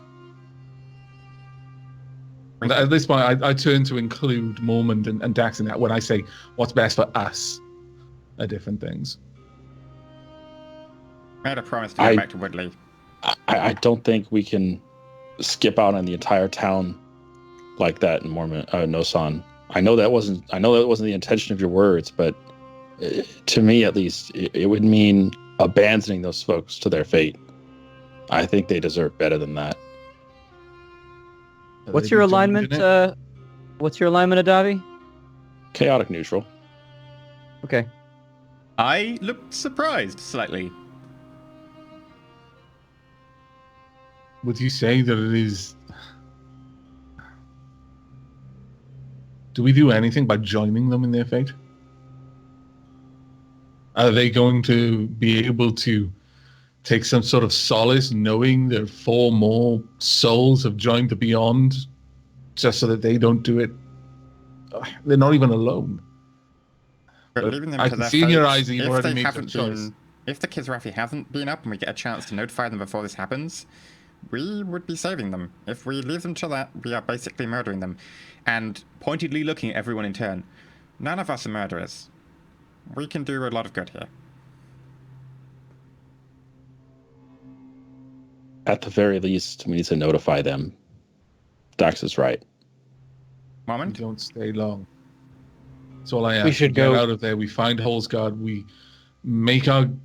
take our leave. We leave whatever we need to do. Chase these pillars for all I care. But let's not be in Woodley for longer than we need to be. If we can save anyone there, then that's fine.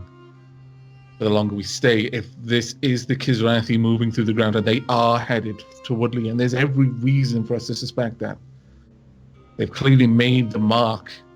Woodley is on their map for whatever reason. And we shouldn't tarry. Okay, Half of everyone in Woodley's the already cart. taken by the pot. We can power through the night. Oscar, you got this? Oh, I've actually still got the Speak of Animals up. Oscar, can you pull us through the night? How is your stamina? Which way? Forest, not for cow. Alright, nothing. Forest not for cow. What do you mean? Cow like field. Oh, Walk I thought through that was like really field. insightful. Forest The confusing. hills are alive with the sound That way. of cattle. There's many fields over there, and lots of lovely female cows we'll be sure to introduce you to. Are you pimping? Oh, I am wondering, like, when we get That's there, do we have to take him extended to, to like, new a cow death. brothel and, like, take him to market and just, show him around the female cows or something? I The don't know. trick here is he's just trying to give the cow a boner in the middle of a stream, and he's trying to Wow. make me just like make it happen. I'm not gonna let that happen, man. I'm not gonna let that happen. So, There will be no cow eroticism in this stream. a minimum. Sort of as disappointing as that is to okay. Oscar. It's wholesome, okay? I was Cow just trying to make a small cow joke, you Minotaurs know. come I was from just that. trying to pull the other one. Damn it. Minotaurs. And That's with all I need that- to say. I inspire him. Minotaurs. Okay. If you want, he's going to try and navigate through the night. He doesn't know where he's going, really. We've just got a pretty obvious path, so I will like make sure that there's a light. I will cast a light on his bridle, so that his like harness and stuff give off light around him, so he can see the path. And I'll just tell him in spoken word. Well, I've still got that up. Just follow this path, and it goes straight towards the sea, and you can hear the sound of the sea when you get close enough. I'm just trying to imagine what Darcy's going to say to these poor female cattle that he's basically auctioning off without their... For the greater good. Moo. We're gonna just All take right. turns leading the cow anyway. And he has inspiration if he needs it for that, or for the Constitution check that he'll take for being like pushing it. All right. So y'all go to sleep. What were you going to say, Mormon? Can we not like be on a cycle so someone's always leading Oscar? That Yeah, seems like when it'd work. sleeping, we can have a 2-hour break per person. Yeah. So with an 8-hour break, 2 hours, 2 hours. Yeah, Yeah. we can do that. My light won't last 8 hours though. I've got to check how long my light will last. I've got torches. I've got dark vision. Oh, in which case I've got dark vision as well. So I can hand off to Adavi and cast. No, Adavi's got a light cantrip. We're good. There we go. Okay. All It's right. almost as if we're kind of balanced a little bit. This is weirdly like competent for us. So as you move through the forest, rotating, you've got little shifts going on with people resting and staying awake. Oscar tries to veer off the path multiple times. You can sense And in the sound fact- of the herd. It seems like he's trying to move towards, like, you indicate a direction where you would hear the ocean, and it seems almost as if his ears perk up, and he just keeps going after that. And you keep having to rein him in. Can you give me an animal handling check real fast, just for the remainder of the trip? Would it be me or would it be Everyone? everyone? It'd be a group one. Everybody Okay. do it, since you're all going to be rotating and controlling him. Oh dear. I'm sorry in advance. I will hand off to Mormond, and then I'm I will sorry that guidance I'm so Mormond. awesome. No, I can't. I have to guidance myself. 'cause I missed it. Wow. Look at those rolls. Not bad. Ah, Mormont. We're going to I end got up half the 11. way to Turab by the time that we wake up. I think if we fail this as a group, we'll just have been going in circles for 8 hours. 23. No, you guys succeeded. He critically failed on his navigation check. And so he was you guys were gonna go to sleep and you were gonna wake up next to the ocean, like on the beach. And he was just gonna be like, ocean, good. You say ocean. But you guys managed to keep him on track with your animal handling skills. Before too long, you see the trees begin to break, and you are reintroduced to the hilly fields that surround Woodley. Is this his Constitution thingy? Hmm? Oh, dice just rolled. Is he gonna make a Constitution check? Save for fatigue. For pulling the whole time. Yeah. How long did you guys have pulling for 2 days? Well, we rested and then we went full for the night, so we get like an extra 8 hours. So it'll be a DC 16 or take 1 level of exhaustion, I think, by vanilla, because we went an He's extra 8 hours. exhausted. He gets a D6, which inspiration dice, which he had. Okay. Oscar the cow. When was that left transferred over and from? said goodbye to I the did it. I did forest. it before we decided to go pull for the night. I said that I inspire Oh, him. okay. It was And the with that, pull he the other one actually joke. pulls through. He's not fatigued. Yes. He's all right. No exhaustion. Sweet. It's good because we might need him to run away from Woodley very fast.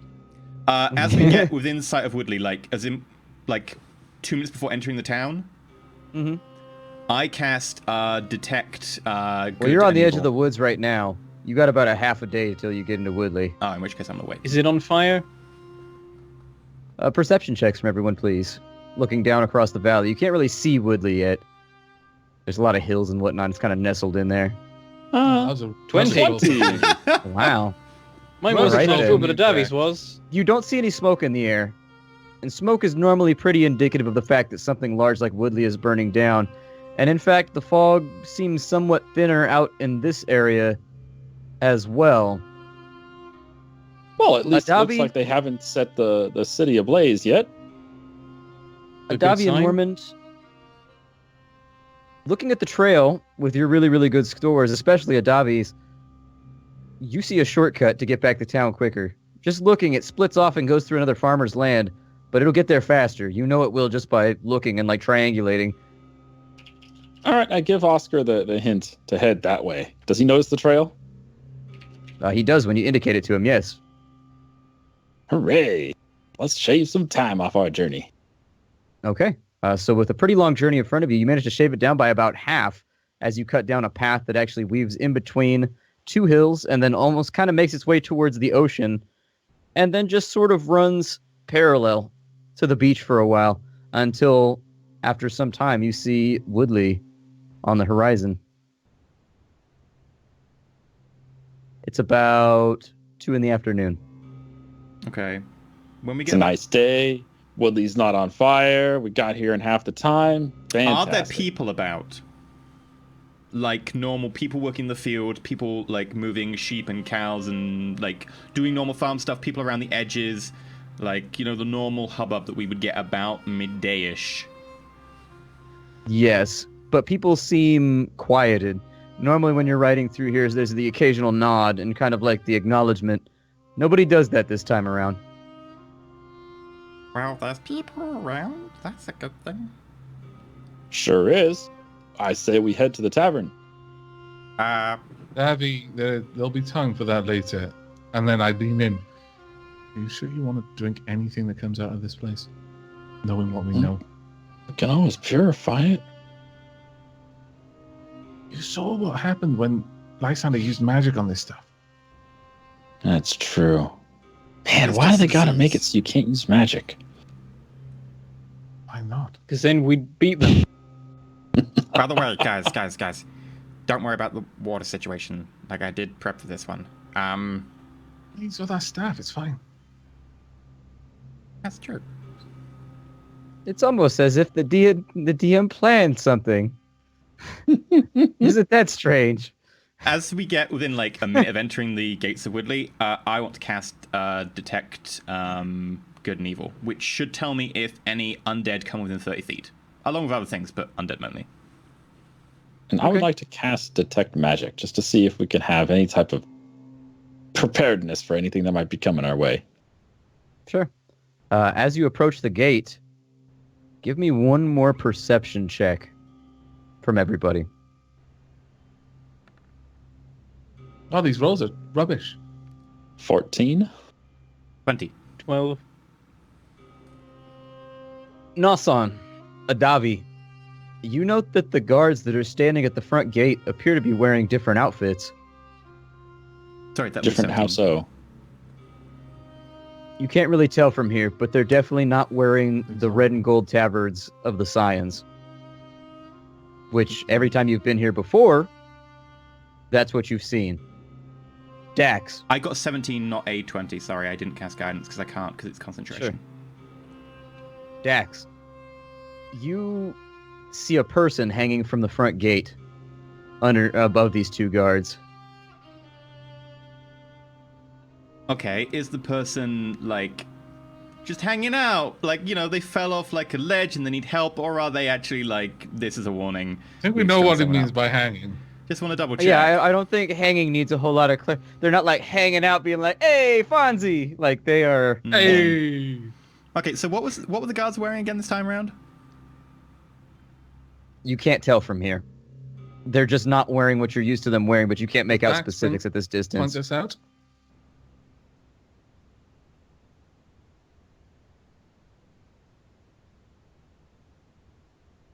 What was that? Sorry, my headphones die every now and again. I had to replug them in.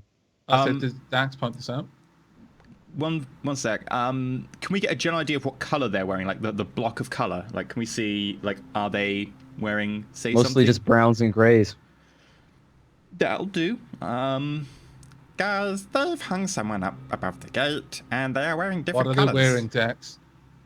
The person above the Are gate they or the the colours guards? of the person who's hanging? Are they wearing the colours that the guards were wearing before we left? DM. What was the question one more time? What is the person hanging wearing? Are they wearing the colours of the what was it God. called? The The Scions? The Scions, yeah, thank you. They are not. The person hanging appears to be wearing just a plain gray outfit. Do they show signs of the weeping rot? Too far, you can't see. Okay. Yeah. I'm just worried I'm it's gonna already be like hopping Mary out of the Shelby back or of the Adra. cart. I just hop out, land beside the cart. I'm still walking with the cart. We need to find out more before we approach the gate, Dax. Yeah, do you want to stealth ahead with me? And Mormon and David, do you want to come with, or do you want to stay behind? Well, the whole cart doesn't need to move. But it's wise that we don't go alone. Anything could happen, right? I think that's a good idea. You and I'll move ahead. Mormon, David, move Oscar in the cart. Can I do perception? Can I see anything that'll obscure anything? Like a cart where they could just park it behind, or in a crops of trees or anything like that? Sure, there's like tall grasses and things alongside some of the fields, alongside the trail that you're walking on right now. I pick one out over there. It's no good if you go and find a place and we don't know where to find you. So Fair enough. Should do. All right. Ready, Dax? Dax, tell Oscar to stay here because he listens to you, not them. I'd rather not use up a spell. I'm sure that they'll be able to direct him. Can you? I don't know. Can you seem good with animals? Can you just communicate it? If you go over there and then hide behind the grass, you follow Mormon and David. Stick a tail on Mormon. Tendies girl count. Mormon would be dead. That's not going to end up well. Yeah, I try and gesture to Oscar like where Perception to hide. checks from everyone, please. Crap.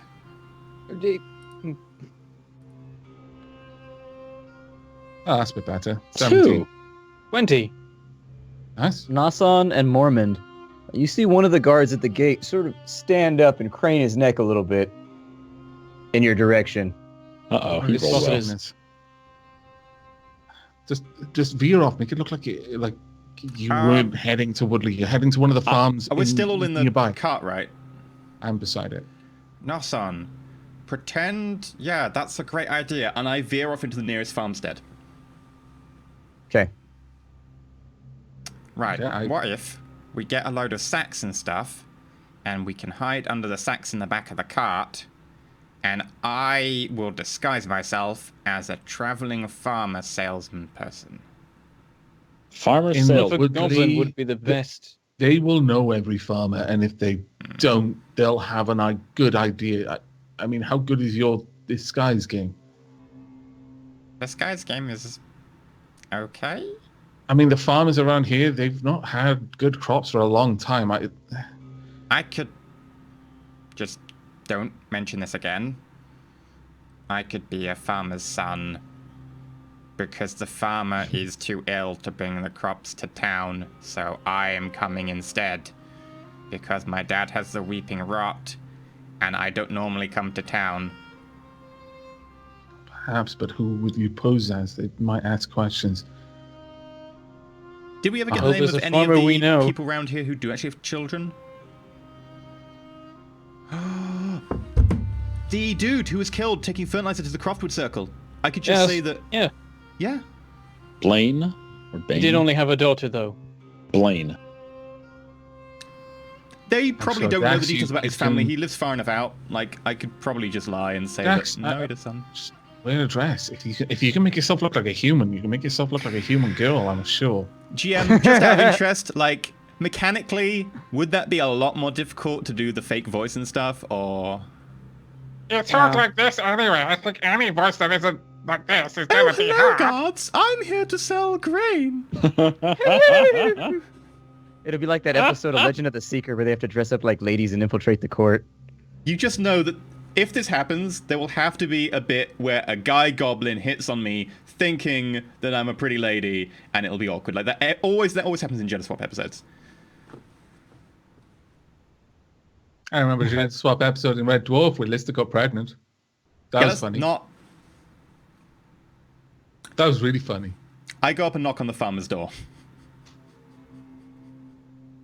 I stealth as best It I opens very quickly. Hi, Yes. can I buy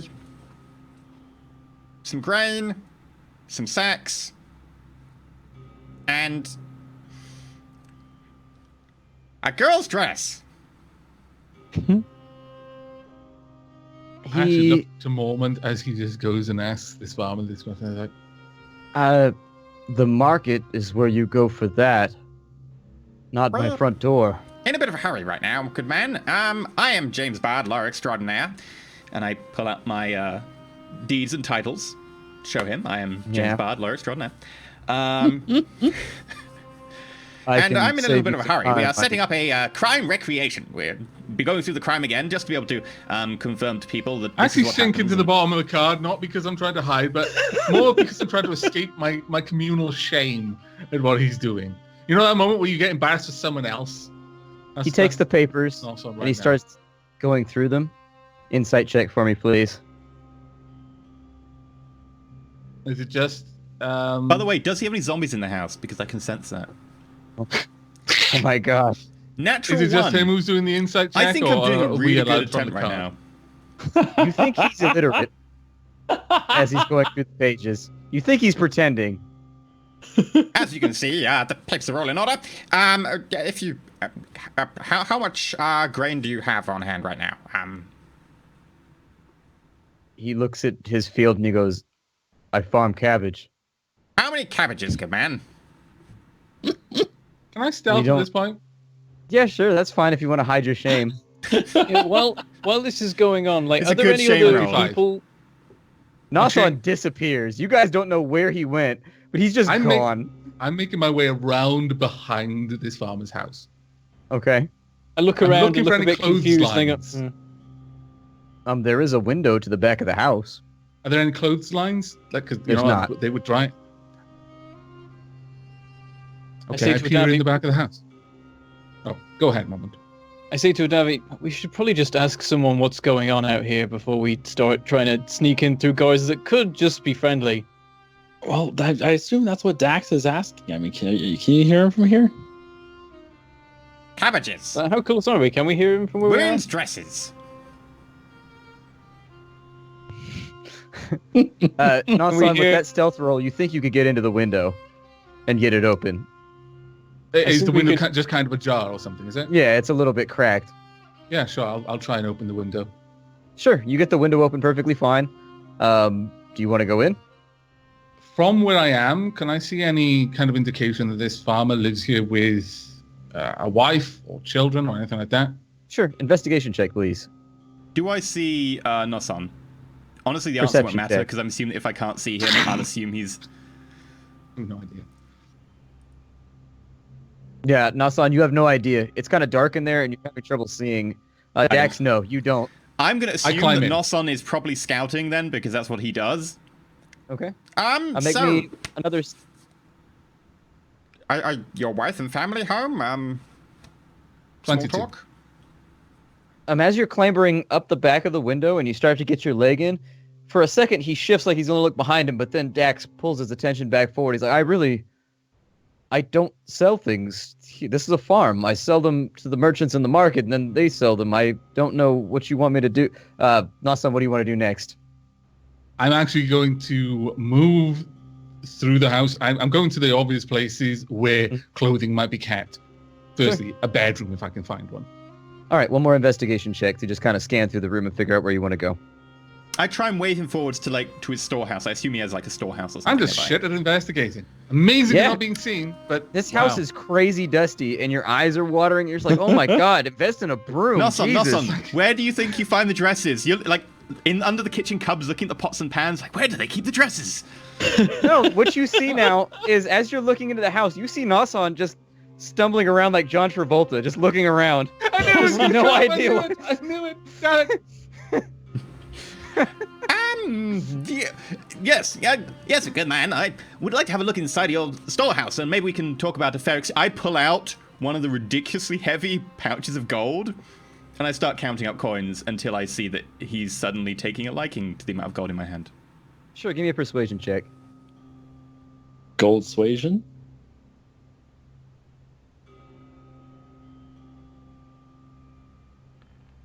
Uh, 21. He sees the gold, and normally I'd be insulted when a man comes on my land and tries to pay me to get access to my house, but times are hard. Sure, storehouse is back here. And he steps out and closes the door behind him. Nasan, you're no longer in a threatened position, so you can search freely. You no longer have to make rolls. I'll just let you know when you've managed to find something. I'm looking for ladies' clothing that, on the smaller side, if it is a wife and a daughter, I'd go for the daughter because thanks. Sure. I mean, a son's clothing will do if it has to be. No, I'm looking for women's clothing. Okay, yeah, of course you are. I will take anything I can, but he opens the front door, and he's obviously got a whole bunch of his harvest here. Some of it looks a little rougher than others. Like, yeah, here's where we keep it. As you can see, cabbages. Excellent. What was it you wanted? Uh, He holds out his hand. Wow. I put 5 gold in his hand to begin with, because you did say that, like, 10 gold's about what a farmer makes in, like, a year or something, right? Yeah. His eyes are just like... In fact, he seems a little more suspicious now. He's like, what are you playing at? Oh, well, No one I just- go to take the gold back. His hand closes, and he pulls it back. You're going to explain to me what's going on. Oh, well, Nasan, right about this point, you do find a drawer with both a child's clothing in both male and female. It appears as though he has a son and a daughter. he's going to pick the Okay. female. well, yeah, that's what we were going for. Yeah. So I get like a petticoat. I can't wear my I get a breastplate under the blouse. female armor.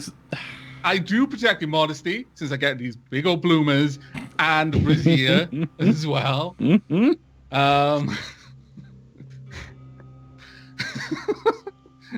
Do I find any gold while I'm looking around in their drawers? You do. I mean, Give me. Actually, no. You find about 2 gold pieces worth of silver laying around in a hidden little compartment underneath one of the shelves where the board slides to the side slightly. I now have 2 golds worth of silver in my pocket as well as the clothes.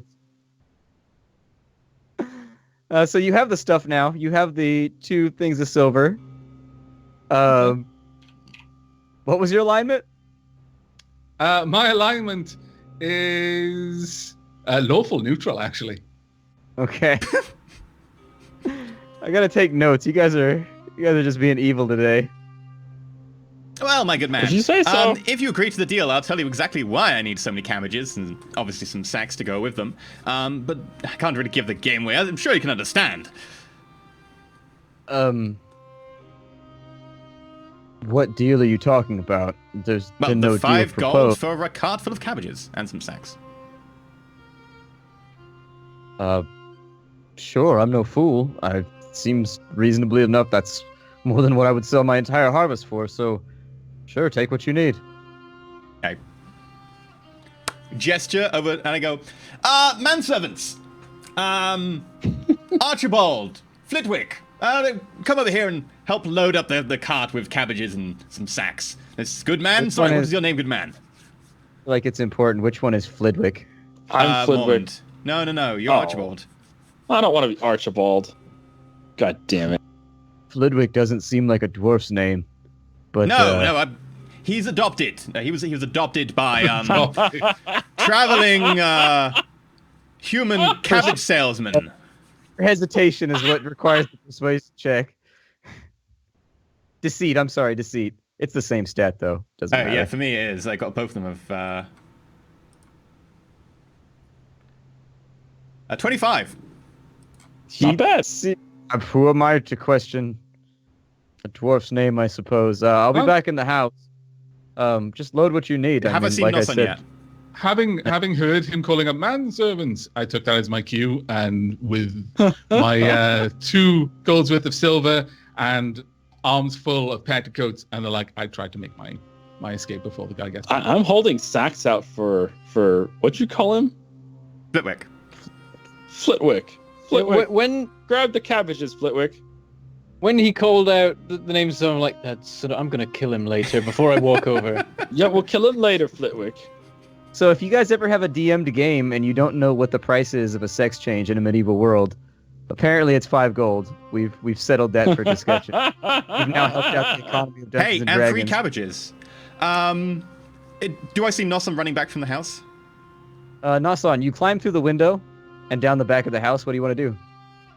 Well, since this is a cabbage field, I just more or less, I take my time. I wait for the guy. I try to scout out what's happening, where the guy is going, and seeing that he's turning back to the house, I just wait until I hear him go in the door, and then I make my move. Well, until like, I see basically, I see Noson, I will be delaying the guy. I will be like, okay.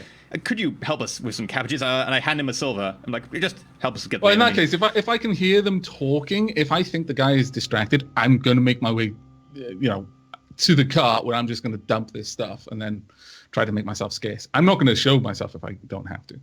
Sure. With the deceit check, I'm not going to make you roll again. He does call back and he's like, sure, you were generous enough. He starts helping you load cabbages, and before long, you've got a cart full of cabbages and a bunch of sacks in the back of a cart. Okay. With that, he says, is there anything else? James, I did say, sorry, Archibald. James, you might want to ask the nice man about the changing of the guard. It's very interesting since the last time we were sorry, here. Nice man. Sorry, what is your name? Scott. You gave this guy like half a year's worth of wages before even finding out who you are. Yeah. Scotch. Did you say Scotch? Scotch, yes. Scotch. His name is Scotch. Fantastic. Fantastic. Very well, my man Scotch. By the way, the reason we're getting cabbages is I was told recently that the way to cure the weeping rot involves cabbage juice, so we're stocking up on cabbages. But anyway, out of curiosity, I was told that the town had undergone some changes recently. It seems a little bit different, what I got told about it. Yeah. The Scions apparently are no longer... he looks over your shoulder for a second and goes, why is my window open? And he produces a club that he's had hanging on his belt and walks over to the house, just ignoring everything else that you're saying. Was I even aware that Noson was sneaking through the window? I guess I wasn't. No, he disappeared. None of you guys saw him go. A ghost. Well, I look with genuine concern at him going to investigate his window. Do I get to get insight to work The out moment that he's it's out of probably sight Dex? of the side of the barn that I'm on, Mhm. I wave to the others and then just... I look at him and the window and oh no. And All right, so time is kind of the essence. He knows that window wasn't set up. open. He's headed over there. What do you all want to do? I set off carrying whatever I was holding at the time, trying to look like I'm just loading the cart. Okay. I'm loading the cart. If you're at the cart, and I whisper to them, do you have any way to make him sleep? No, I don't have any way to make him sleep. I go with him. But it's big permanent. Well, let's not do a permanent Do sleep. you have bandits around here? I heard about You're the bandits in only- these parts. The Bowerstone brothers. We got warned coming Performance through check, please. Performance or deception? As I hear that, Performance, Dax you're trying saying to this quite pretend like, confidently, I give a sigh. He's got a brain on him at least. 11. Oh no! Performance is Oh, only no. a +6, not a +8. Oh no! The only new folk around here are you. And he flips around with his club in his hand. You stay here. And he goes around the front of the house. You hear the door open. Fair enough. We've got cabbages to load. Dax, Mr. James Bard, we could always just perform for this guy. Hey, maybe he likes music? Probably likes gold more. And quite already frankly, we've gave given him half a year's worth of pay. Well, stop giving him gold then. Just play it straight. How long has the guy been in the house now? Did he just go in and he's moving around? And everybody a chance to say something. Dax do can something. see me pulling my spear loose. Think of a way to take him out of this quickly, or I will have to. We could just pretend. If you stab him, he will go missing. If we knock him out, eventually he's gonna tell people. We can't keep him down forever, so we just lie. You could give him another half year's wages. That'll shut him up. You think it'll shut him up? It depends. You hear It depends about the... He's inside the house doing stuff. You hear a shout from inside of the house. Hey! Is everything okay in there? I've been robbed! He comes out the front door and looks at the group holding his club in his hand. As he's coming out, I just murmur, "Image in the distance, bandits running away."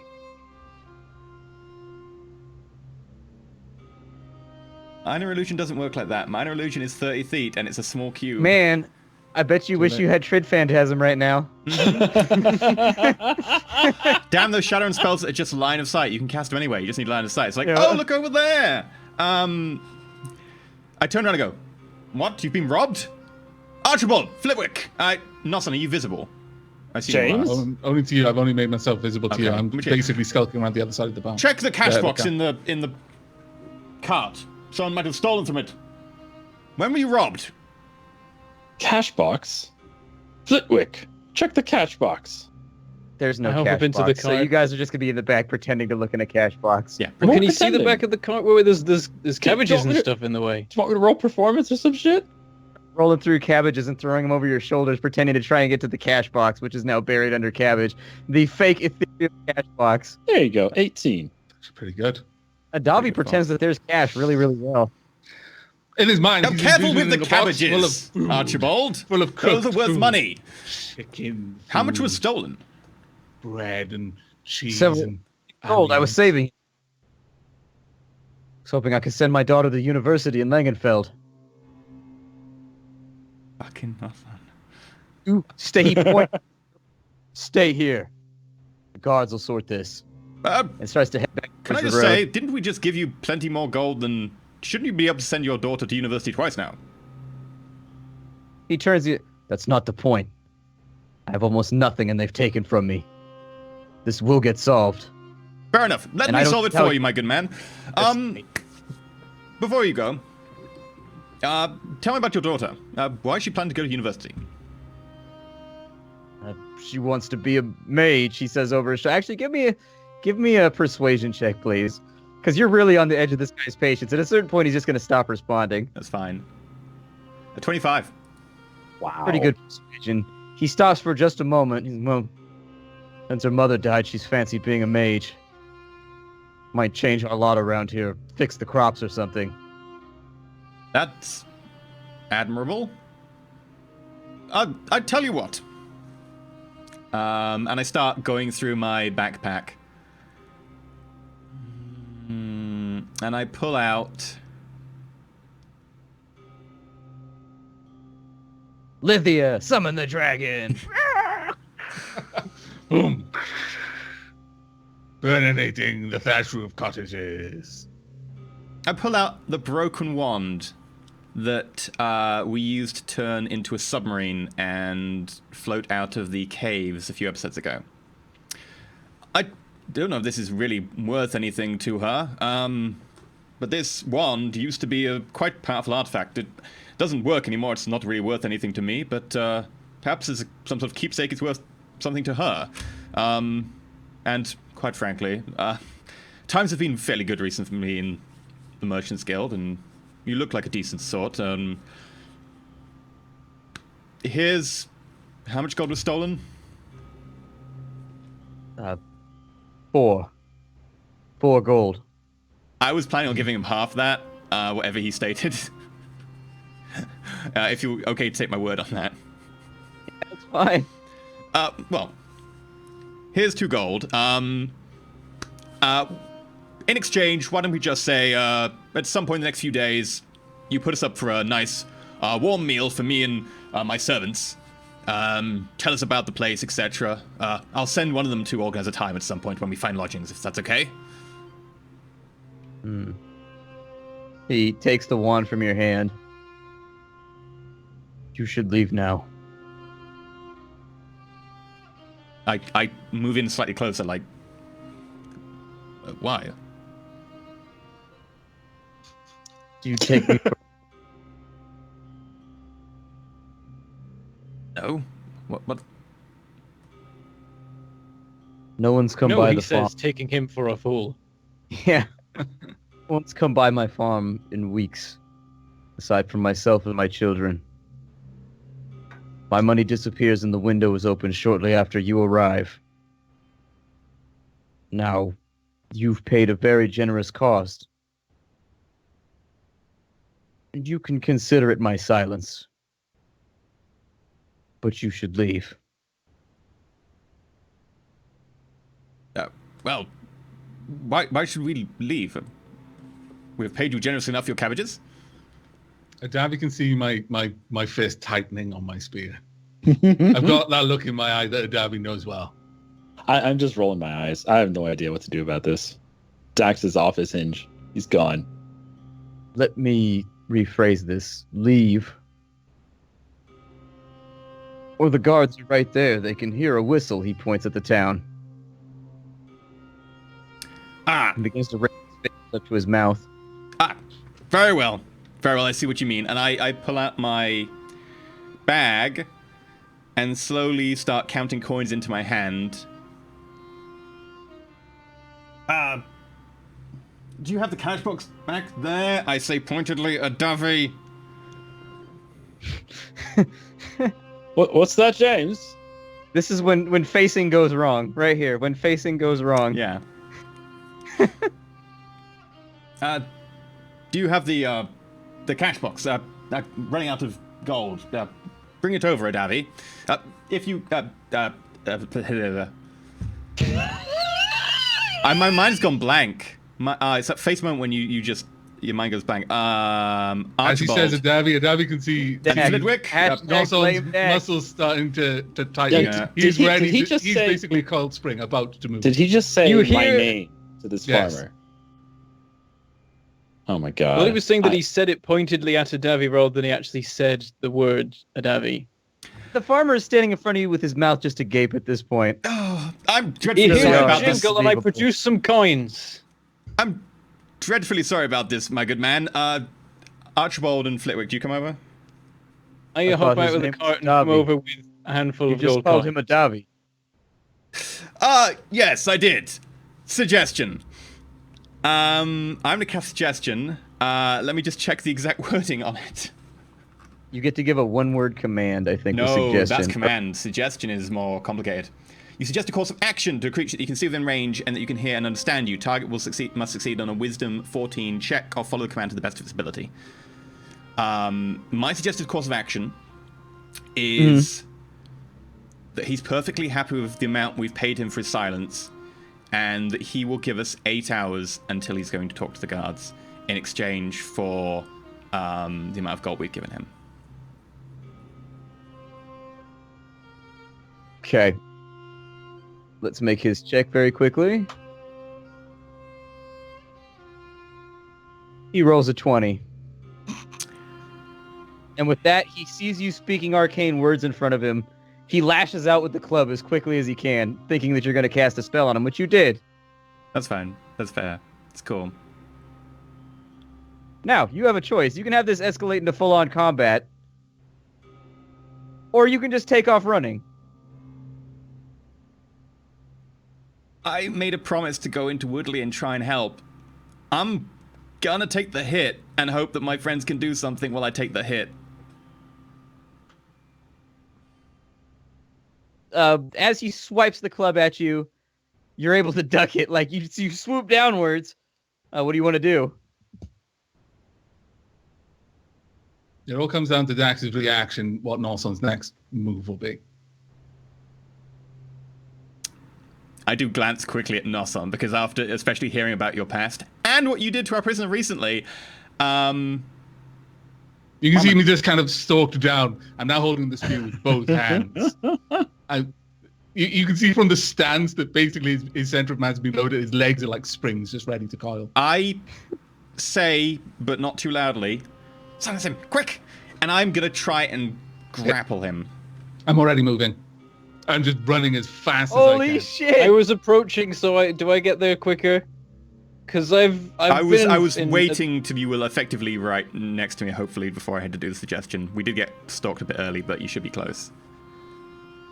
Having already seen what happens when I let Nosson act before me, I'm definitely going to try and get in there first.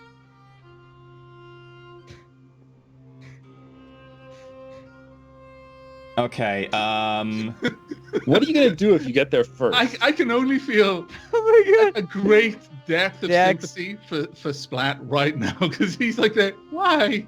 I try and tackle him, and I I almost see him completely like miss. the guy from Galaxy Quest when he's told that it's all a lie, and he's like, But why?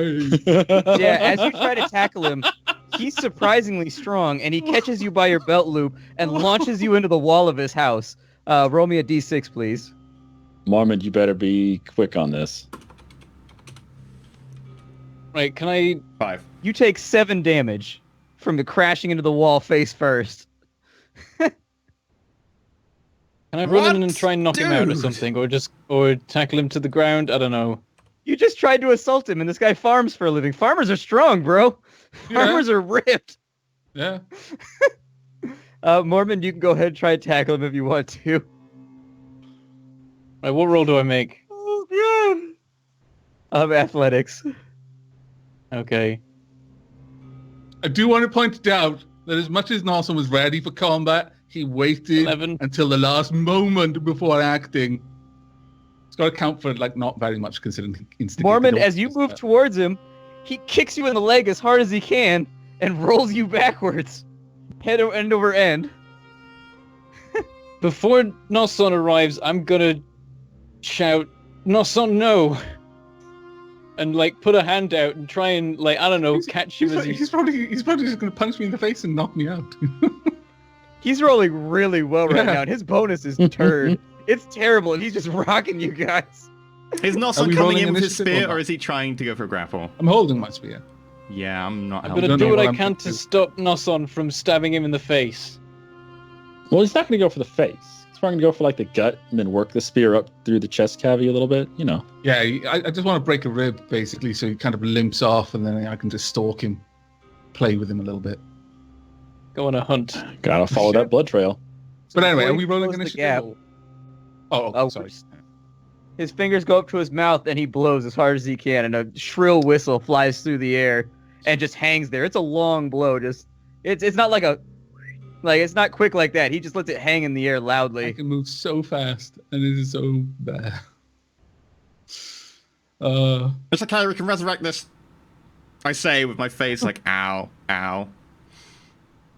Yeah, you've got blood coming off your lip and off your nose right now. He really took it to you. Fine. It's fine. Can still be solved. Whose turn is it? I don't know. We An action kind of now. went out of turn. I Everybody said gets I an was action. moving the moment Dax said. I would said assume it. that- Is it Noson's? Yeah, it's Nason's. I'm gonna do what I can to stop Noson do anything. You took your action. There's literally nothing. I can know, do. I know. So, because this is more theater of the mind, what's the situation? You tell me what's happening, and then I'll choose what my character. Dax has just been crashed face first into the side of a stone wall. He's just laying there, like, face down, ass up at the bottom of the wall, basically. Mormon came at him with enough speed to where he was able to kick him in the shin as hard as possible, and so Mormon is staggered past him, and now he's facing your direction, like, squaring up, but there's a lot of people around him, and he's just one guy. Apparently he's good at this, though. I don't know. This was unplanned. But Mormon's You guys did behind this to him right yourself. now. So Mormon's behind him, is that right? Yeah. In the Awesome. middle of his. That means flanking bonus, doesn't it? Only if Mormon actually Damn wants it. to assist you in the attack, he can choose to consider himself not allied to you for Nope. this. Oh, that's fair enough. Nope, then. nope, nope. That's fair in enough. the middle of his whistle, I'm going to cast Hold Person on him. Just shut Okay. him up. The moment he starts rising his fingers, because like I said, I was moving the moment Dax said anything, and this guy took a couple of actions.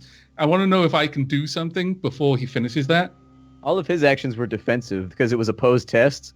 Those weren't like real actions. That was him defending himself he from did people. tell me, didn't he? That's true. No, that was just part. No, he you tried to grapple him, didn't you? Yeah, Yeah. the grapple Oh, but doesn't then- let me do damage Away. before he attacked me. Yeah. He Doesn't- rolled really well, like really well. And also, would Mormon have been able to move before I could, based on our initiatives? Can we just No, roll I that? was super I was fast. right next to Actually him. would. I know how funny this is, but it does mean something important. And not stabby in the facey important. What's the save for your hold person? We'll resolve that first before we see what's going on. 14 whiz. It might not matter. He fails, and instantly he freezes in place. The whistle comes out Does he get the whistle out? just like the first microsecond, just like. Now he's stuck there with his fingers on his mouth. I cast Cure Wounds on myself. I go to my disguise kit. Okay. Ah, Dax. Quick, time up. Chuck him somewhere in the house.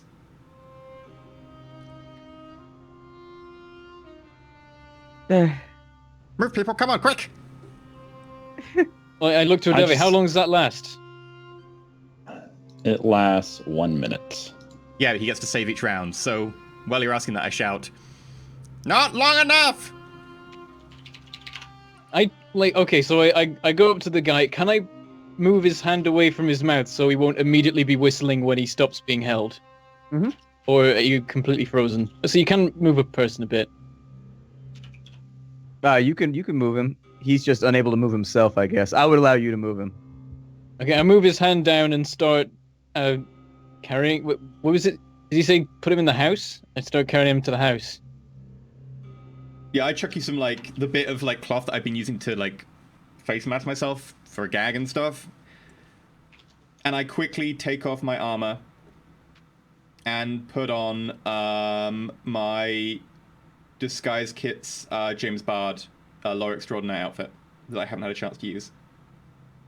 Okay. As I'm carrying him, I say to Dax, we could have just asked someone what was going on. We're crying out loud. I'll try. Now we're all criminals. Escalates quickly.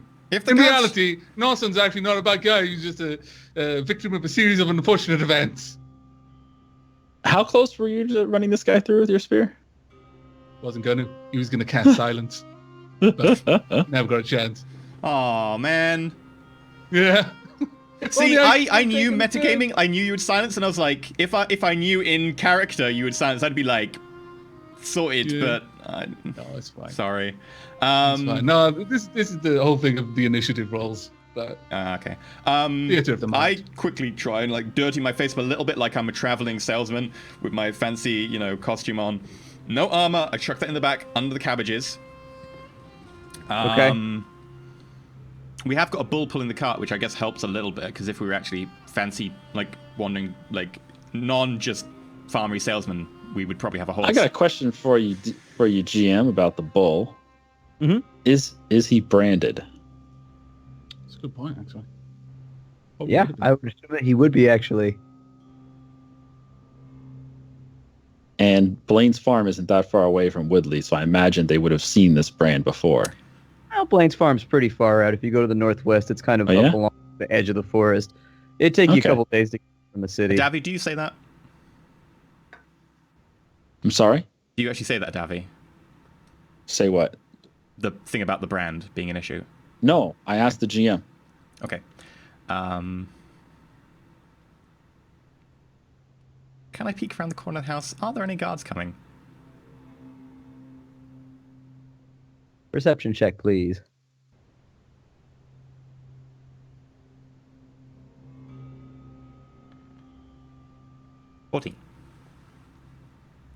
There is one guard coming lazily down the path, although it doesn't look like he's going to the house specifically. Insight check, please. As I'm carrying the guy through Natural 20. to the house... That's what I get natural 20 on. That. Was that? Go ahead, Mormon. As I'm carrying him, the guy through into his house, I say, if you don't tell anyone, then we can forget this ever happened. You'll come out of it richer. He doesn't respond because he can't. Well, yeah, I know. I'm saying it in the hopes that when he stops being frozen, he won't immediately start shouting for guards. But How did long someone are gag these- him? Huh? Yeah, he's gagged, as far as I know from Dax's bandana, right? Yeah. Okay. How long are these turns in D&D? Is it 3 seconds, 6 seconds, something like that? X. Like 3 seconds. Okay, so every few seconds he should be rolling against that 14 whiz to see if he unparalyzes. Oh, he has. I've rolled about 7 Okay. or 8 times now. I know exactly. Oh, what- wow. Okay. And I follow what I said with, we're not going to harm anyone. Okay.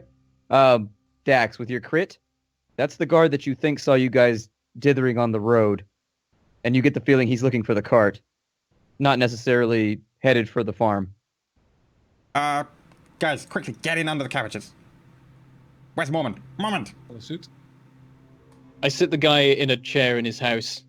So it's just that he's gagged and his hands are free, so we can just untie it when he's Yeah. recovered. I'm gonna leave it that way. Okay.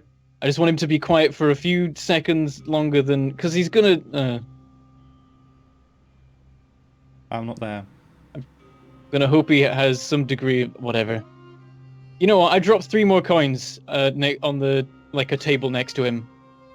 Okay. And then run out the house. This is the best robbery ever for him. Man, I know. this is amazing. Well for him.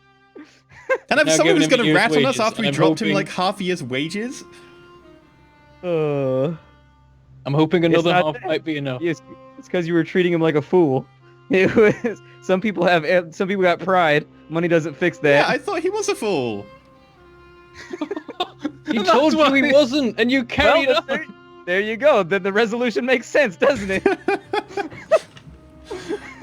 Moment. I run into the house. Moment. I'm running out to get to the car as soon as Get in I've the dropped the gold. cabbages. I love how Dash has basically said both the names of Davy and Mormont in front of this guy so far. At this point, I don't care. We're busted. I don't give a damn. I get into the car as quick as I can.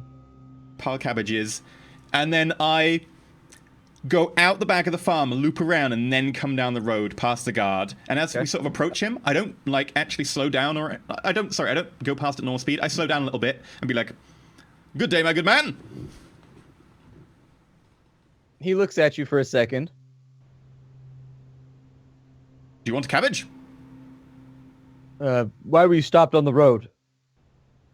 Oh, I'm sorry. One of the cabbages fell out the back, and it's a bit dirty. And you can have it cut price. A persuasion check, please. Would it be deception? I'm lying.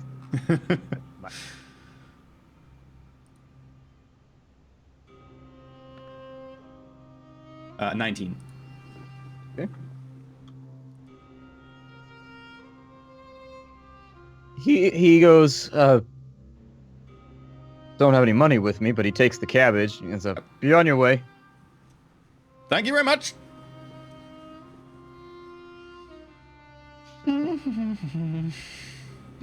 He continues to walk down the street behind you, kind of looking around and scanning. Turns back around and just watches the cart go toward town. Committed now, boys. I go to the gate. Okay. Perception check, please, as you pass under the gate. Can they, perception check between the cabbages at disadvantage, or can they not see anything? They can't see anything. They're Okay. buried in cabbage. I did get the sacks for that reason. I was like, the intention was to put the sacks over people and then put the cabbages on top of the sacks. But 18 perception. As you go past the gate, you look upwards and you recognize the person hanging from the gate. It's Mary Shelby. Knew it when he said it was a great team. Around her neck is a wooden sign that says Necromancer.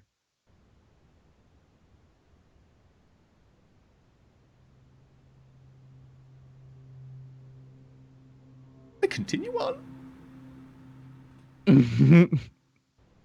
I want to go past the temple, as I am lost. I've never been here before. I deliberately go past the temple. Okay, so you head for the temple now that you're inside of town. I'm not heading for the temple. I'm heading past the temple. Okay. What are you looking for as you go past the temple? I want to see if it's still dedicated to the Grey Lady. I want to see if it's been burned down. I want to see if people have, vandalized it. I want to see all kinds of crap. Sure. Are we still staying hidden, not knowing what's going No on? offense, it might be a bit weird getting people in armor out of the cart. That's specifically why I took my armor off. And I was wondering if you'd say anything to us. I would be narrating in a I'd be like, oh, this place looks interesting. Apparently they've crucified a necromancer. It's a lady necromancer. That's terrible. And I won't be giving anything away if possible, but I'll be narrating in a style that hopefully they can pick up what's going on. As you go past, Not when guards place are around, though. But yeah. How far away is Dax from the cart by now? I thought he was in the car just I'm driving on past. the car. I'm driving it down like the Yeah, main he's on the thoroughfare. car. Gotcha, my bad. 23. I'm looking around generally at the towns we go through, by the way, as well. Like any landmarks like the Inn, Adbra's, Redford's. Did you guys ever, did Dex ever meet Father Grigor? The guy that they met at the beginning who was on the steps that Nasan had given gold to? The very first session, Nasan went to the temple and he gave gold to a priest named Father Grigor. Did Dax ever meet him? No. Okay. And then as you go by... I was in the temple for quite some time. I might have seen him, but I wouldn't know him by name. Okay. Then you see a familiar priest standing in front of the place with the robes of the clergy on. You watch as the cart go past. Are you disguised right now? I have my disguise clothes, my alternate clothes on, and I've muddied my face a bit, but not massively disguised. Like, it depends. I'm going to need you to make a performance check for me, please.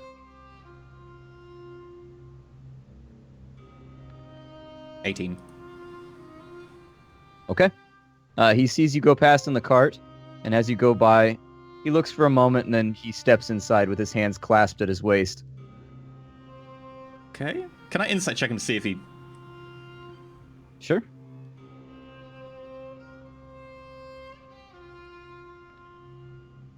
$15. You know, I'm not really sure what that would be resisted with. I'll be honest with you. Maybe a flat DC or something. If he's not trying to look like he saw me, it would be a deception, but otherwise it would be... We'll see how he does here. You get the feeling that maybe he recognized you, but you're not sure. Okay. I take us to the inn. No. Is there another inn in town that we haven't been to? There's more than one inn, right? The Waltzing Cat is the only inn.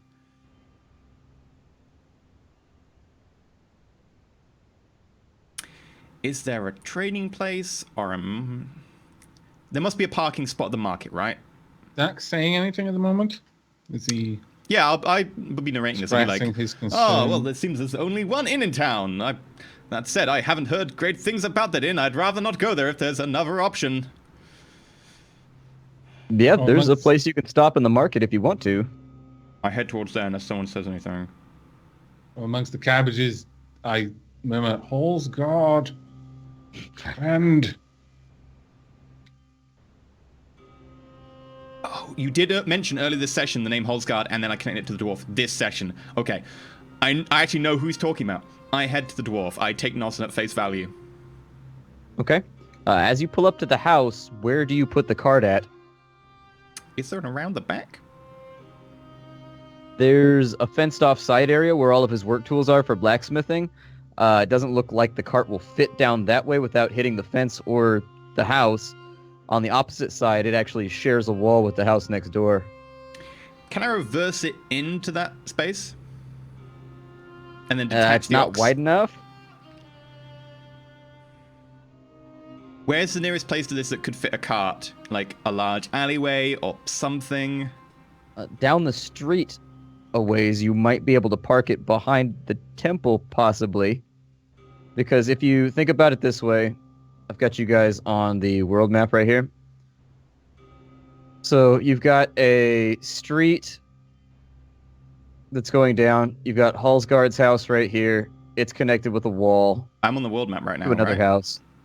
Yeah, at the What's very that? top, very top. Oh, very top. Ah! And the temple is a large building like right down here. Now, don't take this at face value. This is actually quite a long ways. It's not 13 feet. This would be like down an entire streetway. But the street does go on past the temple, and that's where the dock is at over here that you came in initially. There's the dock over here once you go through a little gate in this spot. And so there is an open space back here behind the temple. Next to the dock, next to the main trafficked area. Yeah. Anything in the other direction?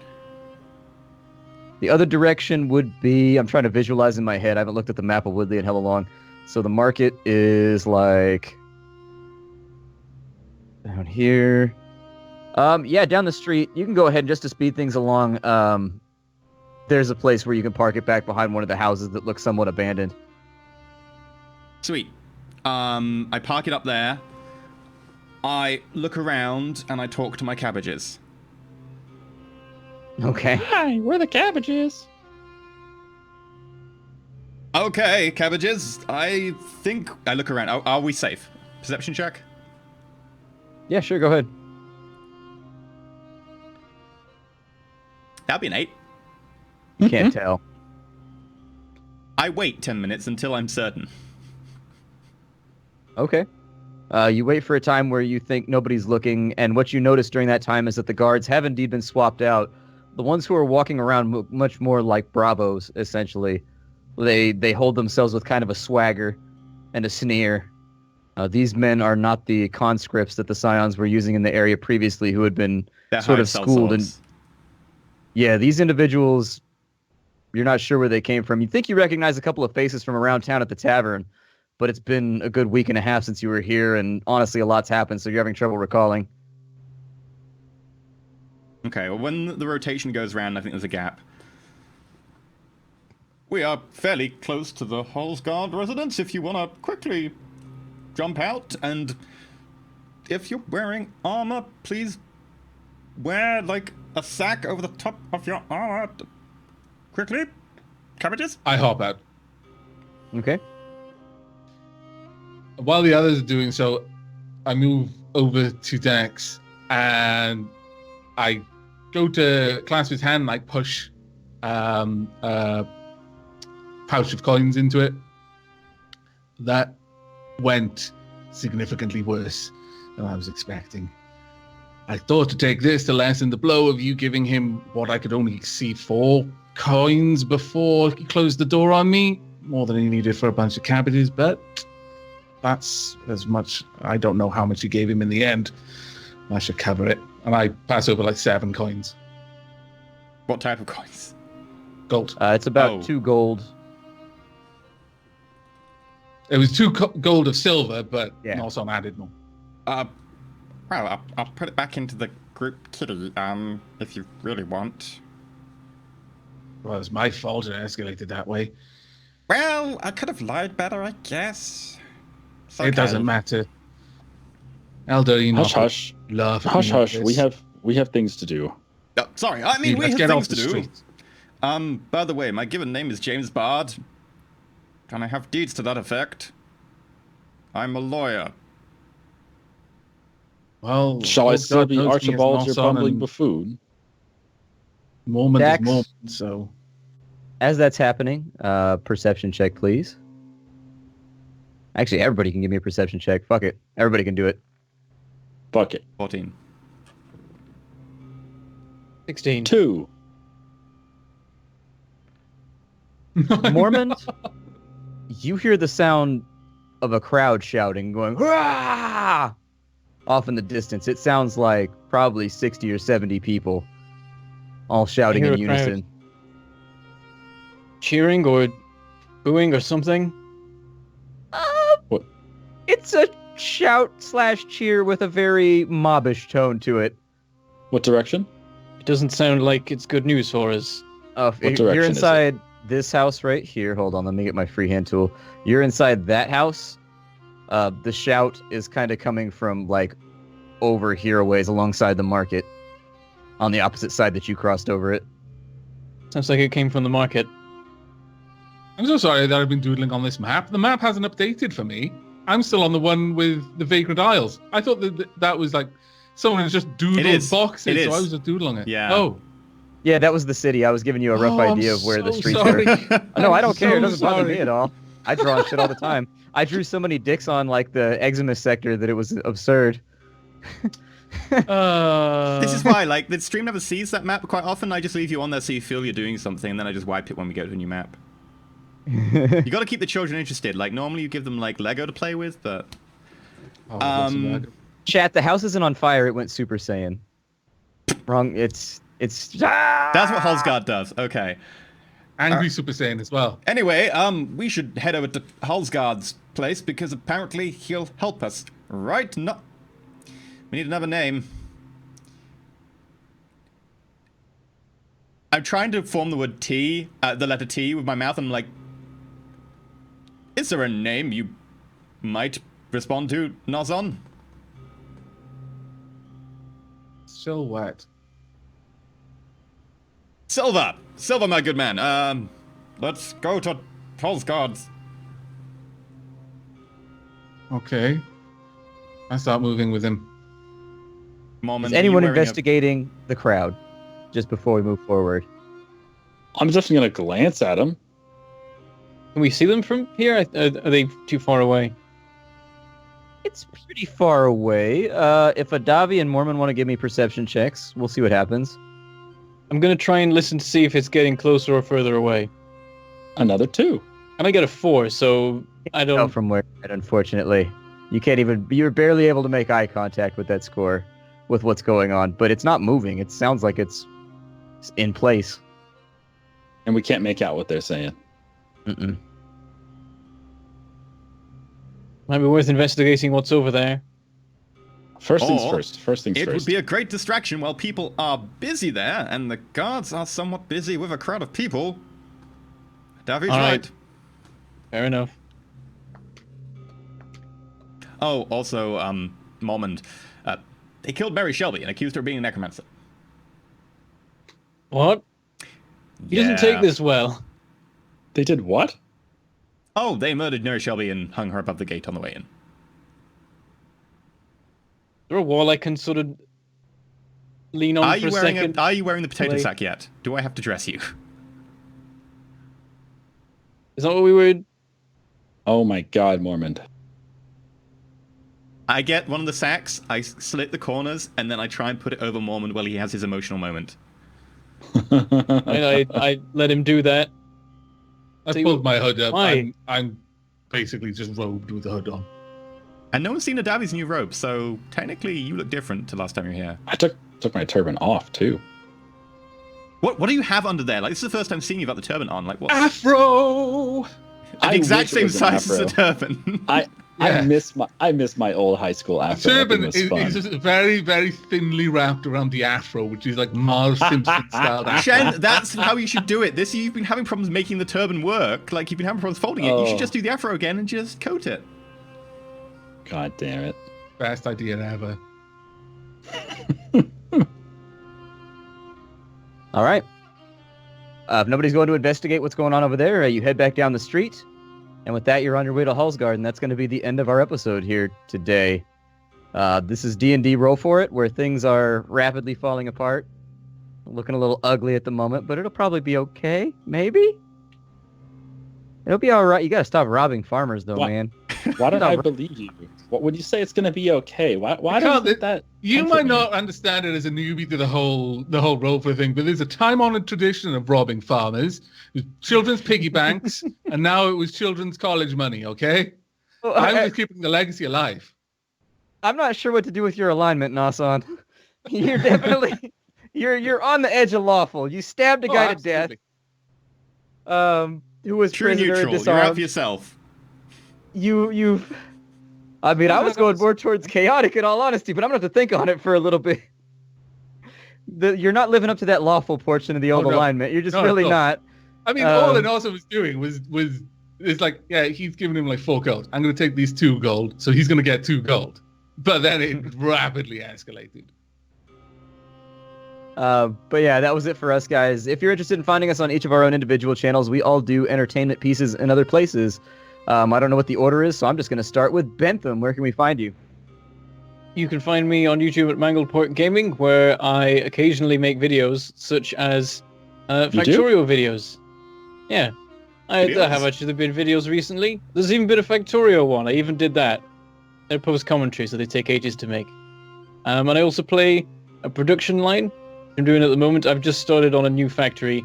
I just went straight from the smallest one to the biggest one, and now I just made a money factory basically, so I could sit around and do all the science before I built the actual main factory, because there's nothing stopping you from doing that. And also Rodina occasionally, and maybe Astroneer at some point. Probably not. That's pretty much all I'm doing. And there's no order. I'm going to say Avak next. Okay.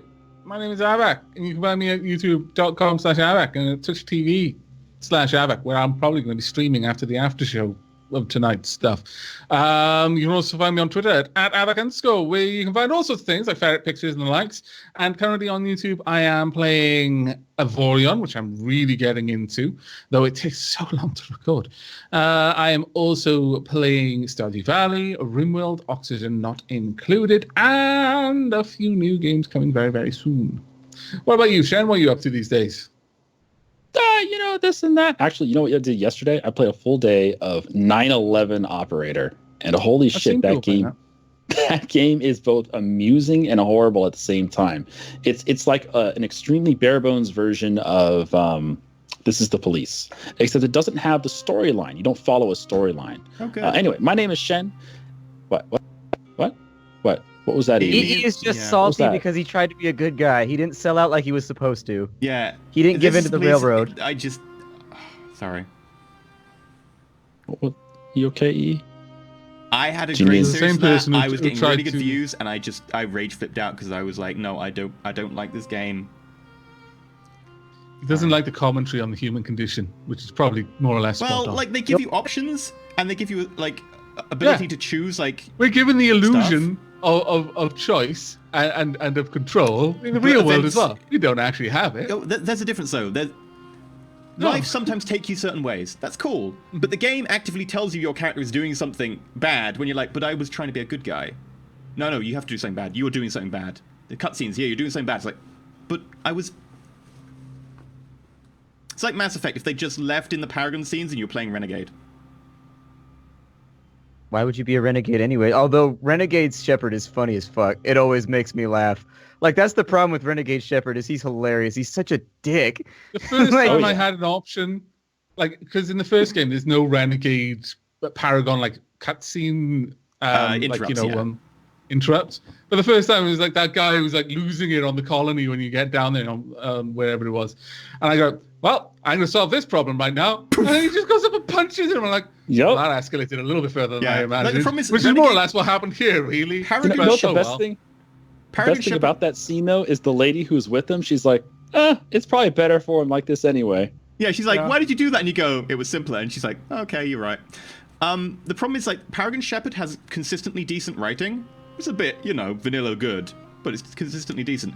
Renegade varies. Like, sometimes Renegade is like, you do the thing to save humanity, but it's, the thing that needs doing. And sometimes it's, oh yeah, I just punch kids in the face for fun. He's like, Yeah, like a Yup. dude will come up and be like, can I get your autograph? And you're like, Renegade Shepard, no, sit down. And it's just like, Jesus, Shepard, bit of an overreaction. yeah, Just sign Renegade the goddamn Shepard is either piece the of hero paper. that humanity needs, but, like, still a bit of a dick, or just a dick. The promise of writing is inconsistent, and that's why they've actually got rid of it for Andromeda. They may have, I think they got the feeling that people were like, yeah, we like the system, but at the same time... Sorry. Anyway, my name's Shen. You can find me on youtube.com/Shenrare2 and on twitch.tv/Shenrare, where I've been playing 8 hours a day, 9 days a week, Monday to Friday, and even Saturday? Yeah, Saturday too, but not Sunday because we have wonderful Roll4It on Sunday. Yesterday, I was saying I was playing 9/11 Operator. It's very similar to This Is the Police, but it doesn't have the plot line. It doesn't have any plot line at all. You're simply the dispatch operator. You tell the police, the fire, and the ambulances where to go, that sort of thing. And it's fun. I enjoy the game, but it's also a very small game, so there's not a whole lot of content to it. It's also only like $10, so whatever. What else going on? We have RimWorld on Randy Random Extreme because I love. Apparently, I'm just a masochist. That game, that is the one game that I absolutely love when it kicks my ass. I smile. I'm like, oh look, my last guy in the colony, he's bleeding out, and you can't medic yourself, so he's just gonna die, and it's game over. You should be able to. There should just be like massive Great, negatives. yeah. It's like basically I've got a scratch from a rabbit. I've got the I'm gonna die. I Yeah, hate my pretty life. much. Pretty much. There should be like the ability to do medicine on yourself just at negatives. Like, just be a badass. Yeah, maybe. That'd be nice. But apparently that's just not part of the game. It never has been, and I don't think it ever will be. Also doing Oxygen Not Included. It's another very, very bare bones game, but everything that's in the game already is really fun.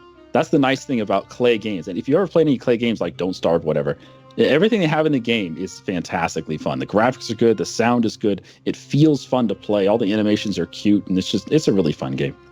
Yeah, that's it for me. What about Senor Elysium?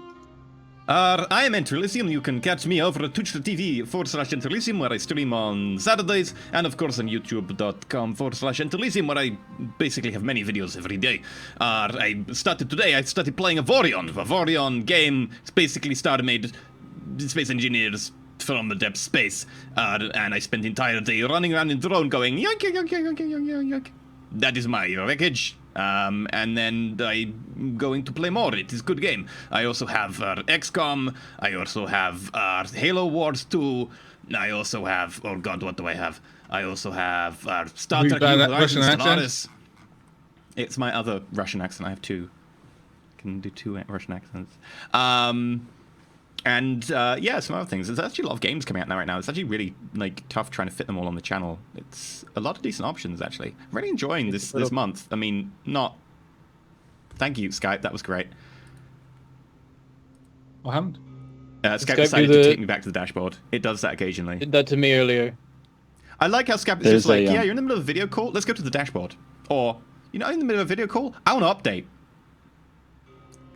Oh, I just saw it on the video. Wow. Yeah, Briarstone, all this kind of stuff. Yeah. Yeah, that fun. could not actually leak people's personal details if they leave them up on their statuses or whatever. That could not be. Not at all. God damn it.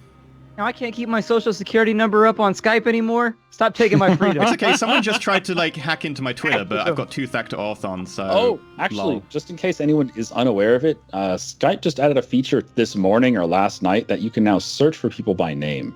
So just a heads up. That's why I don't have my name attached to any of my accounts. Watch out, Scarlett Johansson. Anyway, you can catch me over there. Also catch me on Twitter. But Splat, what are you doing? Who are you? Right now, I am recovering from a period of just being a colossal fuck up, and so I'm picking up the rubble. I'm making things better. Dude, it's called moving. Right. Everyone has to do it some point. I was gonna say Splat, yeah, but what about YouTube? I got For the King going on, which is the shit. For the King is my favorite, especially now that they balanced it. They put in a new patch, and I started a new playthrough, and they made it so you get 3 times as much gold. That actually made the game a lot more tolerable because you're not broke all the time, and you can at least try to buy stuff to make your team better and fill in your gaps. I'm playing that. I'm playing The Long Dark on the Hopeless Rescue, which actually was a bit more challenging than I thought. That's a really, really tight challenge. It's a tough one to make it in the time limit. You said it was going to be super easy, and that's why you weren't going to take it. Yeah, I thought it was going to be easy, but the time limit of 7 days, accounting for random weather, can actually be a little bit tricksy, and I've had really bad weather my entire playthrough. And so I think if you choose to just go at night too, you sleep and then you just run through the night and everything, you'll be all right. But I tried to play it on a day and night cycle, and it did not work out. And so it's going to be close. I'm coming up on the final episode right now, and I don't know if I'm going to make it. I'm pretty close, but I don't know. And then I Ghost Recon Wildlands today. Actually, I posted the first video while we were streaming during our break. And so that game, I've played the first 40 minutes, and I was like, cool. That was pretty fun. I want to play more, and so that's what I'm going to be doing tonight. I'm going to be playing and recording the rest of that series. So aside from that, that's all that I got going on. A quick notification for everybody. There should be no stream this coming week because PAX East is tearing our group apart. It's tearing us apart, and there's just nothing that we can do about it. So Friday and Sunday, I'm pretty sure we're not going to have a show just because people are in different places. If you want to have anyone to blame, it's Gabe and Tycho. That's who you blame. Done. Yep. You're damn tearing you. us apart, Lisa. Your comics about axe cozies, you bastards. Yeah, so there won't be any shows next week, but we'll be back the week after that because, PAX East is going on, and that's part of the YouTube life. Anyways, we will see you all later. Thank you for stopping on in. We'll see you on Sunday for Shadowrun, which should be pretty cool. And be safe out there, everybody, and we'll see you next time. All right? Before people run, if people want to support us on Patreon, it's great, but also please do feel free to spread the word about the show, etc. That's probably the easiest way to actually help is to let people know. Go post on whatever subreddit you think people might be interested on, or tweet or whatever. Use our hashtag. Yeah, post our show on the DnD subreddit. We'll love you forever. I know the Shadowrun one because they're great people over there. I really like the Shadowrun subreddit.